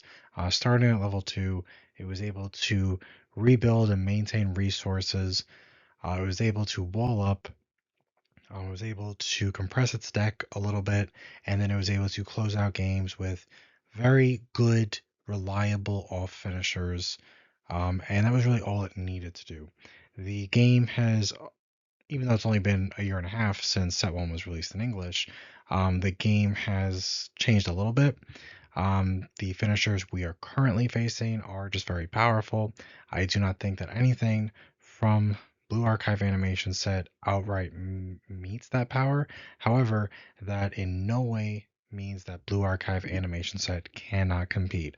I definitely think you can build multiple variations of different Blue Archive decks that they won't be competitive in the sense that when your opponent sits across from you at a regional and they see that you're playing it, they're going to start sweating and thinking, oh my God, it's Blue Archive. Oh my God. That's not what I mean. The same way maybe they will if they sit across from Plain Dream or Oshinoko. or something like that. Or the way people sat across Bunny Girl when Mai was unrestricted. Blue Archive currently is not like that. And we need some crazy stuff to be at that, but not every deck needs to be like that. Instead, I 100% firmly believe that you can take Blue Archive to any regional, whether it's teams or singles, and as long as you know the deck that you build and you are good at deck building and you know your matchups, you will have a very competent deck that has great utility, has early plays, has combos that plus you in good ways, and has finishers that can not only deal the standard amount of damage, which for a lot of Weiss Schwarz's more modern history is 6 instances of damage between 3 swings and 3 burns, but can exceed that and can do so at attainable costs. And in ways that help close out games. Maybe not from low two, but potentially from mid two if things go a certain way, and definitely from high two, and most definitely from 3-0 and above. Which is really all you kind of need from a deck at this point. I think from the animation set, there were 4 finishers that we looked at, if I remember right. This has been a long video. I think these 3 are the ones that honestly are very similar in power, depending on how you build your deck and depending on your play style. I personally, originally when I went into this video, I thought maybe not in this video, but when I started making the plans to make this video a little over a month ago, I thought the Scirocco was far and away just the worst. Did not think that this Scirocco pants combo was good at all. From my testing, from many, many, many games of testing, I can confirm that if you build the Scirocco a certain way, and if you're a competent player and you know what you're setting out to do with the combo, whether it's to try to survive as long as possible or to go in for the kill, I think you can absolutely just destroy your opponent with the Scirocco, whether it's when a start of attack phase, whether it's one Scirocco. You're never gonna have, you hopefully shouldn't have more than one Scirocco. At that point, that means you just healed a bunch, which isn't amazing, but start of attack phase, if you have one Scirocco and 2 types of off finishers, as long as they're the one of 2 off finishers that we really discussed, I think you have very, very good killing power and some decent defensive power, depending on which off finishers you're going for. And it's definitely an underrated combo if you do wind up with a board of just tri-fielding Scirocco and you just sort of loop it. Maybe you'll live because you healed 6 times, but you're probably not killing your opponent with that, unfortunately. But I think there is something to it. I think people have largely dismissed it, but I think that would be a mistake. People will be very surprised when you tell them that your off finishers can't take auto damage, but they're also going to burn you for 3 in top deck queue, or that one of your off finishers is just burn 1 5 times, and your opponent, ate a swing that maybe they shouldn't have taken, and now they're like 3-4, and they start sweating a little bit. Maybe they're a little close to a refresh, closer than they'd like to be, and now you're telling them take 1 5 times. It has potential 100%, and I think blue is a very good color for Blue Archive, especially with the animation set. I think that there is a lot of support for the foreclosure task force, direct support for it. That I think just it all comes together to make a deck that is incredibly competent, that can heal a lot at worst, but at best it can really push certain types of damage in a way that can close out games and can definitely put some pressure on your opponent. At best you're getting like 9 instances of damage if you do the Scirocco a certain way. That's a lot of instances of damage. It's not the highest stock cost, even though it's not the lowest. It is pretty hand intensive to do it, but you can do it, and I think the deck supports it very well. And I think if it wasn't Blue Archive, but it was something else that was telling you it could do all those things, I think people would be a little more impressed. I think people are just dismissing it maybe a little bit and they're not looking into everything you can do with it. Again, I am not saying that the Scirocco is going to be the be all end all combo of the upcoming meta, just that it is something that can absolutely take you by surprise. If you are going against it and you're going up against a player who knew what they were doing, which means that if you are a fan of Blue Archive, maybe it's worth checking out. I think that honestly, the Iori might be the weakest combo, not because it's bad, um, but because you kind of get very locked in to deck build in a certain way, and even if you still have good options, just being forced to play so many like of a certain subtrade of card that probably just has the weakest support out of the three subtraits that are pictured here. It kind of just, I'm not saying the deck is bad, but I don't mean that at all. It's just that its specific subtrade of cards are just objectively worse than the problem solvers or the foreclosure task force. Can build an absolutely competent deck that is built around the whole Iori thing, and that's very, very good. Just that in the beginning, you are a little susceptible to being anti-changed, even though it's in the back row. Your opponent can target it. It's something you have to think about. But if you're able to loop the combo, and if you're playing um, good off finishers, and you're able to see them, and you have the resources to play them out, you have a very solid setup with the Iori. I think it takes a little bit more work than with the Aru and the Scirocco. It's just easy with the Aru because you really just need like 3 copies of the Aru, the 1/1 and a climax. And honestly, the 1/1 is not the most essential card. It's just a very good card. But that's very easy setup. And the Scirocco, most of what you need is going to be in your level anyway. So it kind of like doesn't, it's just easier to get to when you have easy ways to set up your level. I think the Iori has the least amount of tools available, but requires the most amount of setup. I'm not saying it's a crazy amount of setup, but it is setup because your level does need to be set up a certain way. But also you need ideally 2 copies of the Iori at level 2. You need the bar. You still need attackers that turn. And then the following turn, you need the bar again. Plus you need some off finishers. Plus you need the resources to do the off finishers. I think because of that, it's unlikely you'll have the resources to do the pay 4 to do the burn 1 burn 4 off finisher. At that point, start looking maybe towards the pay 1 on reverse clock kick or the pay 1 ditch 2 burn 3 top deck and no auto damage during its battle. I think that is pretty good. You still have access to, if you're willing to start mixing colors a little bit, and you still have access to the Icy Tail 4 off finisher from set 1. Um, the Iori finisher itself, the bar finisher, even though like prefect team is a big thing that works around it and a lot of the prefect team stuff works with other prefect teams, the Iori herself only requires Kavoto's characters, so you absolutely can like use the Icy Tail finisher if you're willing to splash in yellow from set 1. That was a very powerful off finisher. Dealing one multiple times is really awesome. Just a good solid card. Bottom line is you still have access to a good sized card pool, and if everything works out, you start burning ones and then you snipe climaxes with the mochas. Things go your way. You're building stock and you're just doing the thing. The Iori can definitely steal games. I am going to build it, but it's going to be more of a fun deck for me. I wouldn't, it's just not my cup of tea, but I still think that it has the tools at its disposal to just be doing the damage that it needs to do in order to win. It's just, can it do it over the course of a long tournament? Maybe, maybe not. I know I'm sort of going out of order with the pictured cards here. But, one tangent leads to another. But still, has good stuff behind it, and it's great. The Aru, moving on to Aru, she is my personal favorite finisher for the set. I do acknowledge that at worst, if you triple her, she can just be burn 1 3 times. That can be rough. If she just, maybe you don't have access to the 1/1, maybe your opponent doesn't leave you level 1 and higher.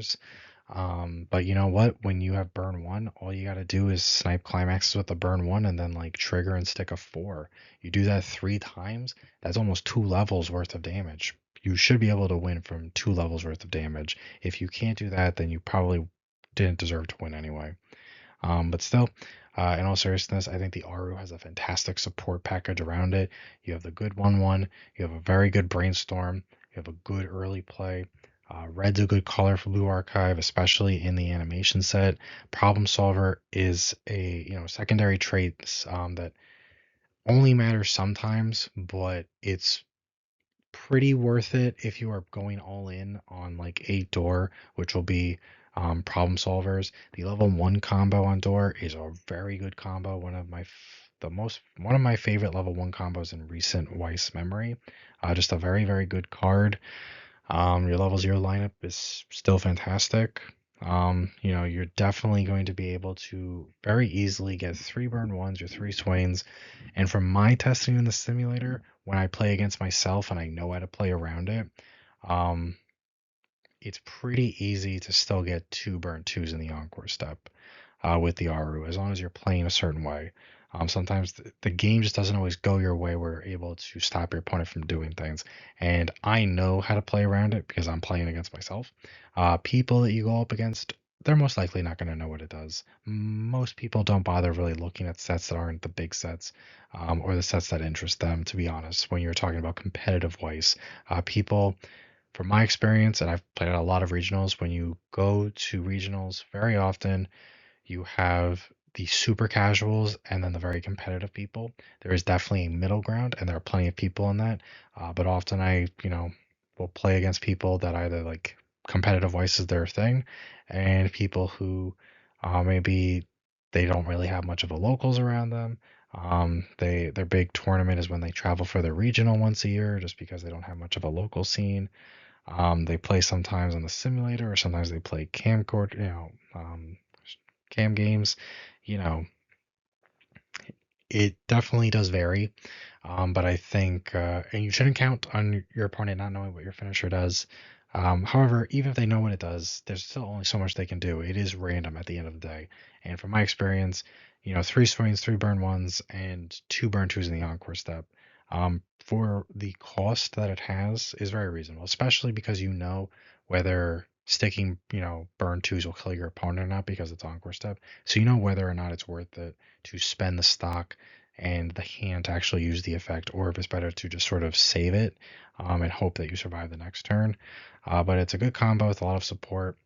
Um, you know, just good stuff, good packages, and Blue Archive was able to sort of create a deck that was able to compete with various pieces that didn't necessarily have any business blending well together. It had a lot of just good cards, and it was able to mesh them into a deck with just set one. And it was able to do enough that it worked. I think this animation set has additional cards that just are great cards that you can just mesh together to make work. But it brings with it a little bit of synergy for certain archetypes within Blue Archive that reward you for leaning into those archetypes. And when you have that sort of synergy and you have that consistency, it really benefits over the course of a long tournament. We've seen in competitive Weiss that there is a problem with certain decks that might be powerful, but they lack consistency. And when Weiss is a very unforgiving game competitively, where very often you are only allowed one loss, in order to still have a chance of making like top 8 or top 16, depending on the size of the tournament. Um, you need that consistency over the course of a long tournament. And I would say that each of the decks here definitely brings consistency. They definitely bring consistency between level 0 and 2. The Aru probably has the biggest coin flip when you get to level 3, but it's a coin flip that is somewhat tilted in your direction. And I'd say at that point, as long as you meet the resources, the Shiroko is actually the best at closing out games if you do like the full thing. If she doesn't look at it at first glance, in a vacuum, that card does not read strongly. But luckily, the deck supports it pretty well. It does what it needs to do. So at a locals level, people are going to be buying into Blue Archive. It's not a mobile game set that does numbers like Nikkei or Azure Lane, but it's a set that has a passionate fan base, and because of that, people will buy into it and people will play it, until they get bored of it at least. So at a locals level, expect to see it, but at a regional level, it's still going to be the new thing. It does come at a weird time because it's right before ReZero, and ReZero is also incredibly, incredibly popular. And it's going to be a very, very good deck that's coming out of it. However, I will say, as someone who's very experienced with Weiss, who has tested a lot of Blue Archive, but has also tested a lot of ReZero, ReZero might be the new kid on the block, and ReZero, as an anime, might be more popular than Blue Archive. I think people might get bored of ReZero if you're a more casual player, because to do the best deck right, you need to play it a certain way, and I will be honest, it's kind of a boring way. I'm not saying I don't have fun when I test with it, but it's a little boring when you kind of just put on your helmet and you basically just plow straight through a head. There's not as much nuance with the deck. There is some in certain matchups at certain times. Absolutely. I'm not saying it's just a brain dead deck or anything like that, because it isn't. You do need to resource manage and you need to think about that, and you need to know when can you sacrifice a third lane of rem because you need to, and when should you just plow straight ahead and just eat the damage and just try to make it work. um, but I think with Blue Archive, you know if even if you're a casual player, you may not just want sort of like a helmet deck that you just charge straight ahead. And I think with Blue Archive, it may not be as popular as ReZero, which is about to come out, but you still have enough popularity that you track a decent amount of players, and you get to add a little more nuance into your decks. Um, and I think there are players that will appreciate that. So it is very possible that despite the fact that we are currently in a format where Bane Dream and Oshinoko are doing very well, and ReZero is about to, throw a monkey wrench into that. I think Blue Archive, just because we're in the middle of teams and not everyone's going to own Bane Dream and Oshi and ReZero, but people will buy into this and it's new and they want to play it.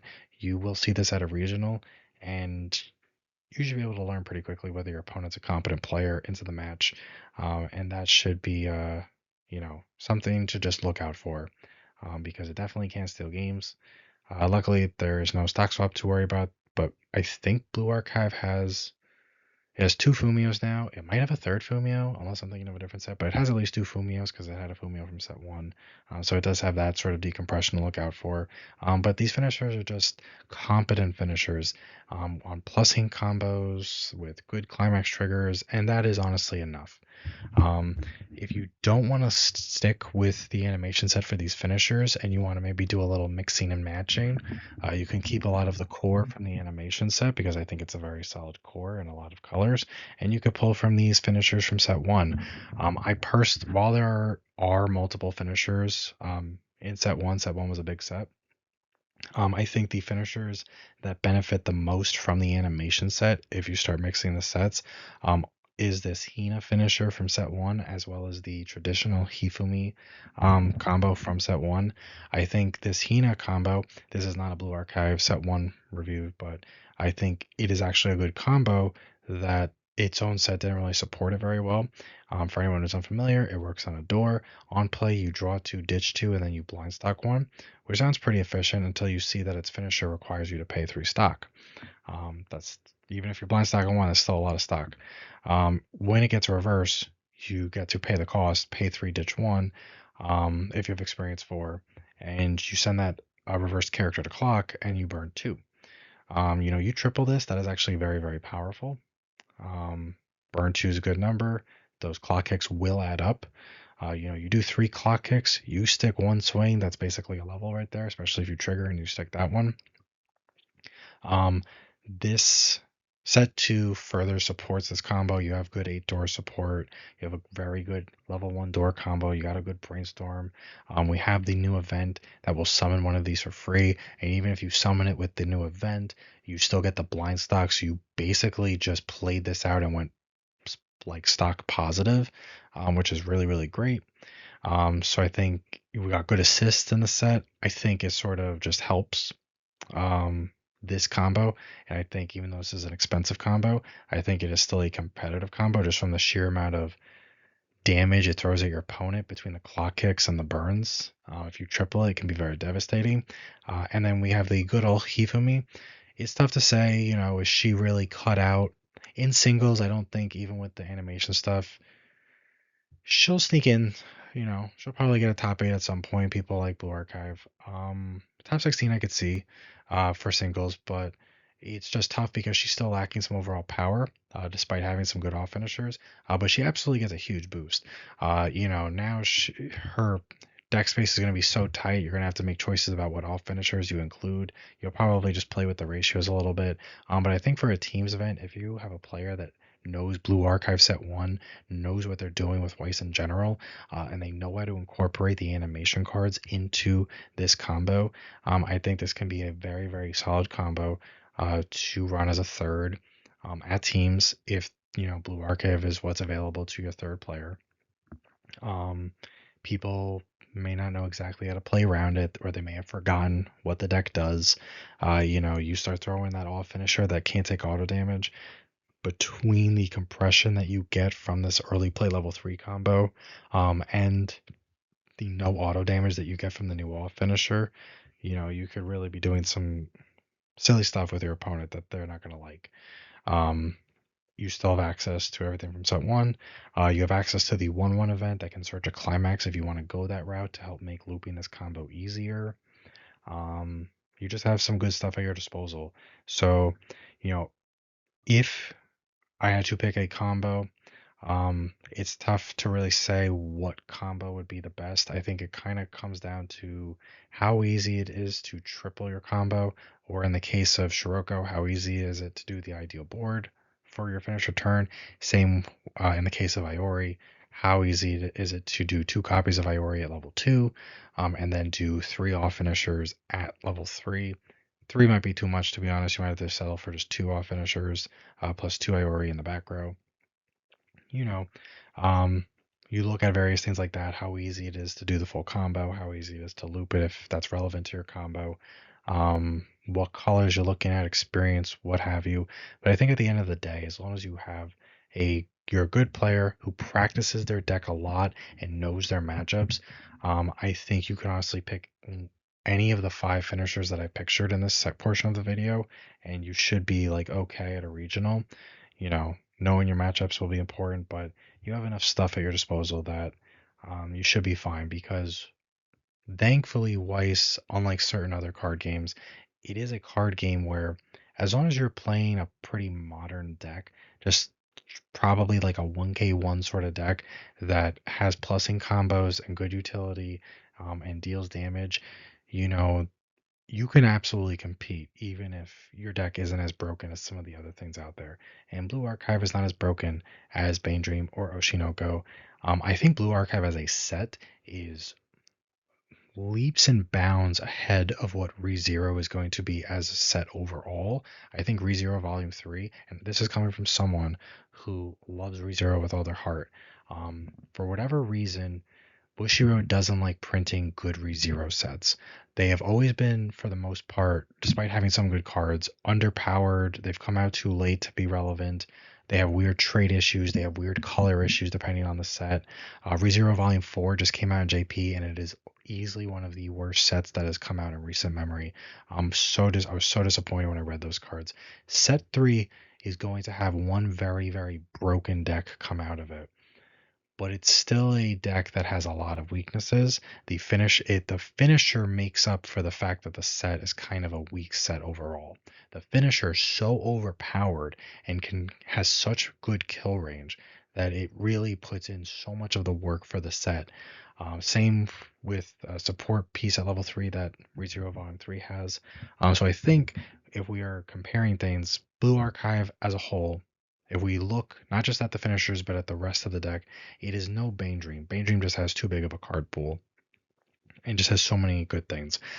I think that it's better in some ways than Oshi in terms of the before pre-level 3 game, but it's worse in others, but it holds its own very well. I think its finishers are not quite the Akane package, but I think in some ways they're still very strong, you know. Um, and it can definitely compete. But Akane just does a lot, and it does a lot with very little sometimes, and not a lot of Blue Archive can really say the same. So it sort of starts falling behind a little bit once you hit level 3, but I think it's able to go close enough to toe to toe, just in the like the level 0 and 1 game, and it can basically do what Oshi does at level 2. It maybe can't loop its level 1 combo quite as well as Oshi can, but you don't always need to. And then when Bane Dream comes out, honestly, Blue Archive dominates ReZero from the level 0 to level 2 game. Short ReZero is going to have a couple of pretty busted cards that come out at level 0. There's a new Rem Salvager that is incredibly stupid and should not have been printed, even though I'm very excited to play it personally. And yes, Blue Archive isn't going to have a top end that is nearly anywhere near as strong as the REM that is coming out. But if you're beating it in the rest of the game, I think it's kind of fine. This is the current meta. People could be watching this video years down the line, and everything I'm saying is irrelevant. That's the case. Just ignore what I've been saying. But if you're watching this during this format, just sort of giving you an idea of where Blue Archive would stack up against the three big dogs that will be running the meta. And I think it's below those decks, but I think it's very solid B tier stuff. Um, just I think there's a lot in B tier right now. It's kind of tough. I'll need to play in person with Blue Archive to really get a feel. Is Blue Archive higher B tier, lower B tier, middle B tier? From my testing in the simulator, and I have to play it against myself, and I've played good decks like Bane Dream and things that are actually in B tier. Bane Dream is obviously S tier. And I would say that right now, my general consensus is that any competent Blue Archive player with any well-built Blue Archive deck, largely using stuff from animation set, but can still pull from the first set, I think is definitely sort of solid middle B tier with the chance to be higher B tier depending on what you're playing and how you're playing it. Because some of these things do just have reach and you do have access to just a crazy amount of utility in Blue Archive. We've got plus soul backups, we've got neg soul backups, we have neg soul events, we have two Fumios, we have early plays in we have good early plays in most colors. I think green is lacking somewhat, but kind of it's not gonna be perfect. We've got some really great brainstorms. We have a fantastic level 0 lineup, and Blue Archive already had a good level 0 lineup. There's just a lot to like, bottom line. So from a competitive standpoint, as long as you know what you're doing, I think you should honestly be okay, especially in a team regional format. I was at a regional last weekend. I don't know if I mentioned this, but we won the regional, and I saw decks that were, definitely underpowered when compared to the big dogs of the meta. Some of them just because people like the series and they just want to play them, and that's perfectly valid.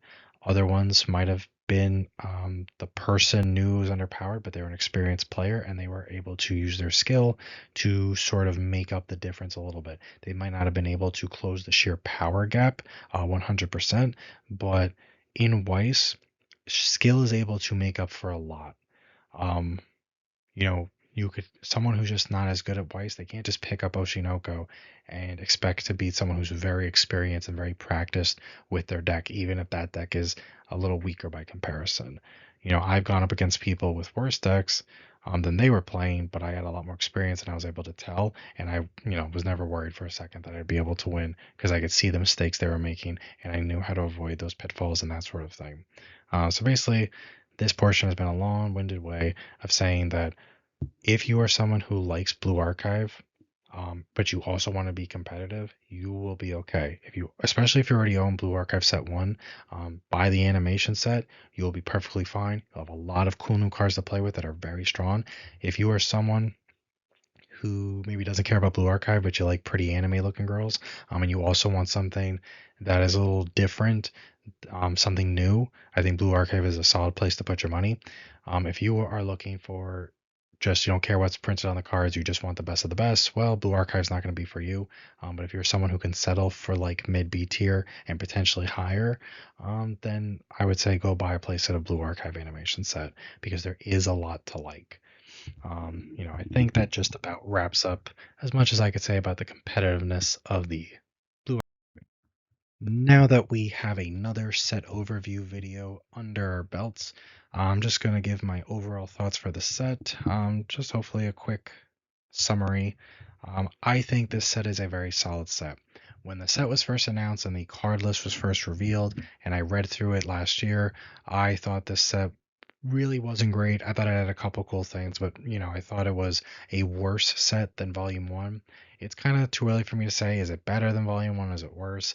I think its level 3 game is just simpler and easier and more efficient than a lot of the combos from set 1, which were kind of like very highly costed, some of them, or just underpowered. I think the level zeros are great in this set. You're probably still going to pull from set 1. That's fine. No reason you can't be mixing these things. But still, good solid zero lineup here. You got some good utility. You got good things in all colors.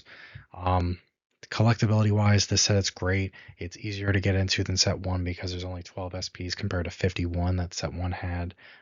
Sure, maybe not everyone's favorite girl is represented this time, but since this is the animation set, I'm assuming they just had a smaller card character pool to draw from, as opposed to the first set, which just covered the mobile game in general.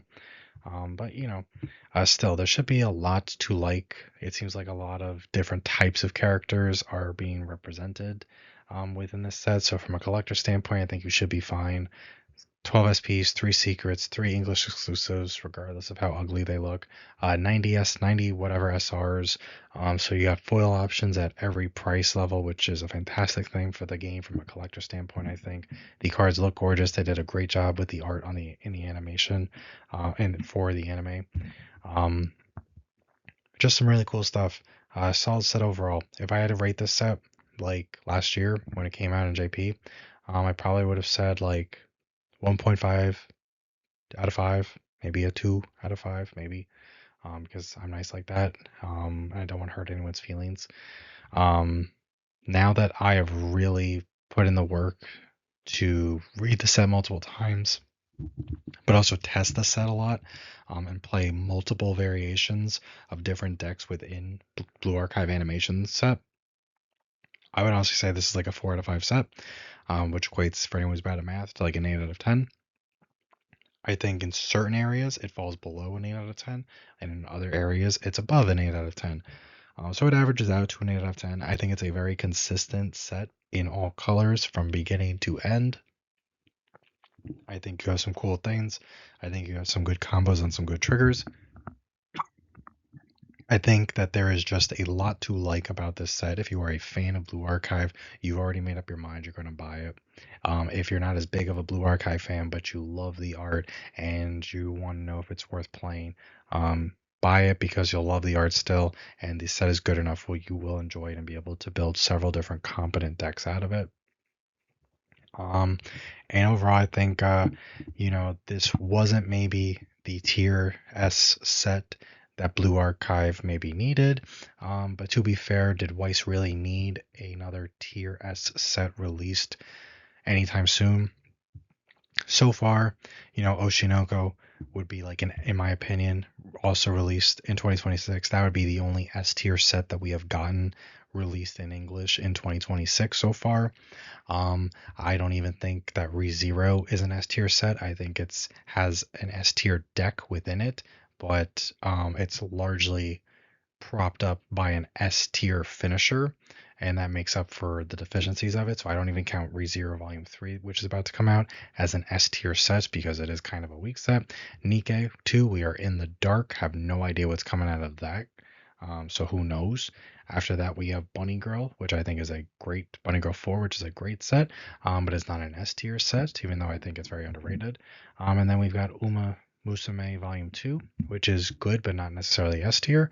And then we've got the wrestling set, and we have no idea what's in it. So I think since we largely know what's coming out, I do think that this is coming out for the rest of the year. I think this is a very solid set to be coming out.